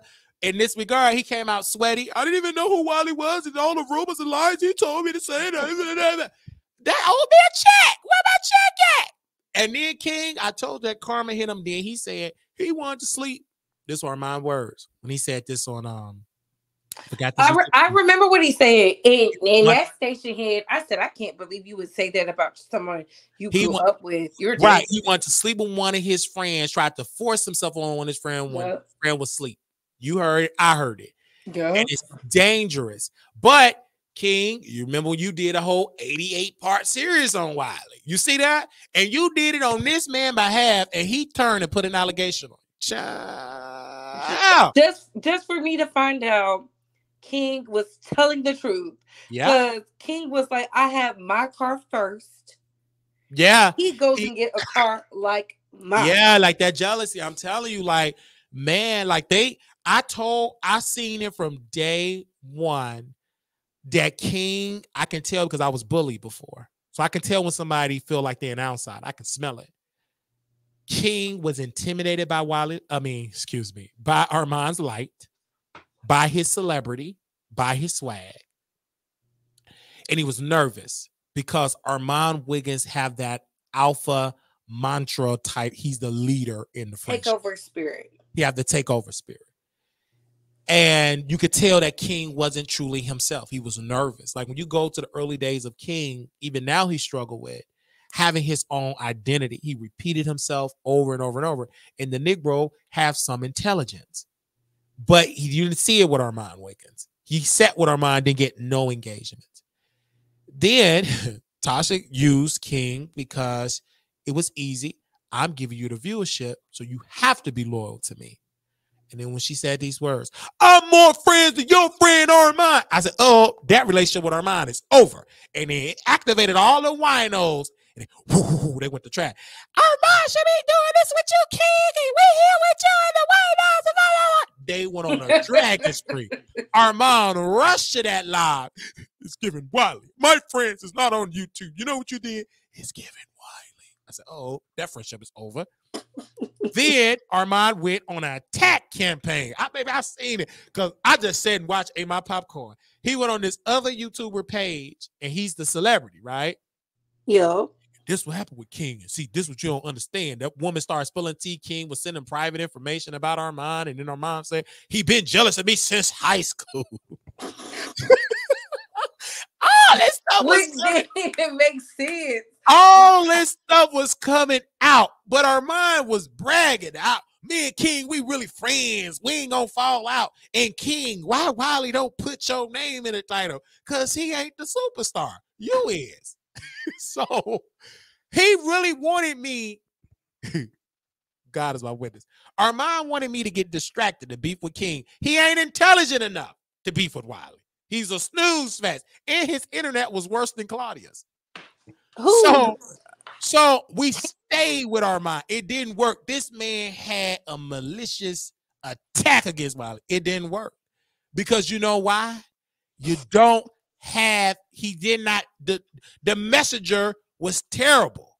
He couldn't deliver it right. He was stumbling. He was nervous. Internet didn't work. And Armon tried his best to help him. Then Armon team that went on lost. And we still dragging Armon Wiggins and helped him get on Fox Soul. And that's going to end in a couple more months. Well, Fox Soul's not good. And then, it's not good. And it ain't they haven't went viral in months. Ain't gonna go viral. Who want to see Armon Wiggins sit there and give relationship advice? Well, if you really love your partner, shut up. It's just like, because Claudia got to start talking. You can't let Armon carry the show. Or Al. Somebody got to be delivered. Nobody is willing to go there. Everybody is playing it safe. You can tell. Are they playing it safe because of the Chloe thing? Listen, Funky Dineva didn't even care. Like, yeah, they keep playing it safe. And then this is what Claudia, even when Whoopi is the moderator, she get in a lot of controversy, but it's great. That's what you're supposed to do. Give your opinion. Claudia be like, what do you have to say, Armon? What do you have to say, Al? Did she get her thoughts? Well, what are you boys going to be doing? Well, what kind of adult entertainment you like to watch? I like to watch people get gangbanged.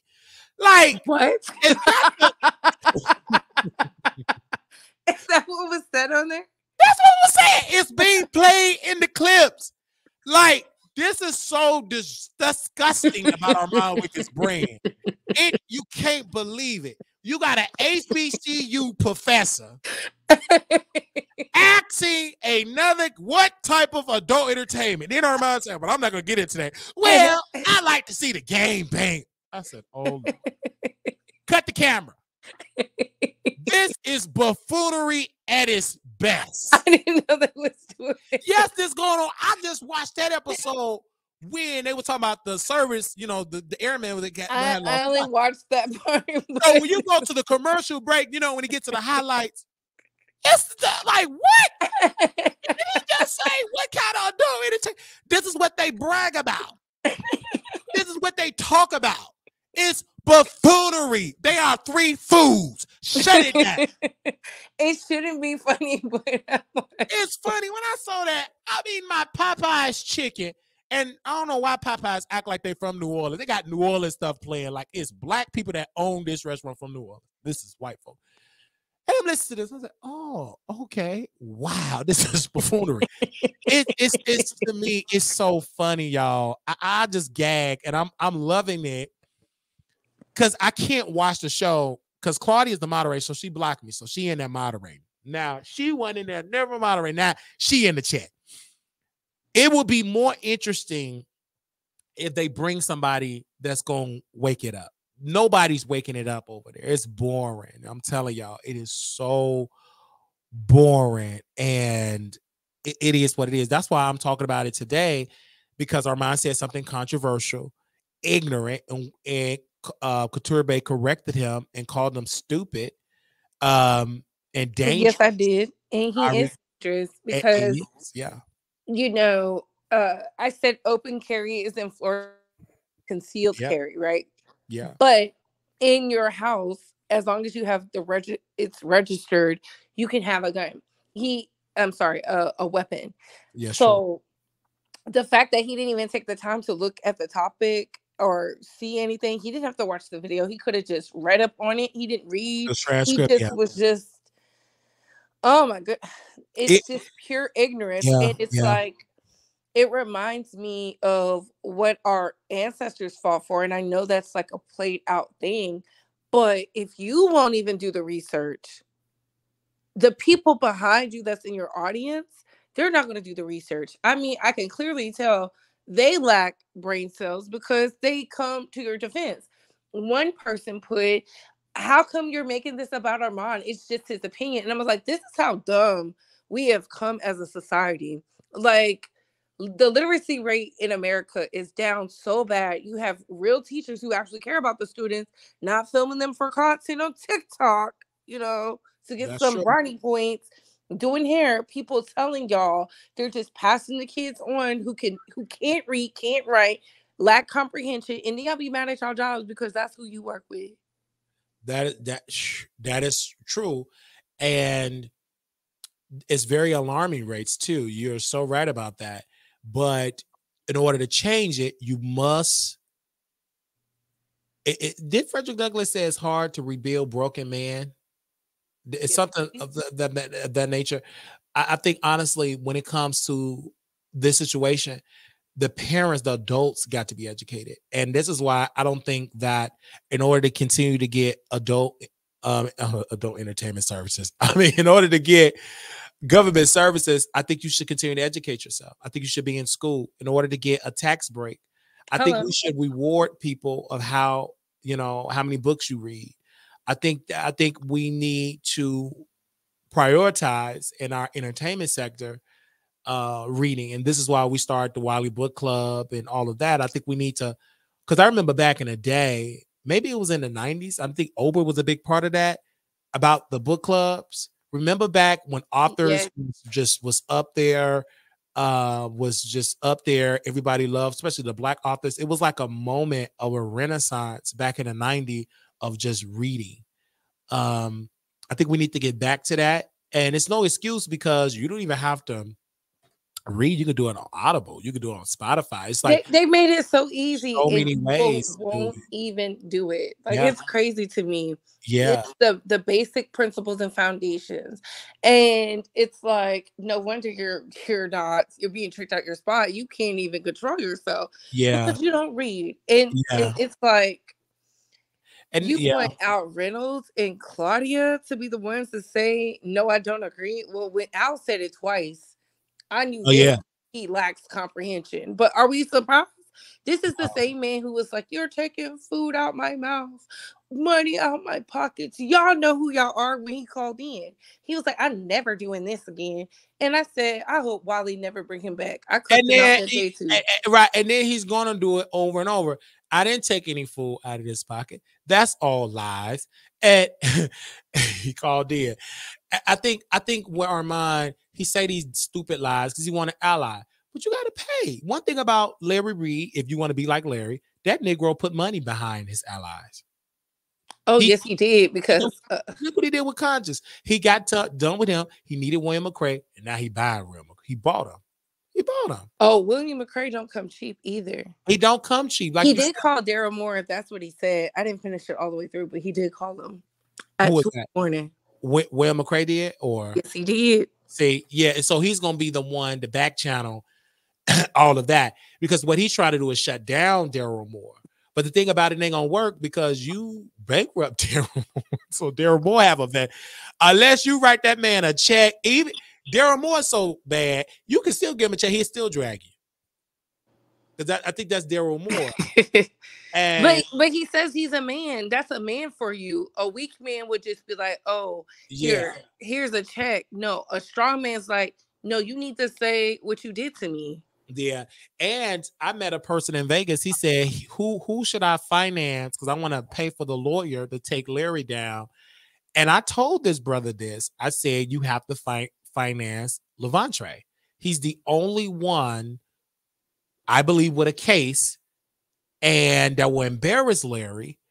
And you need to finance Levantre.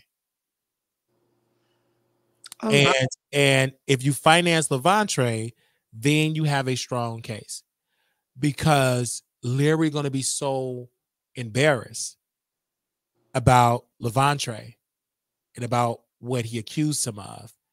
And Levantre accused Larry of a lot of things. And that's so disgusting. And then Daryl said, but why are you suing Wiley? Why would he? Because we're going to fight back. And Larry don't want to fight Wiley because you're being sue Wiley. You're suing an underdog that's going to get instantly sympathy points. And I'm going to ask the church to help me. Okay. You know? And people will finance that. Who don't want to finance somebody to go toe-to-toe in court? That's great content. And then it's difficult to sue Wiley when, hell, where did I get the information from? Tasha, Tasha Whitehead. They put the stuff out. I'm the small fry. At least they got lawyers and staff and Jasmine. And you know, they got all these staff and lawyers and stuff.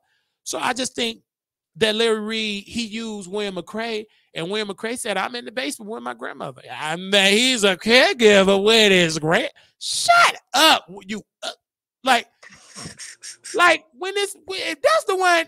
You see, TV couldn't go toe-to-toe. William McCray definitely. He too old. I'm going to come to a culture church and rebuke him. First of all, the bishops be rebuking him. So it was the bishop. He said, I was at the Holy Convocation, and I brought my grandson, and I saw a man with nails and a big old woman hat. He was throwing out that William McCray. See, this is just bad. This is so, it's like you made the church a mockery of a sector of it. Not that you're making it a mockery, Larry is. He is, because look at the Bishop Bernard Jordan and Manasseh Jordan. Oh, look at Manasseh. Ooh, all them sweaty balls and that sweaty six-pack. And look at Bishop Bernard Jordan. Look how feminine he's talking. And because that's the prophecy. And well, you know, Bishop Lamar Whitehead called them both. He called the dead.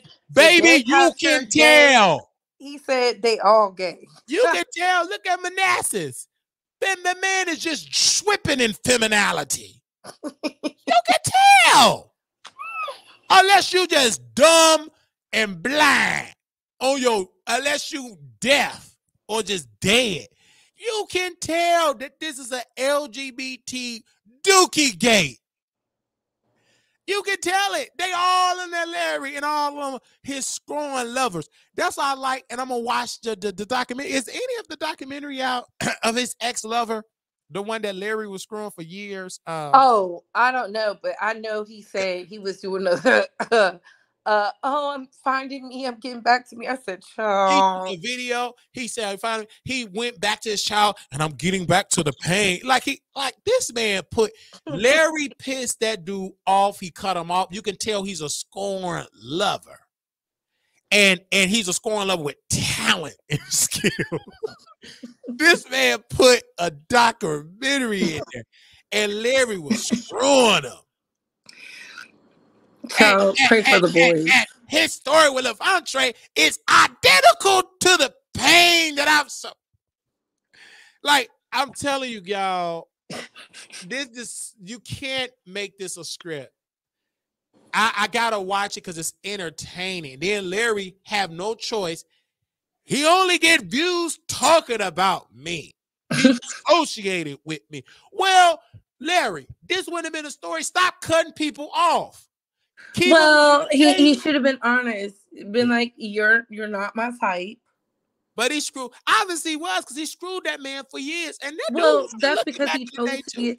Listen, if you choose to be a man's secret, he gonna keep you a secret forever. Like that's just the name of the game. And he got mad because he replaced it with the Trinidadian one, with the one with the HPV.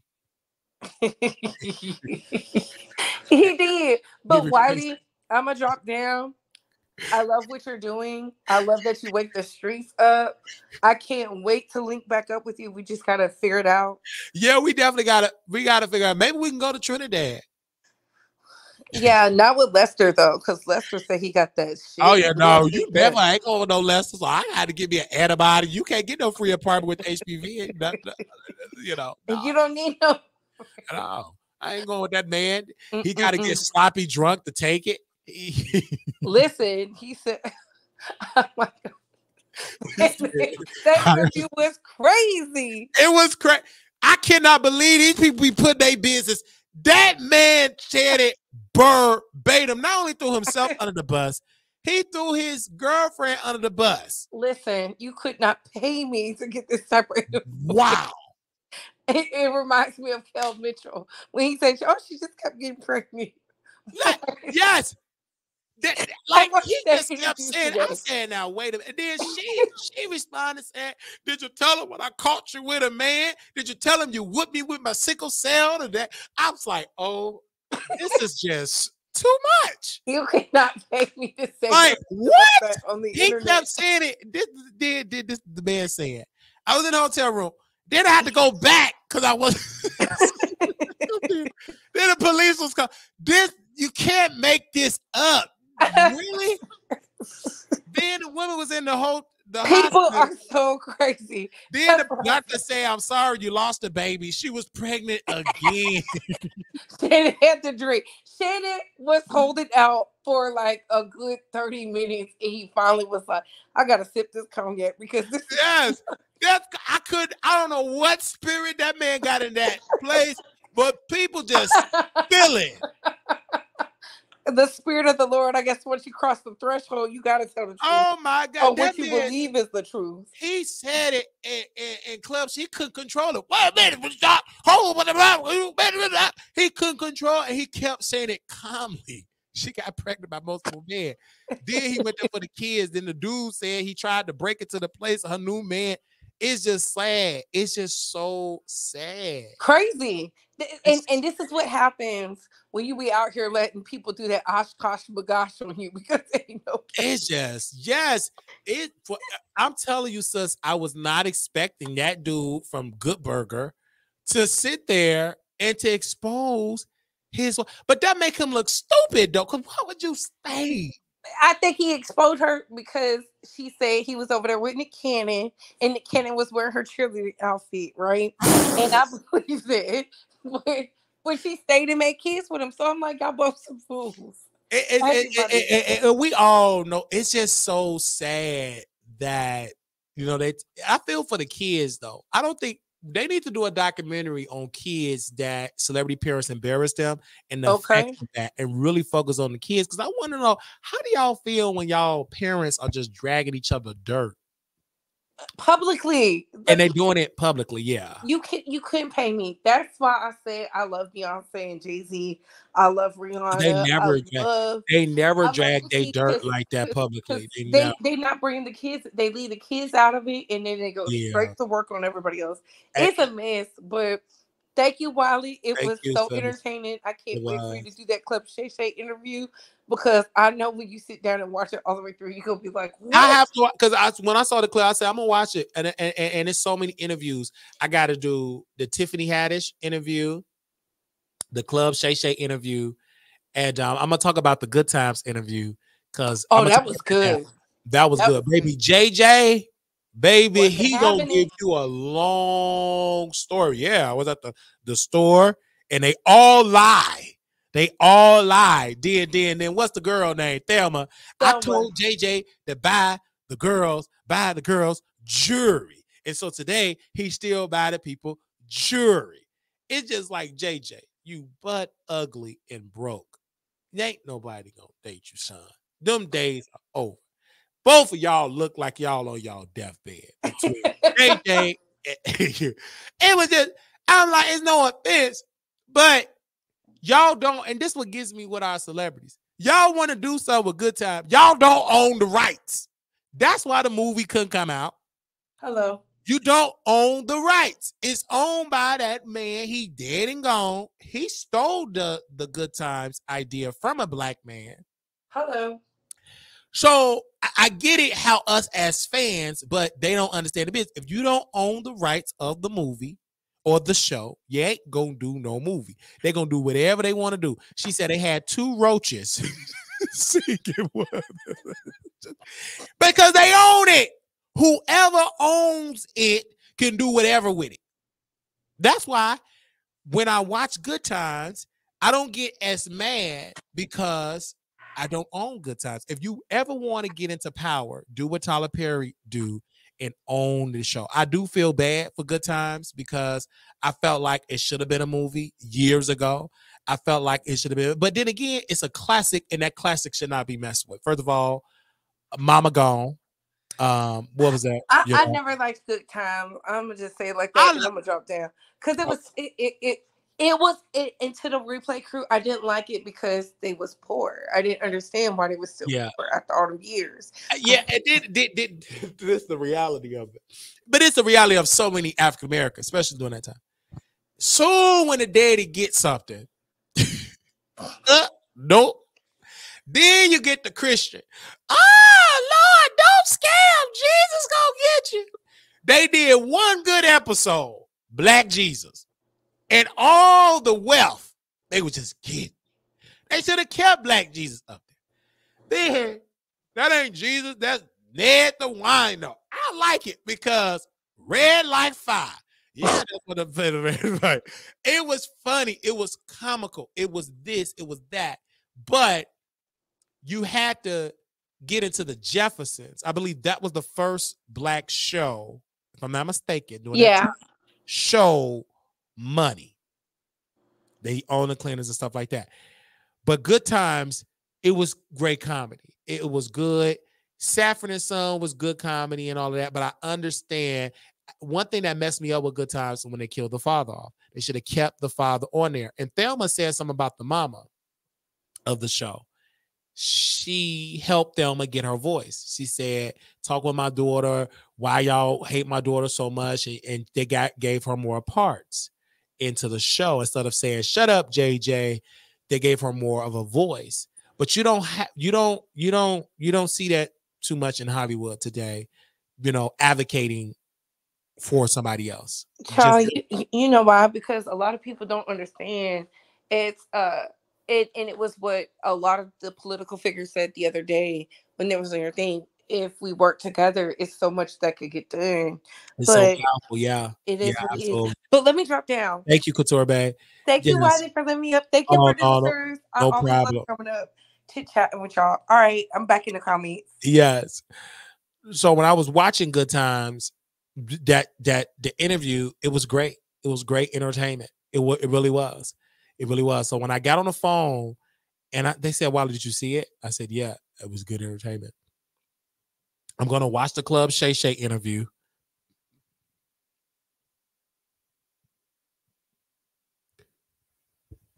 because the Club Shay Shay interview, I'm falling in love with him, and I can't wait. And I'm also praying that we go to the next level on YouTube. Want doors open up, and it will open up. We want high engagements on the show. I mean, powerful engagements.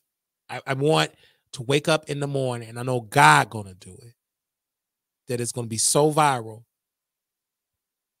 that I'm gonna get phone calls from worldwide media outlets. And I know he's gonna do it. I can taste it. I can feel it.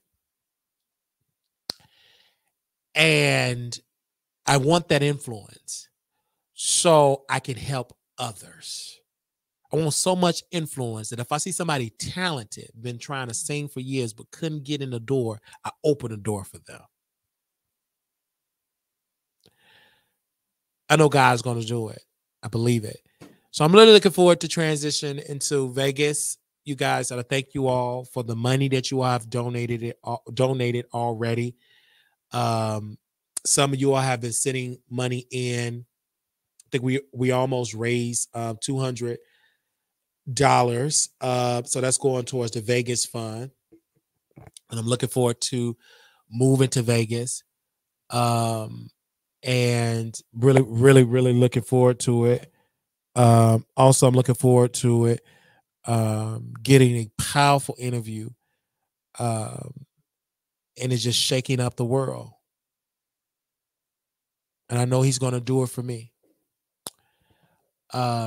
And I'll be able to help others.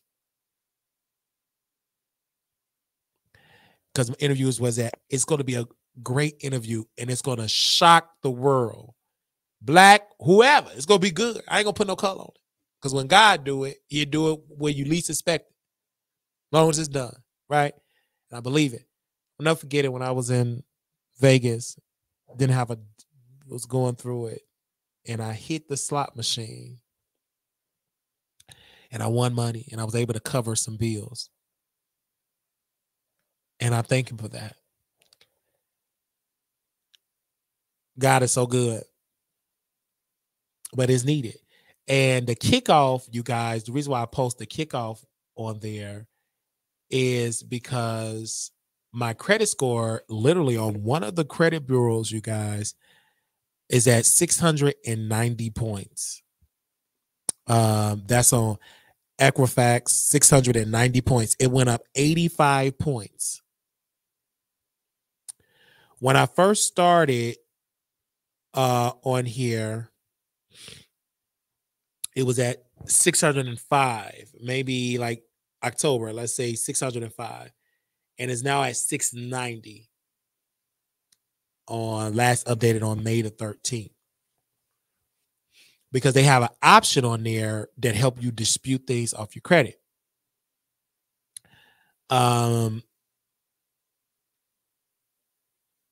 Experience 639. So we're working to get that one up. But that raised up from when we started. TransUnion is up at 626. So, but when I started doing this,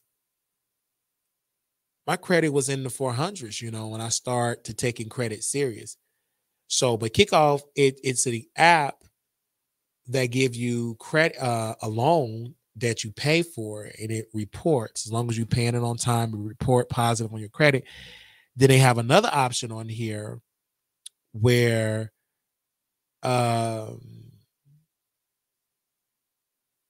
they get you, where you can put your report your rent on there. You can do rent reporting on there. Then they have it where you can go all the way back to 4 past rent payments, and that can be, and you pay $50 for that and report it on there, and that's great to give you a boost on your credit.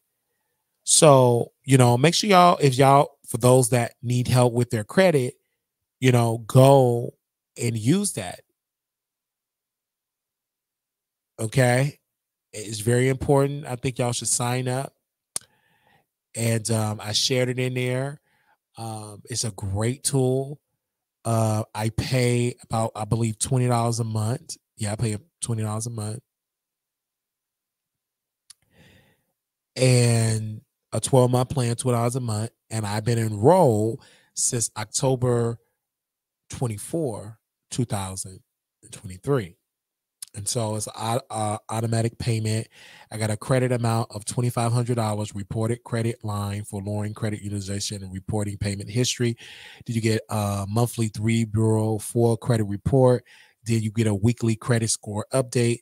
Did you get the dispute inaccurate or items like on Equifax, and then we're free mailing, and then you get rent report as well.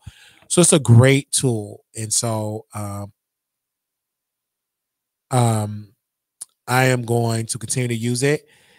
And like I said, seeing that at $690 is amazing. I never would have thought that. So it's very important. So I've been taking credit very serious, man. Very, very serious. Very, very serious. So I'm gonna keep on working on my credit, working on it. And then I could help YouTubers get financing and all that. But that's like something when I work on the pricing, to YouTubers with financing and stuff, because you can get you can get a loan if you're a YouTuber. A lot of people don't know that, especially if you have an LLC and a business account. But that's like a topic another day. But just to make it simple for this one, kickoff is where it's at, you guys. Excuse me. Kickoff is where it's at. 690 points. And so I'm gonna keep on at it. I'm not gonna stop until I'm at a perfect credit score. I haven't applied for no more credit cards. Right now I only have 2 credit cards, a credit card for 400 credit limit and one for 300 credit limit. So I'm not doing too much with the credit, like going crazy. And I make sure I pay my credit cards. Don't use too much of it. Sometimes I use too much and sometimes I don't. But you want to make sure that you have a well-balanced worth of debt and credit utilization. I try to keep mine at about 2 to 3%. Try to keep a little balance on there. And I try not to spend my entire credit limit. I try to pay a little bills on it and such. Sometimes I have to pay more, especially on a financial strain. And so I work at a better facility. That's what people are saying. And I'm looking forward to it. All right. And I will keep y'all updated about Vegas. Looking forward to it, to be in Vegas. And I think it's going to be amazing to be there in Vegas. And also we will be bringing Couture Bay on the show. I'm not Couture Bay, I'm sorry. Latavia on the show soon, you guys, because she have another performance, and I wish I could make it. She have another performance that she will be performing at the Las Vegas Total Wellness Expo, and that will be on Sunday, May 26th in Las Vegas, and that will be at 7 p.m. So she have another performance that she will be at 7 p.m. So I'm excited for our very own Latavia. So make sure y'all go, Latavia J, and support her. We were able to see her perform live at the Renaissance Hotel. That was lovely. Like I said, I met her mom, I met her daughter, and it was just amazing vibe. And I love it. And I was so glad I was able to come. And then I will be living in Vegas, so I'll be able to support more her events and performances, because that's get me out the house. And shout out to Sneaky Link, shout out to Gil, shout out to Natasha, and all of the people from Vegas that I know more and more people are aware. And so I got to meet more folks that I didn't even get a chance to meet yet. And so I do want to thank Wester T for the job leads that he's given us. Thank you, brother, for that. Also, thank you to his amazing partner. Love you. All right. So this was good. Great show that we put together. Thank you to Proud of Me for participating in the show. This have been an amazing broadcast that we've been doing, and it's been great and really, really good. Now, thank you, Latavia, for your amazing support, and the future is bright for you. And it's just amazing when you see family working together. Like, oh my gosh. That is amazing. So make sure y'all go follow her on all her social media pages, and we will continue to support our supporters, and give that energy back. I love that energy. The more they invest in you, you give that energy back. And so I'm excited. I'm gonna go eat because I haven't ate nothing. And tomorrow we'll be back with some more videos. I'm gonna go check out this William the Baddest video on TashaKLive.com. And definitely y'all gonna see me on Station Head and everything. I love Station Head. I've been going to sleep on Station Head lately.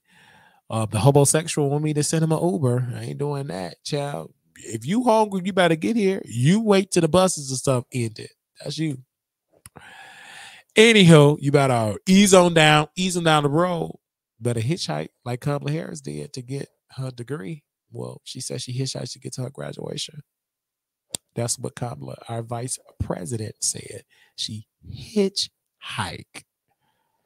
If you believe that, I got a bridge in Baltimore to sell to you. All right? Because these people just be saying stuff, and we be falling for it. They want to be down so much that they will literally say they hitchhike with their homegirls to get to their graduation. Okay. Yeah. Little black boy, you're beautiful. Little black girl, you are enough. When times get hard, always remember to put God first.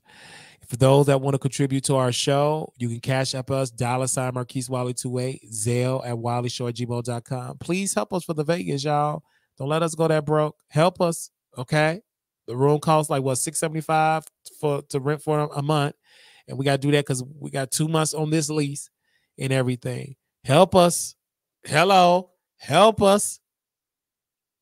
Okay, help us. Because we're gonna be working. I'm excited. I'm nervous. Oh, my heart. I'm just so nervous, child. I never thought I would be living. Thought I would be living in Las Vegas. I am so nervous. And I don't try to get me on no slot machine. That stuff is addictive.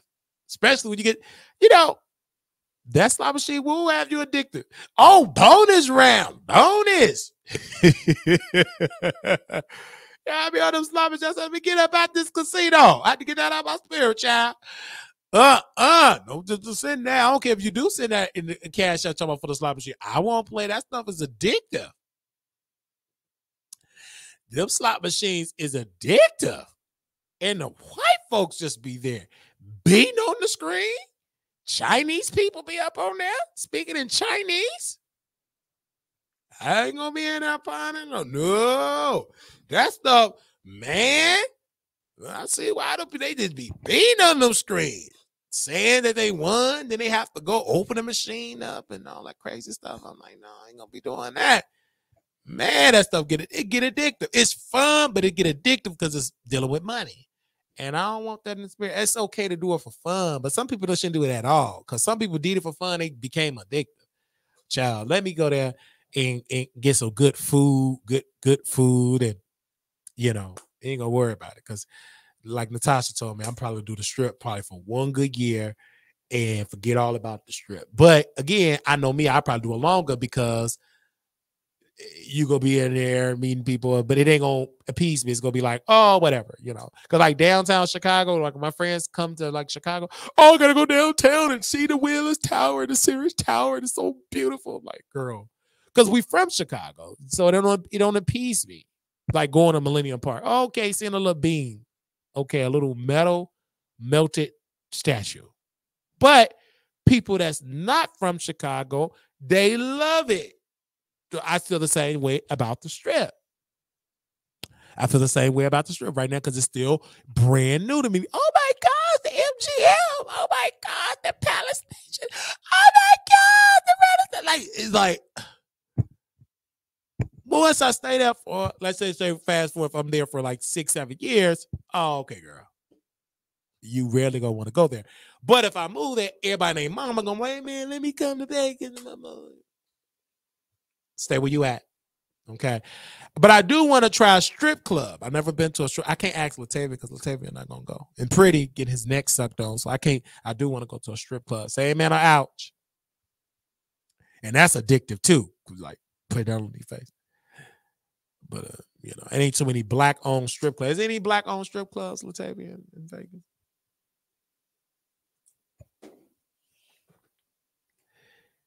I would love to go to a black-owned strip club. Black-owned strip club. Any black-owned strip clubs in Vegas? I'm just asking y'all a question. Is any black-owned strip clubs in Vegas? Say amen, don't say ouch. I guess not. All right. I'm going to take me a hot shower. I've been up here all day. I think we talked about everything that we was going to talk about today. And we'll see y'all tomorrow. Heck if I know. Let me shut up.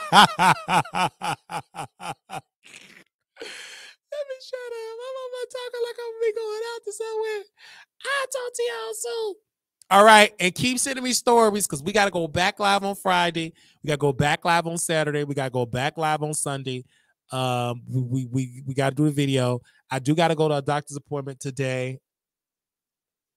And so I do got to do that. And I'm super excited for that. And so I love you all. And I will talk to y'all soon.